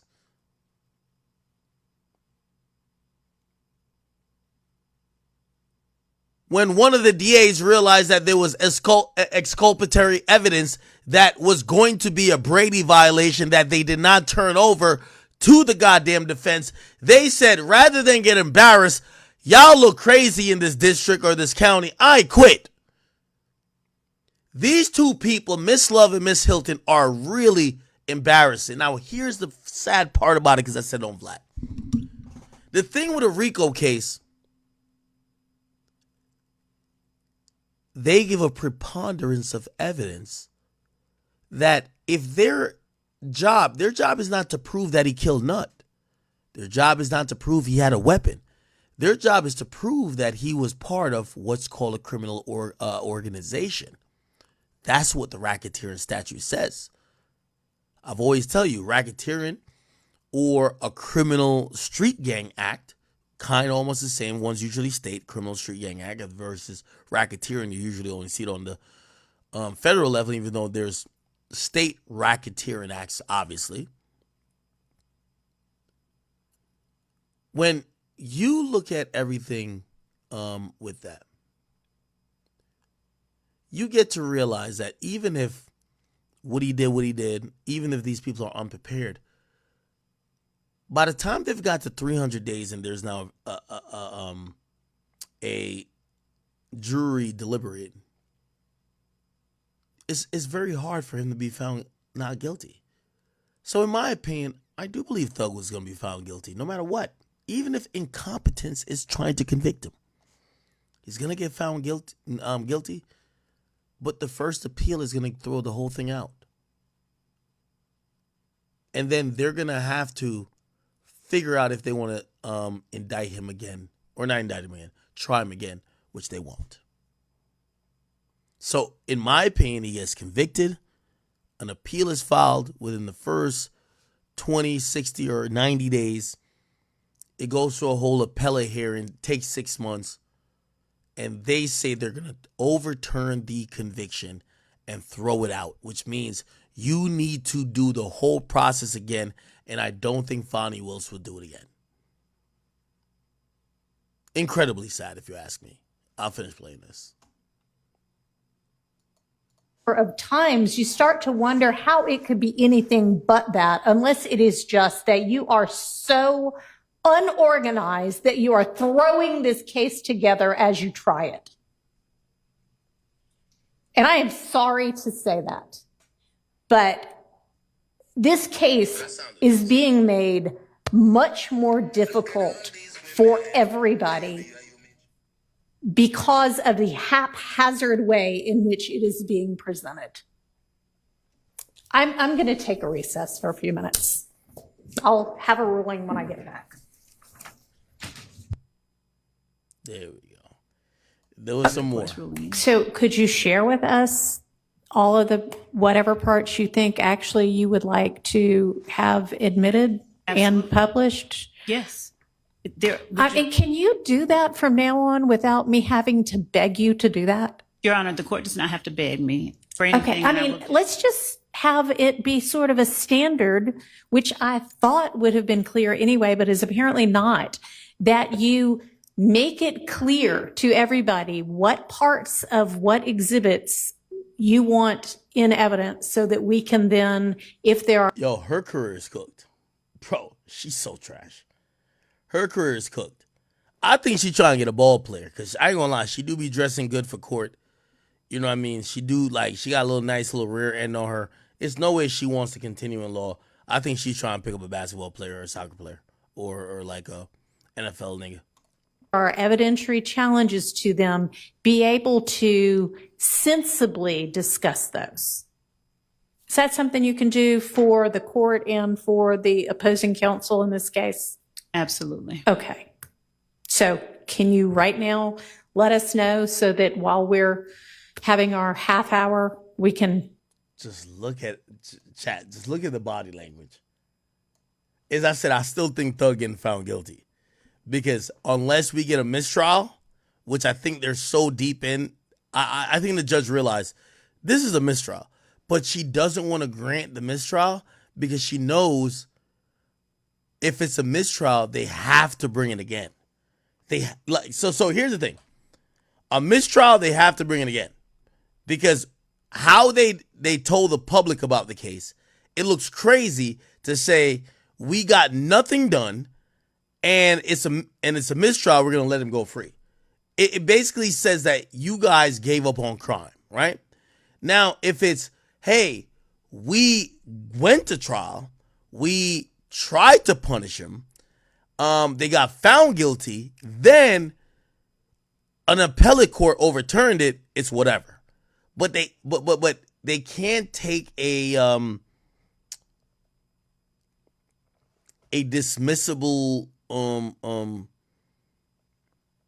mistrial type of cause because the people of the precinct or the county, they're gonna want to do it again. Okay. So can you right now let us know so that while we're having our Look at half that body hour, language. Look at that body language, chat. You could tell she don't even fuck with the judge. Look. the opposing counsel in this case? Look. Absolutely. Okay. So can you right now let us know so that Look. That's that attitude. while we're having Look at that face. That's that our attitude. half hour, we can take a look at all of that? Sure can, Your Honor. All right. Thank you. You're welcome. And the objections, as stated already, generally were hearsay, confrontation clause, and authentication. There's not going to be a confrontation clause issue. People's Twitter posts are not testimonial. But with regard to authentication and hearsay, I don't know if he can set the foundation and he can authenticate these. I believe that. Okay, maybe. All right, and then there may. Okay, so let us know. How are you gonna let us know that? Because can you email to everybody the portions, or how are we gonna? I can give you the specific page numbers. Okay, and everybody else has a copy. Everybody has this. Yes. When you say everybody else has a copy, I'm not sure what the court means. If you give page numbers, they have a copy so that they'll be able to easily find and look at what that is. If they look at the. Do you remember? They have a link. Do you remember which link it is? Yeah. Can you let us know that, or at least them know that? I'll just yes, I can. Resending it would be great, and then pinpointing. And perhaps telling us where it is in the discussion. I'm gonna keep it a bean with you, man. Y'all need to call me sexist and misogynist all you want. This is what happened when you got too many bitches in court. That's a fact. Nigga, y'all ain't here the last 2 minutes. This is catty woman shit. You could tell the judge, who's a woman, don't fuck with this other woman, and they're talking womanese that's mad catty. I don't give a fuck what y'all niggas say. That's a fact. So to keep it real, Urine Glanville was feeling himself too much. That was the first judge. I agree. That nigga had to go. But now you put a woman judge, and I know everybody's like, oh, she's white. They're going to cook. Bro, she's mad catty with the other woman. They're talking subliminal catty woman shit. Bro, you ever seen two women being catty? This is it. People's Twitter posts are not testimonial. But with regard to authentication and hearsay, tell me I'm wrong. Now tell me I'm wrong. He can set the foundation and he can authenticate these? I believe that. Okay. These women are being catty. You have the judge and the prosecutor being catty. Yo, it's at the point where the defense attorneys are like, look at this. Look at this. They're squabbling among themselves. Maybe. All right. And then there may, okay. So let us know. How are you gonna let us know that? Because can you email to everybody the portions, or how are we gonna? I can give you the Daddy. specific page numbers. Okay. And everybody else has a copy? Everybody has this. Yes. When you say everybody else has a copy, I'm not sure what the court means. If you give page numbers, they have a copy so that they'll be able to easily find and look at what that is? If they scroll, if they look at the. Do you remember? They have a link. Do you remember which link it is? Yeah. Can you let us know that, or at least them know that? I'll just yes, I can. Resending it would be great, and then pinpointing. And perhaps telling us where it is in the discovery. No, she's going to resend it, which would be easier. Okay. Okay, so you will do that and be specific about what parts. Yo, you could tell she's so tight at a judge. By the way, it appears this judge is more leaning with the prosecution. She's so upset. You're in Glanville, you used to get both of their backs. You used to get the prosecutors' backs. They never put the prosecutors in the ropes. She went in. All right, Mr. Shart, you had asked in the midst kind of all of the objections that the court give an instruction about the blank box. Is that something that you still want me to do? That the box was young Thug looking fresh as fuck. Blank at the court's instruction. Thug know he finna get out soon. Because we didn't at that point have anything establishing the date, or yes, I would very much understand. And I'm not saying you would. Oh my God, yo, the judge is violating this chick. Look. Okay, and so I'll just tell them that it was at the court's direction that the box was blank because it hadn't at the time been established what the box meant. Your Honor, will that work? Yes, no? Yes, that would be great. Thank you. Yes, ma'am.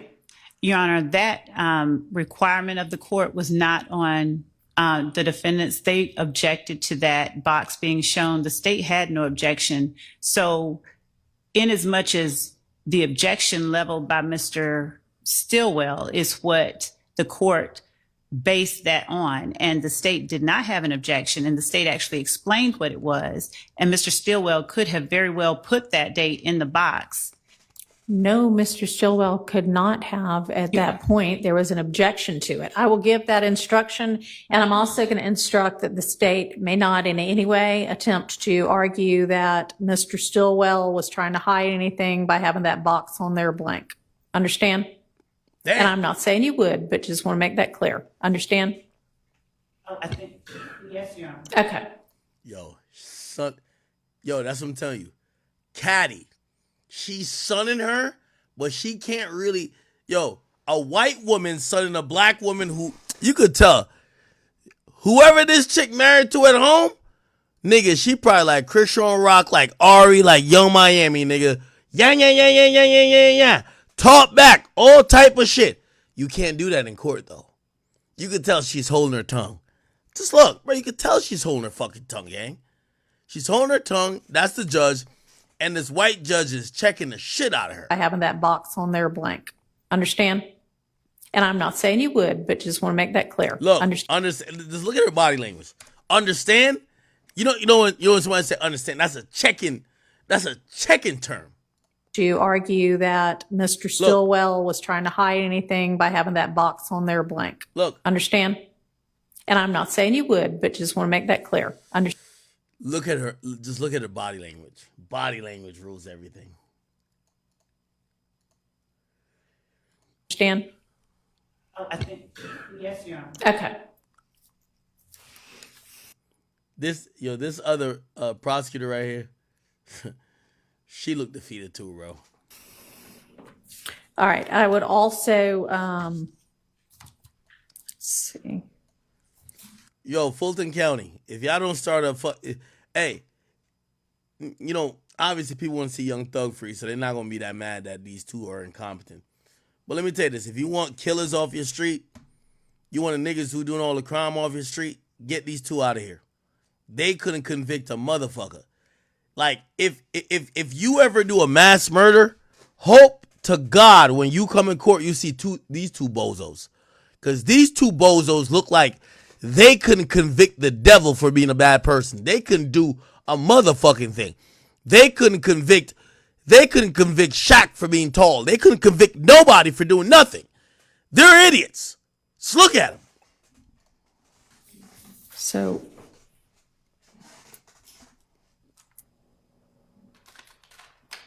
we're going to deal with the Twitter feed issues and the reconsideration of Zachary's things. Anything else? The additional crime scene photos Your Honor, from Mr. Atkins. I don't know if we'll get to that or not. When would that be coming in? Not it. Your Honor, those probably won't even come in until the next week or the week after next. They may not be coming in at all. Well, if they are to come in, it would be in about 2 weeks from now. Okay, and it was so like you said, or somebody said that the CADs with regard to those had already come in. Can y'all be a little more specific about what those are going to be crime scene photos of and why, like what crime scenes and why? I know, Miss Love, you said, oh, you put them back because of witnesses that you had to add back in. Can you give me a little more specificity about the? So at the begin, you want to know the actual crime scenes. Okay. And then why did you have to add those witnesses back in? Well, the why was when counsel for. Was it because you were establishing who lived at places and they were gonna object unless you brought the person in? That was half of it. The other half was that they objected to any of the chain of custody. I remember. Right. Anything beyond that? Yes. So I'm pulling up the actual incident number. I mean, if you want to just give me an address, like the so-and-so. God damn. Crime scene. But these photos, Your Honor, were not produced in discovery. I understand. No. Okay, I'm going to get to that. I'm just trying to get a little bit of basis for what we're even talking about. So it was 717 Cedar Avenue. I don't have the date on that in front of me. Okay. Something was brought up just now that's important. So if you're going to go on trial, even if it's for killing 59 people, the state or even the federal government is required to give you what's called a discovery, which means whatever they're going to use to try to convict you with their evidence, their investigation, they have to turn it over to you, the relevant investigation. Now, that doesn't not only include what they believe that makes you seem guilty, but also what makes you seem innocently, and that's what the Brady rule or law comes in. When usually people say by the time we've had Myron on here before, they say the thing with the feds, once the feds indict, they're ready to go to trial. Well, sometimes the state is like that too. You know, if you're dealing with New York, a lot of times they're ready to go too. The thing with discovery, you got to turn discovery over before you get really almost started. So it's only so much stuff you can still bring in, and if you do bring in additional stuff, you have to give ample time for the defense to prepare for it. And it appears that like they have a bunch of stuff that it's just bullshit. Like, they have things they want to enter, but they're not following this in the statutes of, hey, you have to alert the court that this is new information that the defense never seen before. And this is why they're looking so stupid. Like, they're really winging it. They're doing it on the fly. Well, one was 2014, one was 2015, one was 2019, as I understand it. Which was that? That was 2014. Okay. And that was based on an objection about the Nibin hits. And then there was the 807 Prior and 193 Hendricks shooting. Okay, just unprepared, as I said before. Again, even if Thug gets convicted, I think he'll be quickly returned or overturned on appeal. Okay? So, Zachary. Apparently, this is how crazy it's been. 2 days ago, one of the witnesses was trying to flirt with the female investigator. Watch this. I mean, having just come from the hospital, you probably understand. But she's too sick to continue today, and so we're going to have to pick up on Monday. And so what I think would be the best thing to do in the meantime is over the weekend to just put you up in a hotel room somewhere. You can, I know it's not awesome, but because there are certain members of your family who seem very determined to have you not finish testifying. Like a grown man, huh? Yeah. And I don't want there to be kind of. If I ain't want to testify, I would sit in jail. Jail ain't letting me. I did 9-10 years. So you'd rather go to jail than a hotel room? I'm ready to go home. I know you are. I know. But we're going to have you in a hotel room. You are welcome to have your mom or your sister there over the weekend. But I just think that it's better if it's a more controlled environment where your father is not going to be causing stress for any of y'all. Okay? My father don't cause stress with me. He cause stress with them. He supposed to do that. I know. Bro, I've never seen, have you ever seen like a nigga on a stand that's in a jail outfit talk like this, bro, to the judge? Well, I don't know that, but if he causes leaning back, swinging, all that shit. Stress with them, then that might cause stress to you. So. They took my phones. Can you tell them to get my phones back? Which phones? Just for you to come testify? I don't know. They took them. Okay. Yeah. No, the officer back there took them. I mean. I think when they took him in custody. They took both my cell phones. I mean, I don't really. They ain't turn them into property. I don't really have a problem with him having his phones. The issue is him showing up for court. So it's fine with me if he gets his phones back. So is there anything else you wanted to let the court know? Yeah. I don't want that lawyer no more.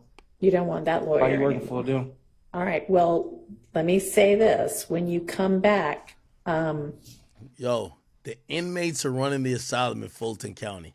No wonder the most popular nigga down there is a nigga who told. It's sweet in Atlanta. All y'all Atlanta niggas who been acting like Atlanta's so tough, this is y'all courts? Let a nigga play like that in New York. Nigga, you do 5 lifetimes. There's no nigga who pops up like this in a New York court. Atlanta is sweet. There's too much Batiman down there, and then there's too much rat down there. That's why, y'all courts is sweet as shit. Atlanta got the sweetest court in history. I've never seen it. We just watched Memphis court. They wasn't playing none of this shit. What the fuck?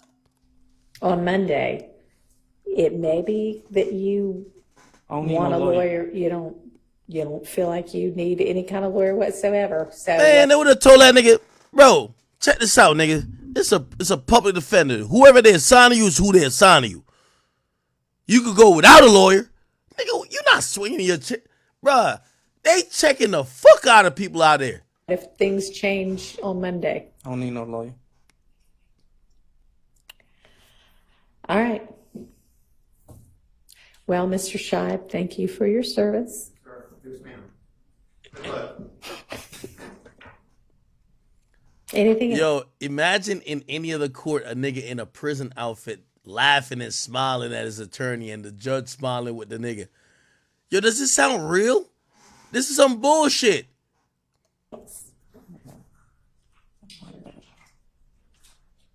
Hang on. I'm asking, actually, Mr. Zachary right now. Mr. Zachary, is there... He just fired his lawyer. Everybody's laughing. Young Thug is it. Even Brian Steele is like, what the fuck is this? Look. Hang on. Look at Brian Steele right here. Brian Steele right here is laughing like, ain't no fucking way. Hang on. I'm asking. Look, he laughing like, yo, the judge just granted the guy who's a witness just to fire his attorney? They're mad pussy. Yo, Fulton County, yo, it's sweet in Atlanta right now. Yo, all y'all criminals, y'all better leave these other states. Go to Atlanta. Atlanta is sweet. Kill 3 niggas, you just get out. Violate the judge. Violate the prosecutor. Defense attorneys laughing at you. What the fuck?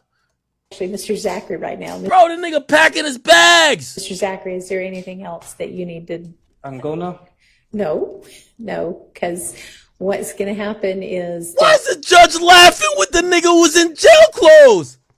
Somebody probably from the DA's office is going to escort you to whichever hotel this is they end up putting... Can it be her walking out the door? Can it be what? Oh, right there walking out the door. Yo, I'm done. Yo, the nigga trying to pick a bad bitch to escort him to the hotel. Atlanta is a joke. Yo, y'all Atlanta rappers who been acting like y'all niggas ain't like New York. Y'all not like Cali. Y'all definitely not like Memphis. And I know in Chicago they allow all type of crimes because they can't keep up. But this is the biggest joke I've seen. This nigga's checking the judge saying, if somebody he's in inmate clothing. They should be escorting him to the hole. He should be in prison. The judge approved him to get a hotel for the weekend. And now he's saying to the judge, could I get that bad bitch right there to escort me? Yo, are you serious? Look, look at the judge grinning. The judge is grinning. He's grinning. Bro, this is some clown shit. Look. The judge is laughing, bro. Bro, this is some he laughing, the judge laughing. Yo, chat. Let me tell you this. Fulton County, just throw the whole county away.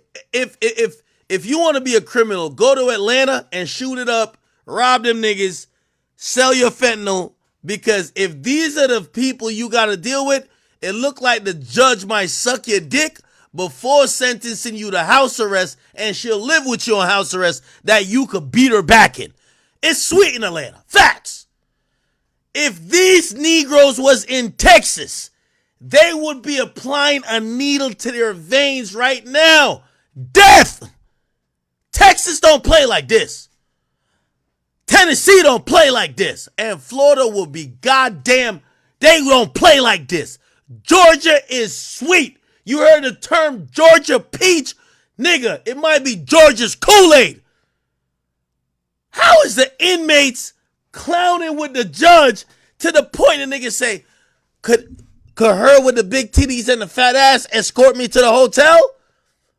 What? Listen to Can it be her walking out the door? Can it be what? Oh, right there walking out the door. I don't know whether it's going to be that particular investigator or not. Yo, I'm done. No, this is some clown shit. Some clown shit. It's good for Thug. Thug, you be home soon. This is some clown shit. This judge, you could tell she loved black dick more than... You could tell she's sucking on a black cock every night. She's blushing and he ain't even talking about her. Yo, the problem with Fulton County is that everybody in their goddamn system is fucking the criminals. It doesn't work when you have the people in power fucking the criminals. You have the court reporter posing with Woody, got on Chucks on, and supposedly been fucking niggas. Fonnie Willis was allegedly fucking nut. You have this chick, you could tell she love a black dick in her pussy. She clowning and she over here joking with this nigga. No justice will be served here. If you're a regular civilian, get the fuck out of Atlanta. This is where the criminals eat. This is where the criminals are going to live. The judge want to fuck the criminals. The prosecutors are fucking the criminals. You know what I realize? I'm over here blaming Miss Love and Miss Hilton. It's not them. Because you can tell they're trying to do their job. They just suck. They're really bad at their job. But they're not trying to fuck them. The judge looked like she trying to fuck him. The last clerk looked like she trying to fuck him. All the white people who come in Fulton County want to fuck the criminals, bro. It's crazy. Look. She know. Bro, my nigga. Bro, look at the judge. Look at the fucking judge. This is, they end up putting. Can it be her walking out the door? Can it be what? Oh, right, they're walking out the door. I don't know whether it's going to be that particular investigator or not. She know it. It might be, it might not be. That one's not going to be up to me. All right, what else? Probably from the DA's office is going to escort you to whichever hotel this is they end up putting. I am hating a little bit because I ain't going to lie to you. You shouldn't be a criminal. I ain't even going to lie. To keep it trill, hey, I don't even hate on people. Only one nigga I definitely will hate on because I seen randomly he just started trying to take up he been trying to like he I don't know what that nigga been thinking. He think he gonna take up what do you call it again? He think he gonna bully me from a prison cell. Hey chat, I want all y'all to do this for me, all right? There's a nigga named Tax Stone, nigga. We've talked to his warden like we trying to, nigga, anytime he tweet, I want y'all to, I want to show this nigga something. You doing 35 years. We gonna stop you from doing any online shit. Don't play with me, nigga. I'm not Flacco. I'm not none of them. This nigga be over here. You shouldn't have, nigga, I don't care if you put this up your bussy. Don't tweet at me. Don't say nothing to me, period. You're an inmate. 35 years, your name is KD. Except you better be KD in that hole. Pause. The easy money sniper. Chat, I want to let y'all know, this is just a, what's his name? Daryl Campbell. Chat, oh, no. Let me tell you how much of a, this is why you can't fuck with a nigga like me, okay? So he got 35 years. Oh, perfect. Here it is right here. Daryl Campbell, right? We're going to find out. Chat, I just want to point out, I was teaching Flacco this message. This little bum-ass nigga is in jail, washing his drawers in the sink, the same sink he drinking from, think he gonna try to like, nigga, every time you talk about me, we gonna, nigga, you know I got the biggest audience in hip-hop. I'll have 100,000 people call the jail you're in. Nigga, I'll have your cell raided every fucking day. That's my mission. A nigga in jail can't get, okay, give me 1 second. Because I got the whole shit right here. Hold up.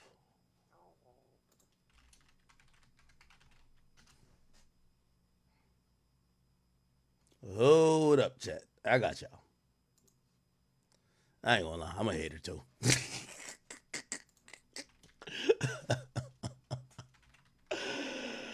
Oh, man. Yo. Tax Stone, nigga, I'm who you wanted to be, nigga, in terms of success. Maybe not as a person, but I'm the person you wanted to be in terms of success. Nigga, I don't care if you fuck with Charlamagne or whoever the fuck you fuck with, nigga. You should realize, oh, no. Yeah, let me make sure I look this shit up right. I want to make sure I put that number on the screen. Because the next time y'all see him tweet, we're going to have a Tax Stone watch on my screen. Anytime he tweet, he shouldn't be tweeting. Men in prison should not be tweeting at free people trying to bully. I don't know why he was on like, oh, I'm on Spaces. No, you're not, nigga. Don't ever say my name again, okay? So this is what we finna do. Yeah, listen, yo, I learned this from Kendrick. You know what Kendrick said? I'm the biggest hater. That's what Kendrick said. And I said, I like that. Even though I didn't like it that he said about Drake. I'm the biggest hater. Hold on. Wait. Hold up a minute. Wait.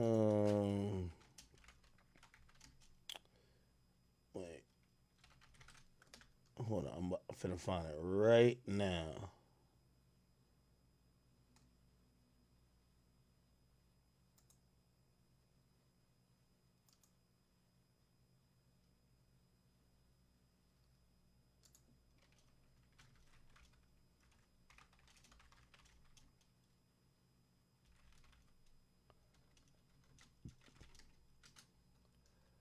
Hold up.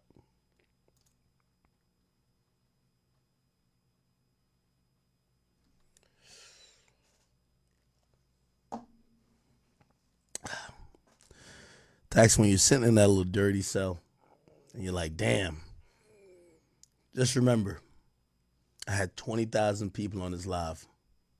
And just for you mentioning me, I'm gonna make sure you eat that cornbread every day. I'm not as nice like these other niggas. You in jail, you're gonna sit there, nigga, and you're gonna learn what you did. You fucked up. You're never ever going to sit here and think you thought you was a bully on the street. I liked you when you were on the street, but when you're in jail now, we're gonna make sure I'll call you see me, I'm not no street nigga. I'll call the warden, I'll call the DA, I'll call the motherfucking governor, nigga, I might even hit up Donald Trump. Yo, Trump, you know there's a nigga named Darrell Campbell? That nigga he killed Ronald McFadder. Like, the nigga's wilding on the net. Might even call Elon Musk. I ain't gonna lie, I'm the biggest hater. I'm sorry. Let me pull this up real quick. Damn, how did I even deviate to this? I don't know. Whatever. It was on my mind. Let me make sure I want to make sure I get this done. I don't want no nigga in jail wilding too much. Like he was doing.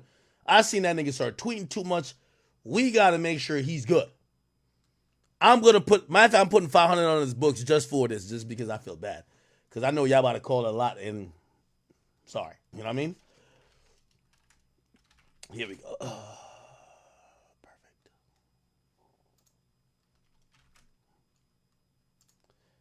Give me 1 second. It sound like hate, don't it? By the way, it is.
I got one better. Now I just seen that nigga like tweet me like 3 times, and I was just like, I don't know who this thing. I think he must think I'm Troy Ave when Troy Ave was out. I'm like, this nigga's tweaking. That boy ain't learned his lesson, so I'm here to teach him a thing or two. Taxstone, you were the bum ass nigga who, listen, I'm the ceiling of what you could be, nigga. That's the point. Me and your mans you looked up to, we compete.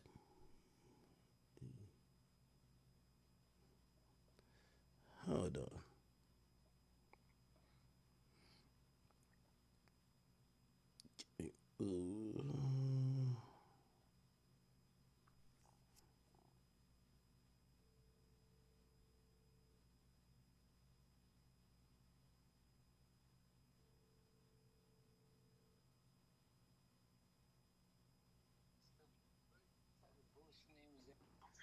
My man, what's good, bro? I know this ain't Troy Ave. Who else is it, man? You know, I would say I'm the biggest, but you know you the biggest post. Yo, Troy, listen, we're on in front of 20,000 people. Listen, man, number one, the streets is a myth. That's a fact. Oh my gosh. Hey, listen. I'm gonna be honest with you. I'm wondering if you give me any direction, because as a civilian, I'm a civilian. Taxpaying citizen. Yes. Okay. Recently, there's been a bully that's been trying to bully me, except he's behind bars. He's doing 35. I've been off the radar, man. I've been on vacation since I came home. I've been on vacation. Do you know anybody doing 35? I know somebody. That's Kevin Durant number. Absolutely. I know somebody doing the check down. So we got about 20,000 people, and I know this not a street nigga type of activity, but when I'm a civilian and I feel like I seen him on Twitter, he bullied me a little bit. I wanted to to have a group call to his warden to make sure that maybe he should focus on the things he should cognizantly, be maybe getting his GED. Maybe he could turn to a Muslim. Maybe he could start making license plates. Making flags, making American flags and sitting like. There we go.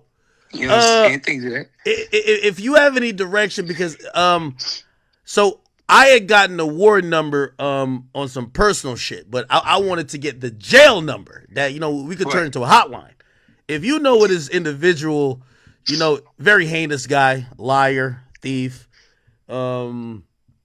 If you could give us some, very, very low integrity, all kinds. Sounds like a man of low integrity. Very low. Sounds like a man who doesn't have his priorities in order. Because tweeting with 35 years is crazy. Like, that's nuts. Yeah. I would be far away from a phone and very close to a law library. Well, I mean, there's no need to get to the law library when you pretty much snitched on yourself on Telegram. You basically had people trying to solicit sex work to try to get out. You basically wrote a letter. You basically wrote a letter to the judge to try to implicate somebody else, but it didn't work. And then you're still in jail saying that you stood on business, but really it appears you stood on 35 years. He hasn't tweeted for a while. From what I hear, he's in the hole. But I know I've been counting. Like I've been, listen, I'm a civilian. I like that. I think when they put people in the hole, it maybe for 30 days. So I know he's getting out soon. I would like for him. Some sounds 90. Okay. Whatever infraction they have. I might have to have him return there. You know what I mean? From the last I heard, he was trying to get somebody to smuggle a electronic device in their butthole, and and then absolutely that's what I heard too. And I'm gonna be honest with you, in the and interest that's why of, he tweets so much, because he likes it to be on vibrate. So when people are reacting to the tweets, it's constantly vibrating. See what I'm saying? It all makes sense. In the interest of justice and fairness, I had to I don't think a man doing 35 years would be reflecting on maybe the errors of his ways if all he did was hop on Twitter Spaces, talk smack about the people he victimized, which I hear was a good man. I hear was a man who was showing up to perform at a show that, doing work. A taxpaying citizen is doing his thing. So, that was egregious enough. But definitely egregious. If I wasn't convinced at that point, when I seen him just randomly attack Big Ack, I said, "Oh, this guy's really a piece of garbage. He's somebody that 35 years hasn't deterred him yet." So sometimes you got to use what you got in your resources to make sure he realizes that this ain't the way to go. Anyway, forget him. How are you? You great? I'm good. I'm blessed, actually. I'm real good, man. I just got back from vacation. I'm going to another one. And then we gotta get back to what we do. You know what I'm saying? The Facto Show, things of that nature. I just needed a vacation from that stinking hellhole. You know what I'm saying? So the Caribbean islands and welcome back home. Hey, listen. Oh man. You did a little bit, but it's a lot better than doing 35. Hey, listen, tomorrow I'm going to hop on a call with you. It's 35 times better than doing 35. It's not 5 times. It's not 10 times. It's 35 times better. That's a lot of times better. Yeah, yo, I'm gonna hop on a call with you tomorrow. We gonna have some big things going on. Listen, hey, for everybody in the chat, Troy Ave is back home. Y'all go to add Troy Ave on the gram. Go tell him welcome back home. Listen, don't be mad at my man. All he did was, stand tall, defend himself against a true hater, and a true hater. The truth for him. I can assure you you're safe. I can assure you you're safe. Yeah, no. Hold on. I have no doubt about my safety, but I do like, because I'm a man of law and order and justice. Yes, so as you should be. So when a man is serving his time and paying back his debt, to society, I think he should do it with integrity. So when I see him still doing the same things that cause him to be in the same place, it feels like he's wasting his time. It's like running in place. It's like a treadmill. I might have to, move a few things around that he could have an adjustment to make sure you might have to help him get more rehabilitated. No, of That's course. What you're saying. Yeah. Because apparently the book that the judge threw at him didn't hit him enough. No. Might hit him on the side of the head, probably not square in the nose. No, of course. And also, again, chat, y'all might think, for every action there is a reaction. Shout out to the chat. I know he hasn't tweeted while he's in the hole, but I just want to tell him, like, listen, Mr. Troy Ave was a stand-up individual who, only even participated because he was defending not only himself but his friend who unfortunately passed away. That's fine. Akademiks is a complete civilian, and to be honest with you, I love calling the police. So now that he's in jail, I have a lot of resources. No, I do. So I have a lot of resources, and I have a lot of people who watch me, and I want to tell that bum ass nigga, Troy Ave might have been one thing, but trust me, I have you tortured in there. Okay, good luck to Taxstone, but I guarantee you won't be mentioning me. You won't be mentioning me 86 times like I used. How many times he mentioned you? I forgot. It was in the trial. It was 900 and something times. 900. Yeah, 900 and something times. Yeah. Okay, he's on like 15 for me right now. All right. Hold on, I'm gonna make sure. Cut it short. I'm gonna make sure it don't get to 50. I'm gonna make sure it don't get to 50. That's the thing. Cut him at the Yeah, of knees. course. Cut him right short. Yeah. Listen. If it's up to me, I'll have somebody up in his cell fingering his booty every day. You feel me? Again, hey, that's the life he chose. But yo, Troy, I'm gonna get at you tomorrow, man. Everything good though? Yeah, everything good. Everything real good. I ain't gonna lie, everything real good. But I bet. Yeah, get at me. Let's do what we do. Let's get back to work. All right, perfect. All right. Yeah, one of y'all bum ass niggas who watch Taxstone while he's in the hole, y'all could send that message to him. Stop fucking messaging me. Stop mentioning me, you bum ass nigga. You're in fucking jail, nigga. Purgatory for 35 years, nigga. You're the failure of what I am. All right. And when your bitch ass gets out of the hole, I want to send this last message to you. You see the night you got arrested, you dumbass nigga? Actually, the night you did the dumb shit you did, I didn't even know it happened. And you could ask the nigga who put you on the same question. Charlemagne called me that same night, and he said immediately, Ak, this is what I told you, everything I told you. Stay out of the way when you trying to be in a position where you want to give your opinion and not have people blah, blah, blah, blah.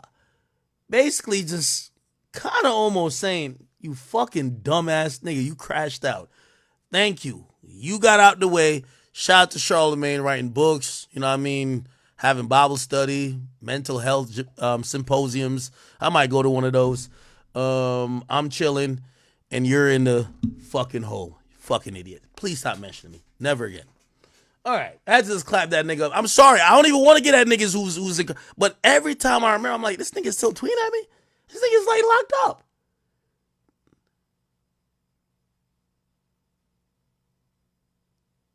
Wait, wait. Oh, I really called the nigga because I want all y'all to hit up the jail. Daryl Campbell. We just need to know why he's tweeting and serving 35 years. It just don't make sense. There's no program in jail that says rehabilitation through tweets. Not one. Never seen it yet. Oh yeah, he could be rehabilitating, but like he could be tweeting all the time. Huh? Fuck no. Oh, he could be on like spaces all the time. Any communication with a jailed, listen, you don't think I cover these cases for no reason. Any communication with a jailed individual should be monitored by the actual jail. It should be on a jail call. So, Mr. Taxstone, I've been waiting for you. I've been watching your page like a hawk recently. I ain't gonna lie, but I seen, chat, this is how you know I'm the biggest hater. I've been waiting for this nigga to tweet, but he ain't tweeted since September 23 back in the hole. He was in the hole before. You could look at the tweets. Was it the 12th? No, all right, before the 12th. Just gotta keep watching the dates. Anyway, man, fuck that nigga, man. The bum ass nigga, man. I don't know why he just started thinking, let's pick. You see, you had a better shot at when you thought you were picking at the gangsters. Because I ain't gonna lie, I was rooting for you. I was like, all right, well, you have this guy who's picking at the tough guys. All right, cool. Like, he's tough. Until you saw supposedly one of the tough guys, Troy Ave, and then you crashed out. But for anybody who do like Taxstone, I've said this multiple times. I want y'all to send this message. Please try to pick on me from a jail cell. Because it just won't be a valuable experience for you. Okay? Anyway, shout out to Charlamagne, too. He's my guy. Cool. Yeah, that's when you know the liquor's hitting, man. I had to get off my chest. We got to talk about Diddy. All right, cool. Let me play this Diddy video real quick. Oh, I'm done with this YSL shit. This is like crazy. Can it be her walking out the door? Can it be what? Oh, right, they're walking out the door. I don't know whether it's going to be that particular investigator or not. Embarrassing. Embarrassing. It might be, it might not be. It's not going to be up to me. All right, what else? That's it. Okay, so they will get you in not too much longer. Okay. All right. Perfect. All right. Anyway, let me play this real quick. Then we're gonna get into the recent updates with Diddy. But it's important that y'all listen to this. Hold on. No, that's not it. Yo, speaking of which, before we get to Diddy.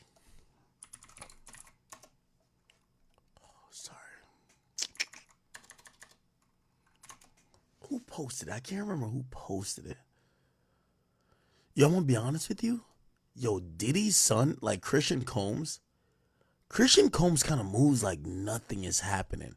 I just seen on the blog like 2 nights ago. Like, yo, he's like dancing and shit like that. You know what I mean? Like, he was performing. Is it this page? I gotta follow it on this page, right? Fuck, let me just follow them. Am I logged in? Yeah. Anyway. Like Christian Combs, he's still performing, good vibes, like, you know, doing all that, all of this shit. And I'm like, damn, bro, like, obviously I don't know what he's going through, but like, I'd probably be stressed out. Like, yo, you know, your dad, I don't know if these guys make a lot of money by themselves, but like, your dad is your major, you know, breadwinner, and also it's your fucking dad. And I'm gonna be honest with you, like, I gotta say, the kids do not act like, they definitely don't act like their father is, hold on. Christian Combs. They definitely don't act like, yo, our world is ending with their father being incarcerated. Is it that? No, that's not it. Where is it? I gotta start recording because it'd be like some small pages that have it going on. He was performing, you know, his current girl, he took Ian Connor's girl, So Raven.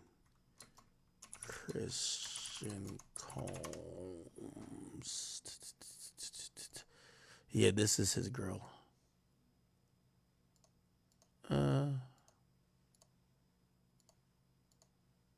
think this is her. Yeah, these days you can't tell if girls look the same no more, bro. Like they look different in every picture. Anyway, like obviously he's super in love, which is, you know, I'm happy for him. But like I saw him performing and like dancing recently, and I was just like, damn, if I'm him, you know, I would probably try to take some time off. Like, yo, let me get out the public eye for a little bit. Like, they still have some money, not a lot of money. Like, yo, let me bring my girl, go somewhere. Unless I'm just gonna show up to court every time to, you know, support my dad, because I don't know. Like, maybe, you know, obviously this is a court of public opinion. Optically, it might just look a little bit weird when y'all are just turning up and partying, and it looks like your dad is going through it. Sorry, I can't find it. Actually, let me see. Not yet. I don't even need to find it. Okay, man. Cool. Really? All right. All right. Is it this? All right. So anyway, so this video is about Diddy and supposedly, like, you know, some of the NDAs. So a lot of people who haven't spoke about Diddy, number one, I will say, and actually before I play that, let me play this Dame Dash thing, because I agree with him. He says, why aren't some of the celebrities who are being accused of either attending a Diddy freak off or being in there, why aren't they just like speaking out? Like, shit, I ain't gonna lie, even Meek Mill is like, dude, like, people have just mentioned your name too much. Could you like just speak directly to it? Like, if anything, Meek seems to be more mad that his name is connected to Diddy than actually clarifying if he did anything around Diddy, or if Diddy ever did anything around him, or if he's been to a freak off. So this is why it continues, and Dame Dash makes a valid point. Listen to this. But I just wish, to be honest, that the people that are being accused of certain things, they should just step up and be like, yo, they bugging. Man, you know, I mean, just dead that shit. Like, you know, this is a very transparent place and world in these days. It's very easy to say that's not true. You know, I wasn't at that party. I didn't do what they said I did. And, you know, I remember when I would ask Jay, yo, well, how come they keep saying we beefing? And how come you don't say nothing about it? He'd be like, oh, I don't want to bring no fuel to it. Nah, that brought all the fuel to it. So being silent is sometimes the loudest thing in the world. So I believe if the things aren't true, because I hear the stuff that Jaguar says, and she be on like 10 toes down, like not allegedly. And I've been sued for not saying allegedly. That's why I got this problem I have now with this judgment. I have been sued for not saying allegedly. So the things she's saying, and she'd be like, no allegedly, like no Diddy pause, or like, you know, like, you know, they'd be like, no allegedly. I would think that they could shut that down. So I'm curious. Now, I'm not saying it's true or not. I'm saying, yo, well, how come when I say the littlest shit, like I got sued again by that, again, I don't want to get sued, right? Because they take anything. But Josh Weber, that the dude that's pretending he directed a movie I directed based on my personal account, sued me in LA again for $4 million for a interview I did with Earn Your Leisure where I didn't even say his name. Do you know what I'm saying? So you have to be careful. So I know, like, you can get sued for nothing. So I'm like, yo, how come nobody's suing these people? Why won't they just say nah? Like, you know, I'm not calling out no names, but we all know that the shit they saying is. I agree with Dame. But I believe I said it before, right? I 100% believe that the reason why a lot of these people aren't answering the questions, again, if y'all were all saying, oh shit, I heard that Act was with these people who were all having gay sex and blah, blah, blah. Nigga, the first thing I would come out and be like, yo, my name is Akademiks. I'm not gay. Like, I would just like instantly address it. Like, not like be cryptic or be like, yo, who started? Like, what the fuck? Like, dog, just address it. The reason why I believe, and I think Dame Dash is kind of co-signing this, the reason why these motherfuckers is staying silent, I don't think Now some of them, like even with like Meek, right? Meek at this point, I don't think he's gay. I've never thought he was gay. But now I feel like he's been in some freaky situations with Diddy, even if it was heterosexual, that he can't just speak towards my nigga.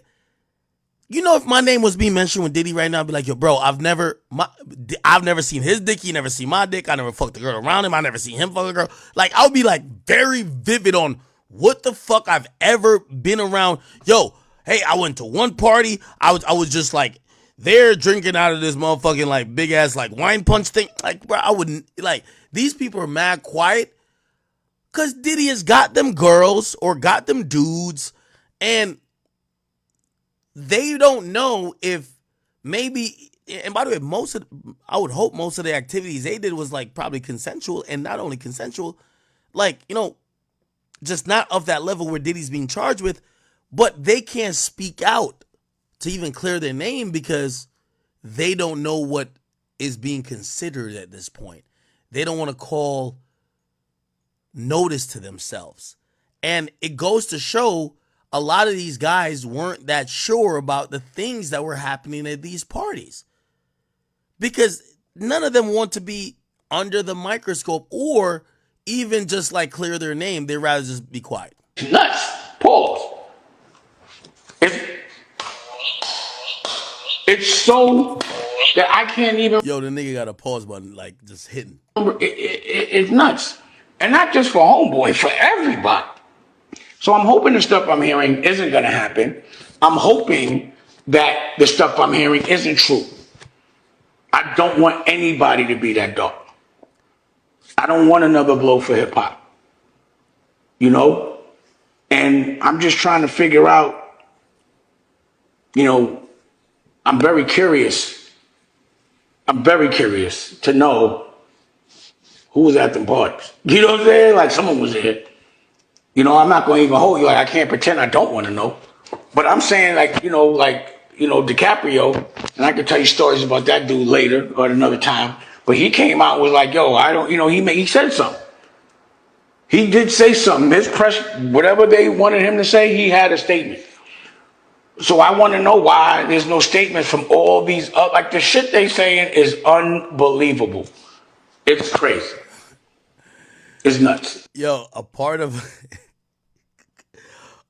like his whole thing, I watched his whole like, you know, I think it's like a podcast or like really just him talking to camera for like an hour.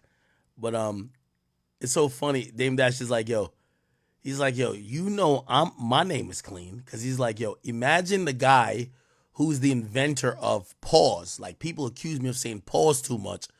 Imagine me being involved in any of this.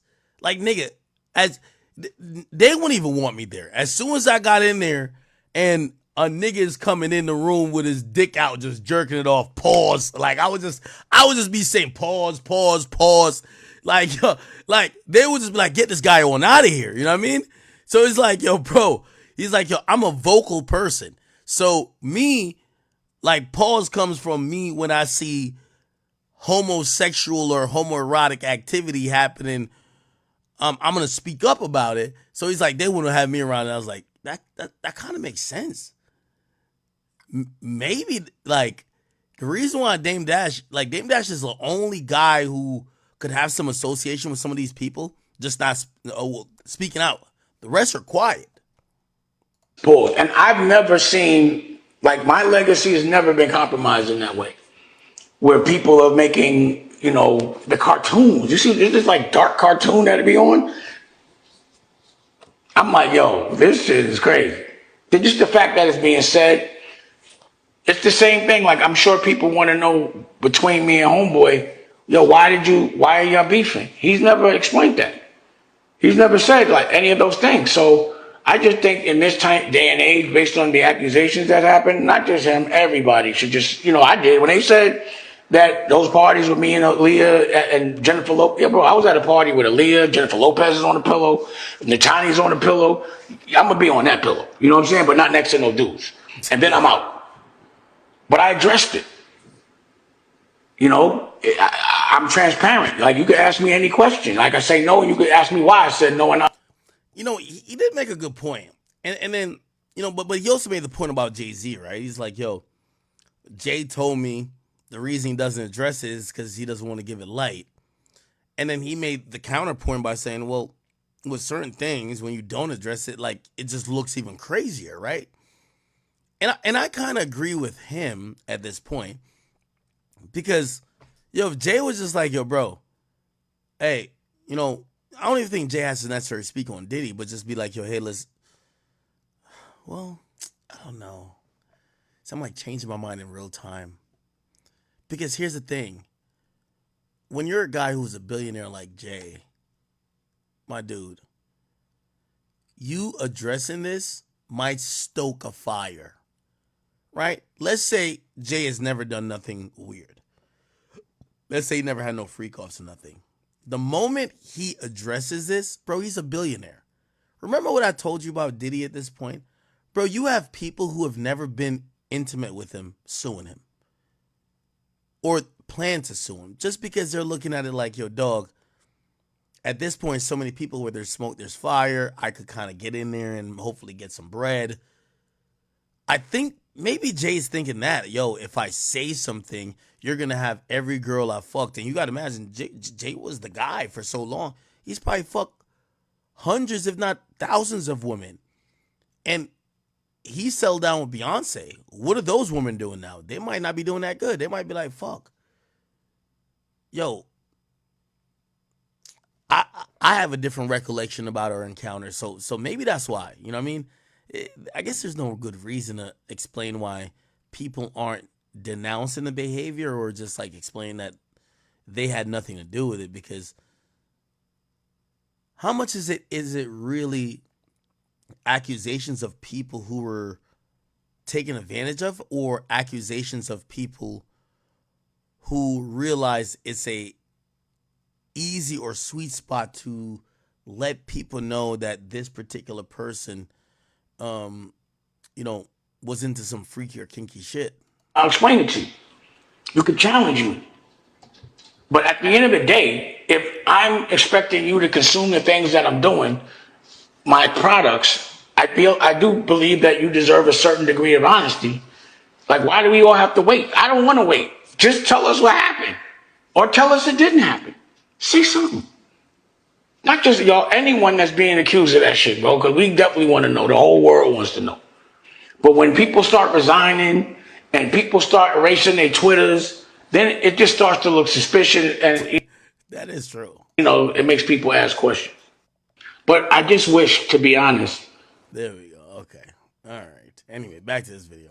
Many celebrities will have employees, vendors, associates sign them to keep them from, blabbing to friends or the tabloids about their personal life. Makes sense, right? Because if they do, there are very serious repercussions. If you sign an NDA and you break it, that is not a place you want to be. It is a way to maintain a little bit of privacy if you are a public figure. But here is the question.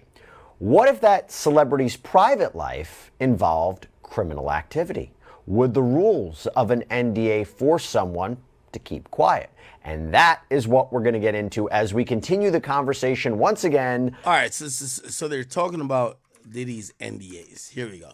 Trafficking, transportation to engage in prostitution. The government alleges that Combs used fear, coercion, blackmail, violence to rule essentially over a criminal enterprise. And while Combs is alleged to have involvement with illegal guns and drugs, the indictment really focuses mostly on his sexual activities or alleged sexual activities, especially so-called freak-offs. Those are the sometimes hours-long sexual performances that prosecutors say women were allegedly forced to participate in with male sex workers, that Combs would sometimes participate, sometimes watch while he pleasured himself, and sometimes film the whole thing. This is what the indictment alleges. Now, currently, Combs is at the Metropolitan Detention Center, the MDC, out in Brooklyn, New York. In a strange twist, he's in the same area of the jail as Sam Bankman-Fried, the crypto scammer accused of bilking millions from his FTX clients.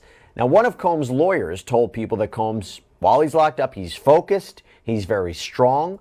He's also reportedly been able to be visited by family members while he awaits trial.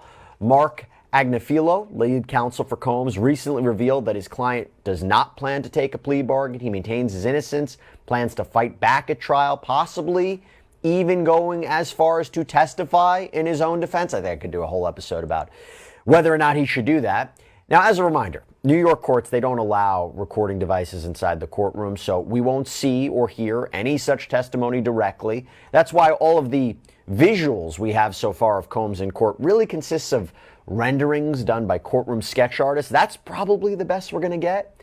Now, Agnifilo also told TMZ for a new documentary that Combs strongly believes that this is a racially motivated prosecution, that he's being targeted because he is a successful black man. Now, when Combs was indicted in mid-September, Agnifilo released this statement, quote, "We are disappointed with the decision to pursue what we believe is an unjust prosecution of Mr. Combs by the U.S. Attorney's Office. He is an imperfect person, but is not a criminal. Please reserve your judgment until you have all the facts. These are the acts of an innocent man with nothing to hide, and he looks forward to clearing his name in court."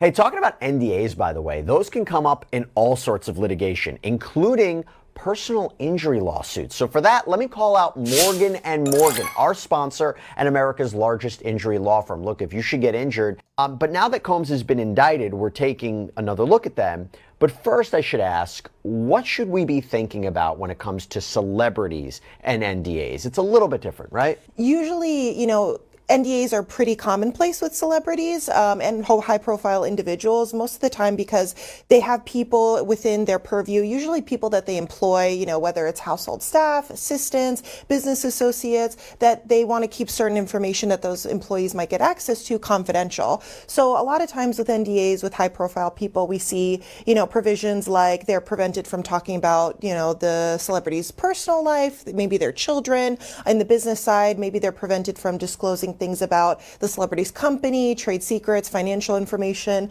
So they are actually... As promised.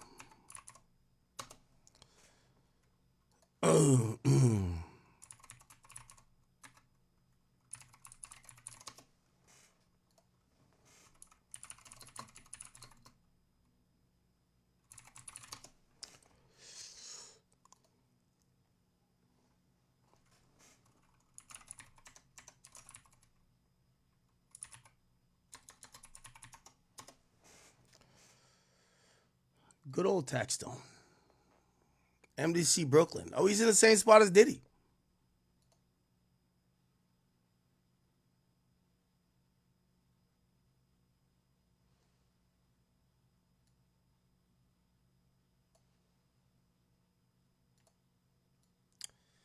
Chat, I want you to remember these two numbers right here, okay? It's highly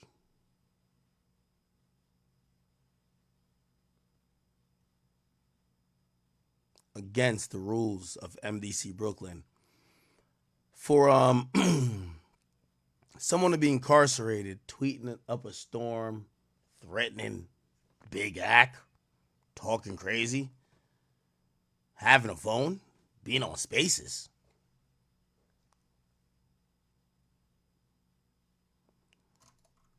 So I want to bring a little light to Mr. Taxstone's Twitter. Well, he hasn't tweeted for a while, but I got a memory of an elephant. I check it every day. Says September 23rd. I'm thinking he's going to be out in 10 days or so. Yeah, he's in a hole. That's what happens. Whenever he gets out and he gets another phone and he tweets again, chat, we're going to put it up on screen again. We're going to send the emails. We're going to make sure he realizes you're doing time for killing an innocent man.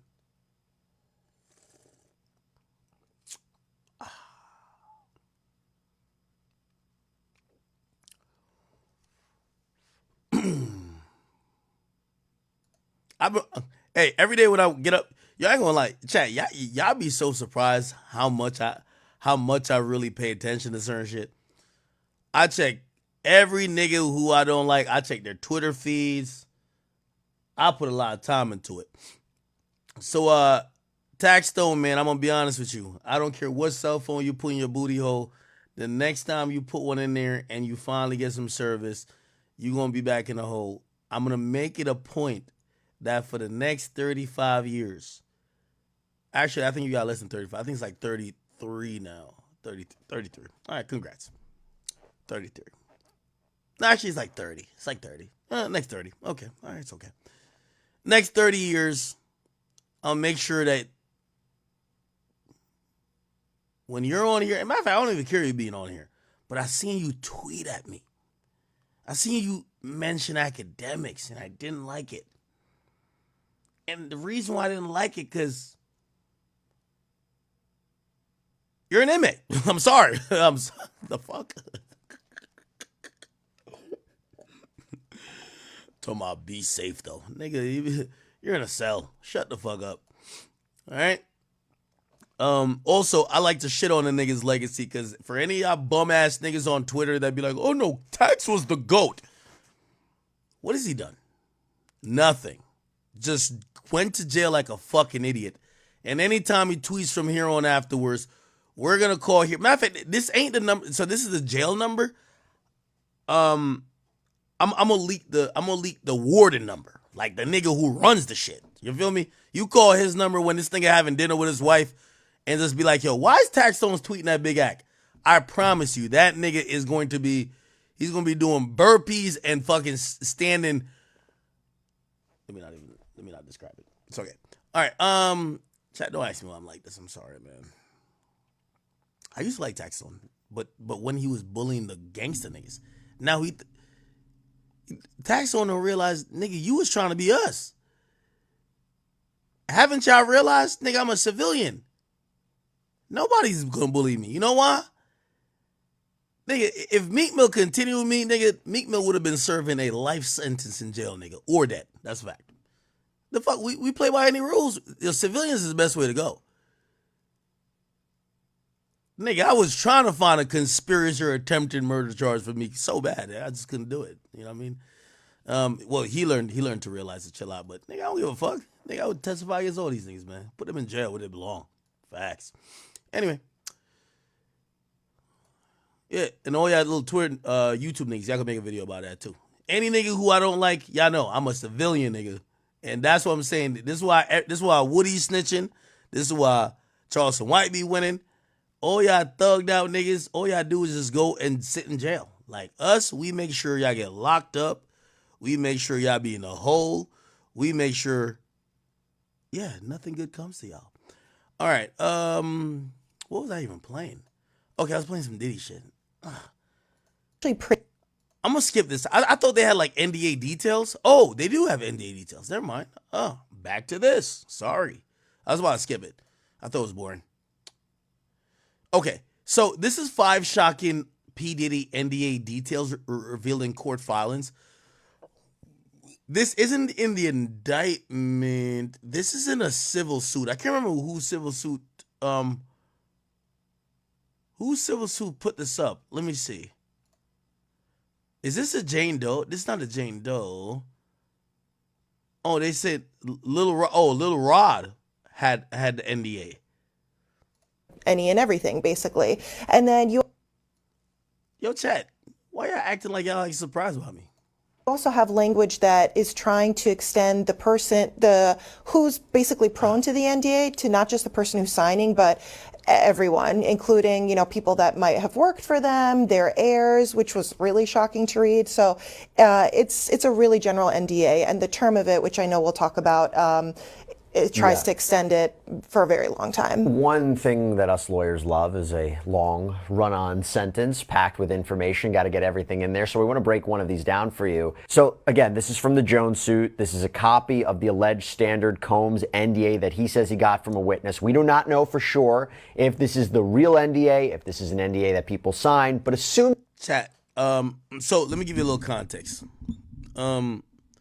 The majority of people in places you're going to see NDAs. And it's not just you're a freak or you're a creep or you're doing criminal stuff so you think you could silence people. That's not what it is. If you guys never knew,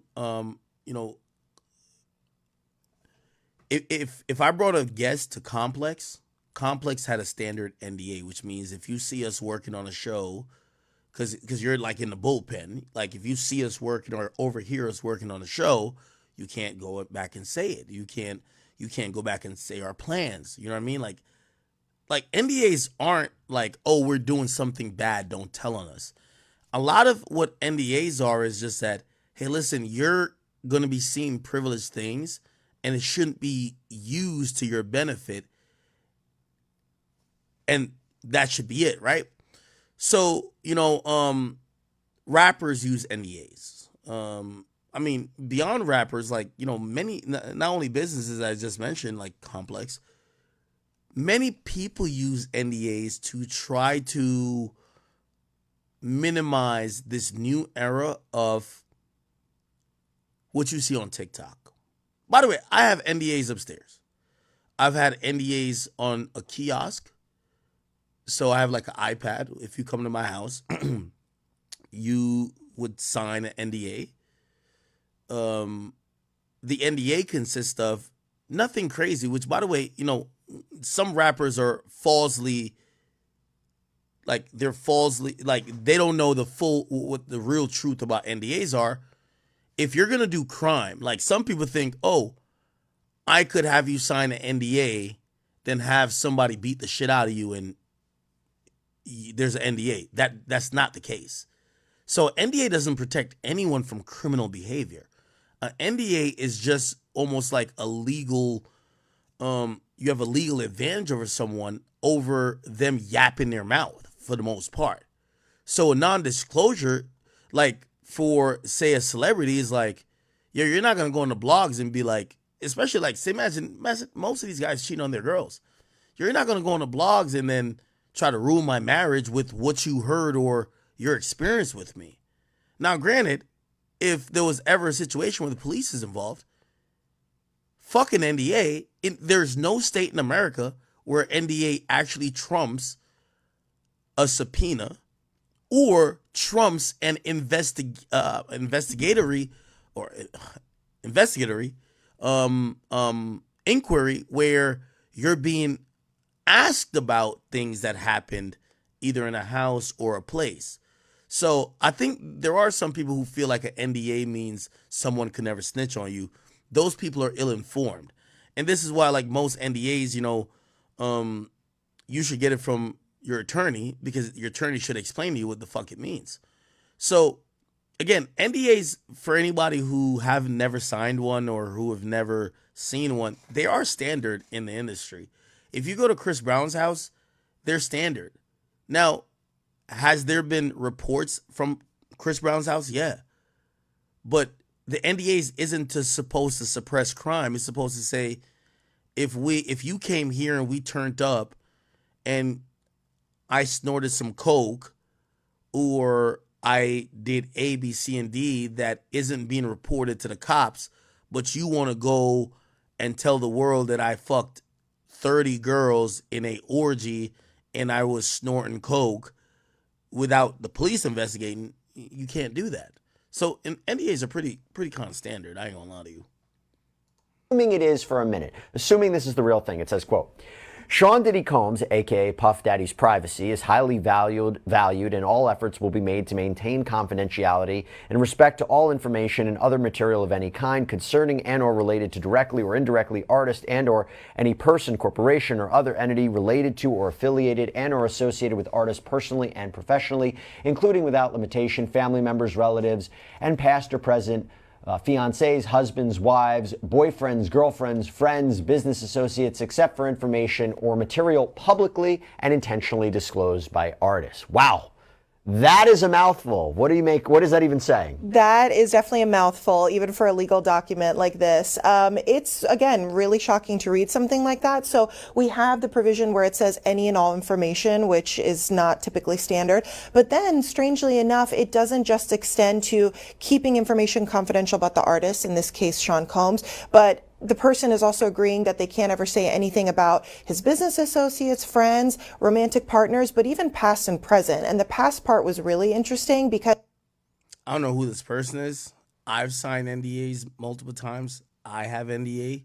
I have an NDA. If you know people come to my residence or around me in certain capacity, they all say that.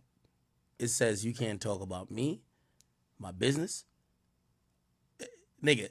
Actually, in the NDA, a great lawyer is gonna say, if Akademiks has children, which I don't, but like, you can't talk about nothing.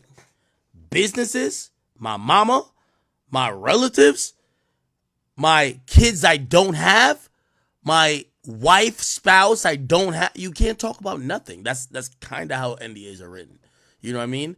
It's kind of written to be an open-ended, because if someone signs it before you have kids, or if someone signs it before you're married, it then has a loophole once you're married. So they kind of write it in a way where they just kind of carve out everything personal, and then they carve out business in the sense of, hey, you speaking on the business is almost trading proprietary things that could hurt the business, or, you know, kind of disseminate secrets that could devalue the business. So no.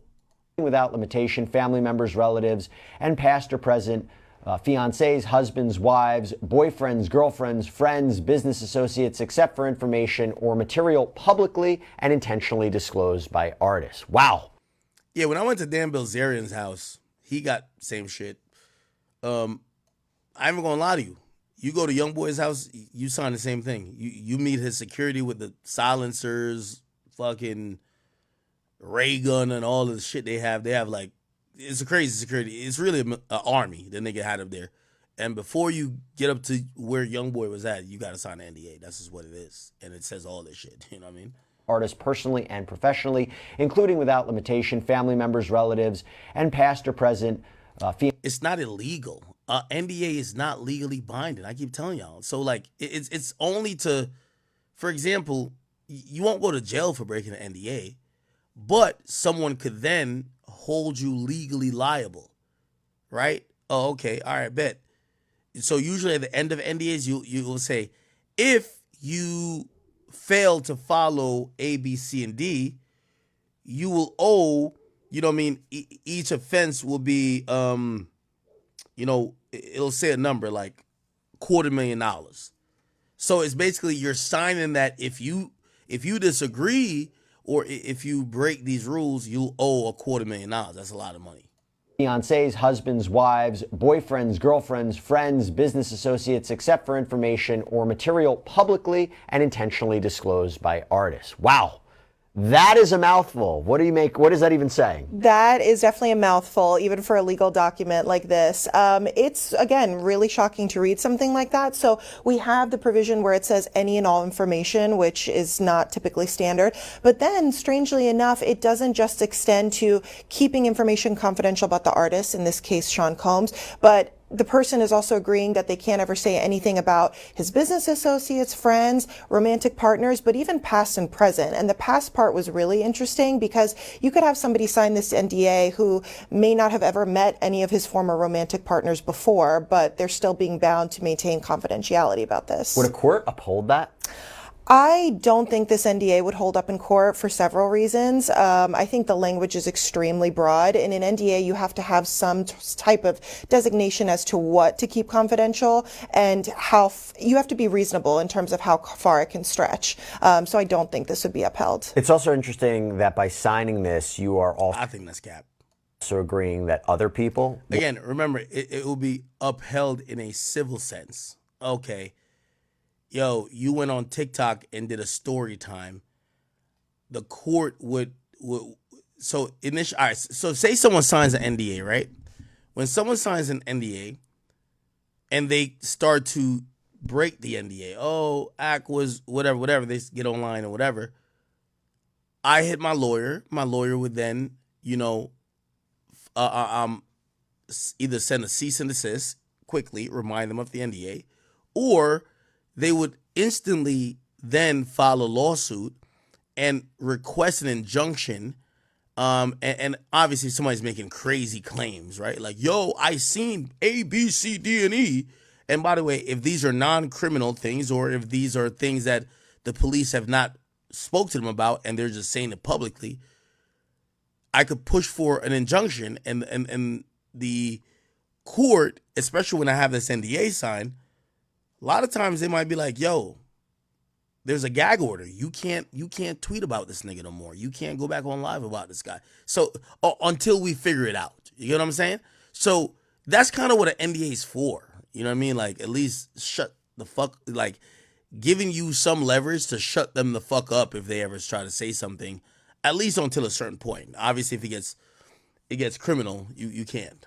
Will be bound by it too. So in the document, it says, the term you shall include you, your state, each corporation and or other business entity in which you have an ownership or beneficial interest, and any and all persons and or entities owned and or controlled by you, and or such businesses, for example, affiliates, employees, officers, directors, managers, accountants, and agents, and all your respective heirs, executors, representatives, administrators, employees, licensees, successors, and assigns. I think they got everybody. I mean, have you seen that before? I have never seen it before. So two things jump out at me with that. The first thing is that it doesn't just extend to, let's say Jones didn't sign the NDA, but anybody within his similar position who might have actually signed it. But then it also extends to any person that could have been employed by the person who signed it, anyone basically belonging to a corporate entity that they owned. So the NDA is being stretched not just to apply to the person who's signing it and Combs, but really any extended employee or business associate of the person signing it, which is really unusual. And then the other thing that jumped out at me is all this language about estate, heirs, successors. That is really an attempt by whoever drafted this to get it to expand to not just during the life of whoever signed it, but to extend also beyond that and have their heirs and estates bound by it, which is really unusual. Yeah, it's pretty broad, to say the least. And how about this? You mentioned the term. The term of this agreement and duty to keep all information confidential and not use prohibited material shall commence on the first date above and continue for the life of artist plus 20 years or 70 years, whichever is longer. I feel like it's a copyright claim at one point, right? Yeah, that's 70 years. I don't know why Law and Crime is acting like this. Again, I've just seen a bunch of NDAs. They all say that. Basically, it just carves out a time to... You can't talk about this. Is typically we see in copyright claims. This was also really shocking to read as well. So again, typically with celebrity NDAs and a lot of NDAs just generally, the term will usually be for however long the person is either working for the celebrity or having that relationship with the celebrity. Maybe you see instances where the term extends after a year after the person's been employed, maybe while they're trying to get another job. Here, it doesn't just last for the duration of the relationship, but the life of the artist, again, so basically saying however long Combs is alive for, plus decades after. So again, that's something that I've really never seen. One of the things I'm speculating about is whether this is kind of an emergency NDA, like a Band-Aid. It might not be the standard NDA. Okay. All right, so we hear basically it's an NDA. All right, I think there's another. Is there some more paperwork? No, I don't see it. All right, a little bit more news in right MDC, here. they've got air vents that are like throughout the entire building, and it goes from the top floor to the bottom floor. So what he's doing is shouting in the air vents to other inmates. It's almost like a big party line system.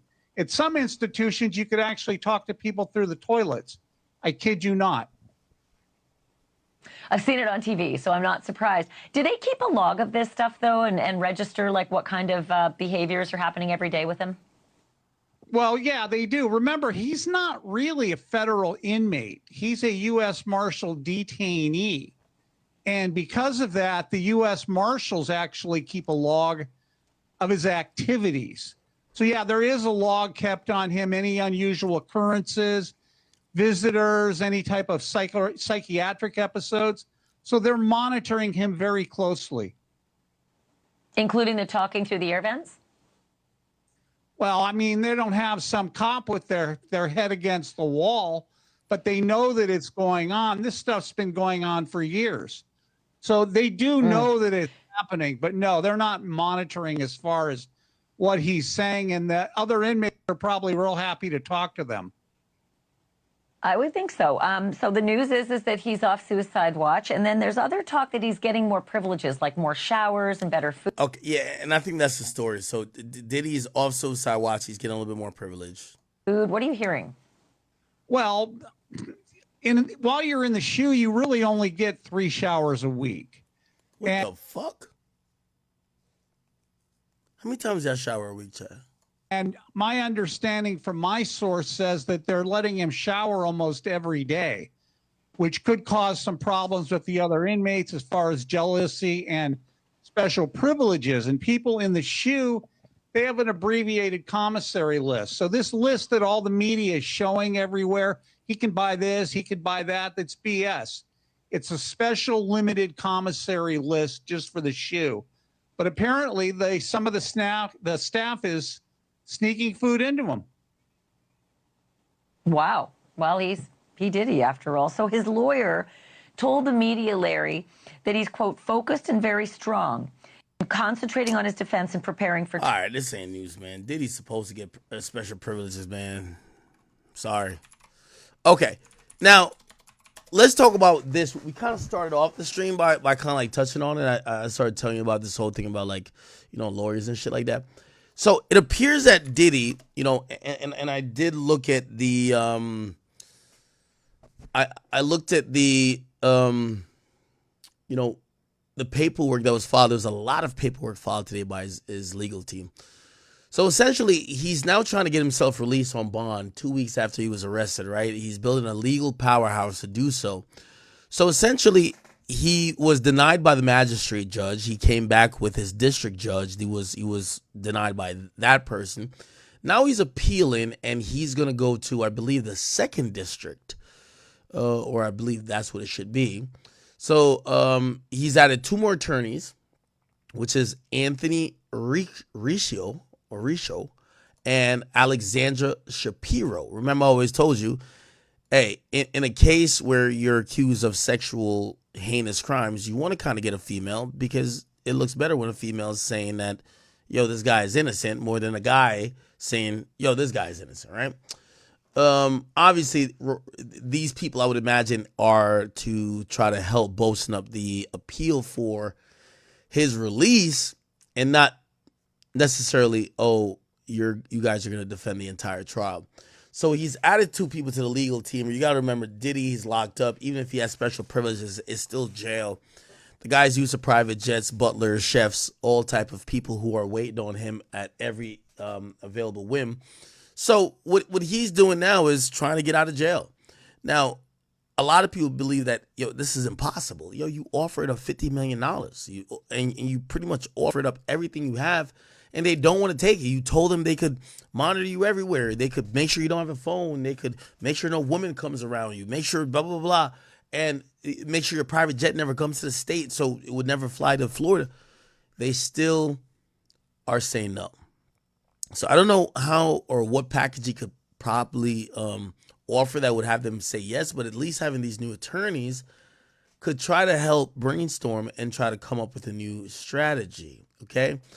They said, all right, bet. They're saying Tony, so Anthony, is one of the finest trial lawyers in the country, and Alexandra has been called one of the best appellate lawyers. So he's gotten specific lawyers for this.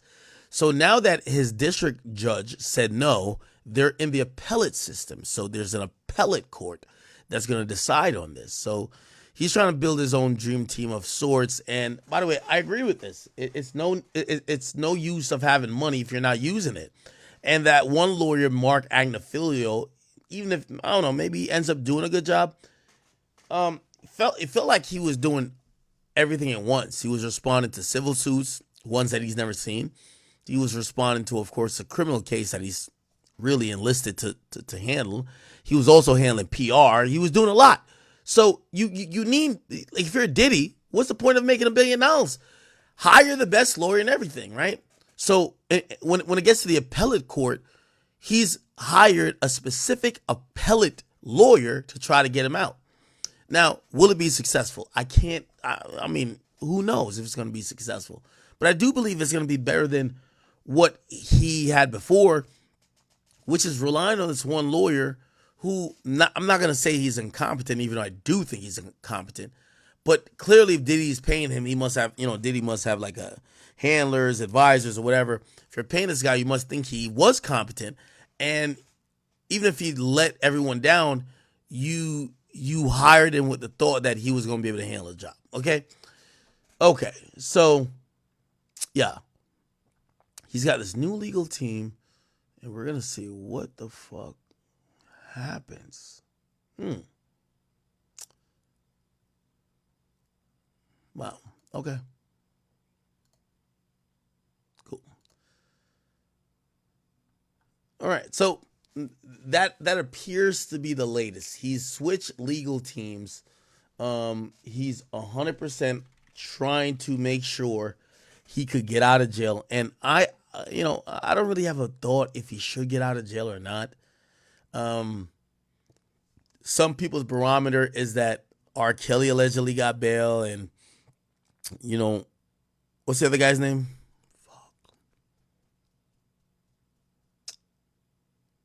No, what's his name? What's the other guy that got bailed? Name, chat. Sorry, it's fucking slipping me right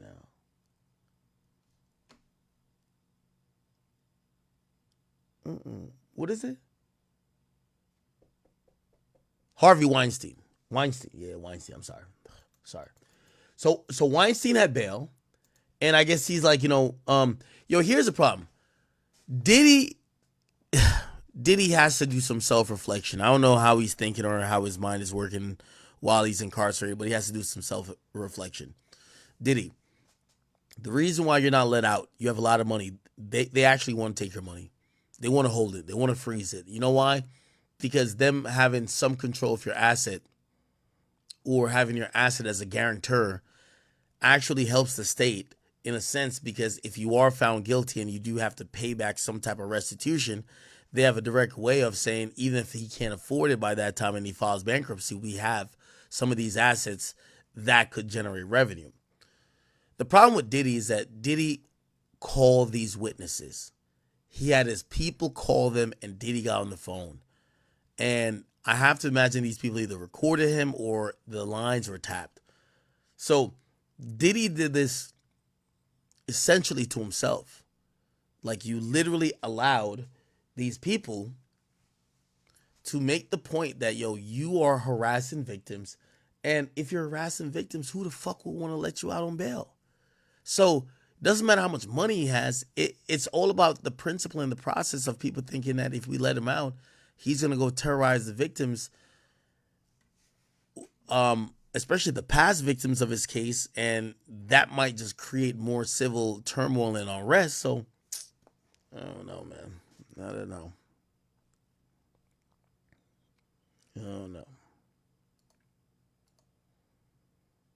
Anyway.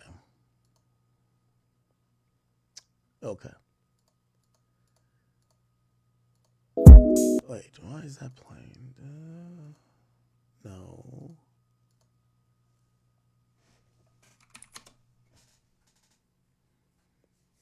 Okay. Yeah, so again, even with the new lawyers, I don't know if they could beat that burden of proof, but I do think he has a better chance now. Do I think he eventually gets out? Eventually, I do think he does. I just think it's after a couple of months. He could show that, hey, listen, I haven't tried to do any of the bullshit that you guys won't let me out for. I haven't tried to contact any witnesses. I've been in here not doing anything that's like, hurting the process.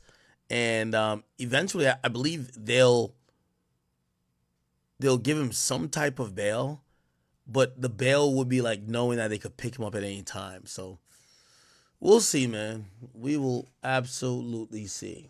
All right. Yo, it's 3:00. Oh my God. Yo, chat, I'm finna get off of this bitch, man. It's 3:00, man. I'm gonna be back on tomorrow early. Yo, oh shit. Never mind. Oh, this is what we're gonna be on back tomorrow for. So actually, I'm gonna tell you exactly when we're gonna be back on. I don't even know I'm this excited.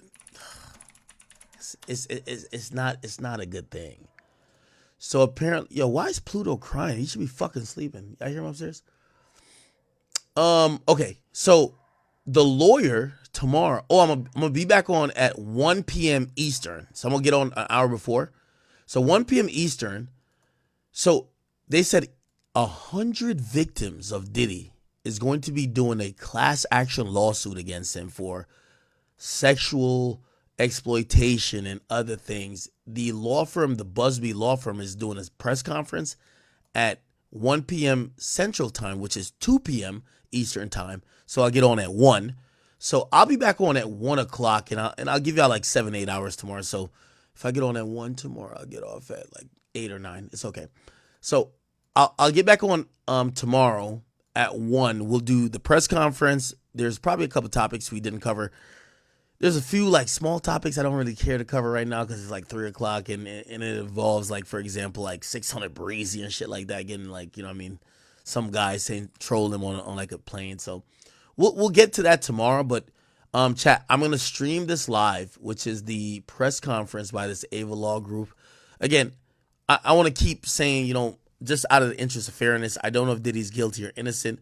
I am a bystander and a witness to these allegations, and I'm using my own opinion to try to, like, you know, kind of, you know, try to make sense of them, whether I think, oh, okay, Diddy, whatever, or I'm like, don't make sense. Just to let you guys know, I don't want you guys to think like I'm trying to like play defense for him, or, you know, I'm insanely biased against him. So that's what it is. So chat, tomorrow we'll be back on at 1 p.m. Eastern, and we at once I'm on for an hour, it will be 2 p.m. Central Time, and that will be the time when we will see this new press conference, and we'll go from there. All right, chat? I do love y'all. I did see a couple of donations. By the way, while you guys are on here, for anyone who's watching the Academy.shop, please go check it out. Anything you like on there, you know, please make sure you support. So the Academy.shop, but let me see to make sure okay. There were some donations. Thank you guys, by the way. Okay, great. Vic wanted me to interview J3, hit a J3. Looked like he's gonna be interviewed by Whack 100. Bozo was like, I'm confused. How could Drake sue? We saw him talking to Millie, saw him with a 17-year-old, saw him watch Snow and reading the S trafficking commandments. How would Drake disprove the lyrics? Yeah, you know, again, we can confirmed it. Drake said he's not sending a cease and desist in the lawsuit. Just to let you know, a cease and desist could be used in a lawsuit, right? So like, imagine I'm saying you're doing something to deprave me of my rights, or you're stealing, or you're doing something that's hurting my brand, or whatever the case is. I send you a cease and desist to hopefully hope you could change your behavior without us going to court. Or even if it's some amicable shit, like sometimes cease and desist might say, hey, you have 48 hours to issue an apology, take down that post, and blah, blah. Yeah, that happens, right? That's very much different from a lawsuit. Cease and desist is usually the preemptive step to a lawsuit, okay? Bozo also said a rap beef where you beat your opponent so bad he sues you for damage is crazy. Kendrick is to go. Bozo loves Kendrick, I ain't gonna lie. Queen Jelena Sparks says, I'm a K-Dot stan. If Drake did send a cease and desist, I don't blame him. Performing that I'm a pedophile biggest TV night, as a fan, I would hope he wouldn't perform it. Queen, why would you think he's hired to do the show, though? I think the NFL is in a pickle. I think they're trying to figure out how can we get him to be organic and perform what he needs to perform without our audience, our target audience, and even us being involved, not in a litigation where Drake's going to sue, but we wouldn't want the headlines to walk away from saying Kendrick performed the pedophile anthem. You know what I mean? Or Kendrick called Drake a pet. Like, that wouldn't help the NFL, right? By the way, thank you for becoming a member. I really appreciate you. Queen says, yo, there's a freako coming from Drake. And he also said this is freak activity. He was talking about she's talking about the whole list with French Montana. Prince Ali Rogers says, when K-Dot performed at the Super Bowl in 2022, he censored, and we hate Popo doing all right. Did he? I didn't know that. If he could shit on Drake on that stage but not speak about police brutality, that nigga's a dub. I don't give a fuck. Okay, all right. So if he censored and we hate Popo, he's gonna definitely censor some of the Drake lyrics. Key JX says, if you had one shot, one opportunity to seize everything you ever wanted, one moment, would you capture it or would you let it slip? Shout out to Eminem. Those are his lyrics, clearly. Arrested says, I just checked Spotify. Money Trees outstreamed every Drake song except for Wait For You and One Dance yesterday. You're capping, Ak. Money Trees is streaming that well right now? Indie God. I guess he's mad at me. He says, Ak, you're looking like a clown today, bro. Robot Therapy says, you'll call anyone but top 5. Speak Her says, swimming pools depressing too.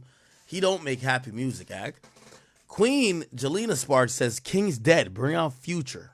That was about Drake anyway. Family ties then with Baby King. Speaker says, poetic justice just to be petty. Definitely could be petty with doing poetic justice, but does poetic justice hit like that on a mainstream, like global audience? I don't think so. Speaker says, notice every time Drake called they bluff, they refuse to show proof. Edward Davis says, Kendrick hasn't said a word. If he's only relevant because of Drake, why do you still cover him? Wouldn't it benefit Drake to not cover him at all? Well, here's the thing. I feel like every time we talk about Kendrick, it's in relation to Drake. I think that's the most important part. We'll talk about Drake in a vacuum. Every time we talk about Kendrick, it's because it's Drake. So, yeah. Caring says, yo, Ak, I know you regret that call. I guess it was talking about a 3-way call. Fedine Phi Logic says, yo, dude said we won. Tells you they feel not like us was about the West Coast versus everyone else. Okay, so he's talking about Hitta J3's comments. Caring also says, Ak doing a fake drink. He know this went bad. That call didn't go as I thought. You're right. Speaker says, after seeing Shorty, he 100% got a body. Who? You talking about top 5? Corey, thank you, by the way. Erica Monroe. Thank you for the, what would you send in? I appreciate that. Billy Movado says, big 27 today. Shout out to the chat one time. Everybody say happy 27th birthday to Billy Movado. And South Dudan, appreciate you as well. Says, why is it only black men that have to denounce Diddy? Ashton Kutcher, Justin Bieber, J-Lo. Why do we keep mentioning Meek like he's the only person that was there? You know what? I'm going to agree with you. I'll agree with you, South Dudan, except they're not complaining about it, right? So I agree. Like, I feel like we are putting pressure on, like, yo, Jay, what do you say? We're putting pressure on Meek. Yo, Meek, what'd you say? Jay's not responding. Meek is responding, right? Okay. All right, my loves. I'm going to catch y'all back. Right now it's 3 a.m. I'm going to catch y'all, what's that? It's not 12. It's not 12 hours. 10 hours.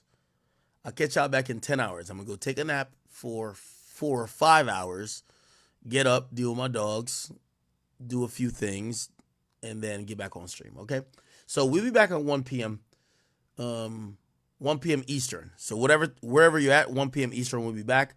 And really, again, it's not that much we give a fuck about this. We've been seeing too much of the Diddy stuff. We don't give that much of a fuck. But it gives us a time to start because rather than covering news after the fact, we get to react in real time, okay? Chat, love y'all. I'll be back tomorrow. I hope you were thoroughly entertained. If you're sleeping, wake up tomorrow, all right? Love y'all. Peace.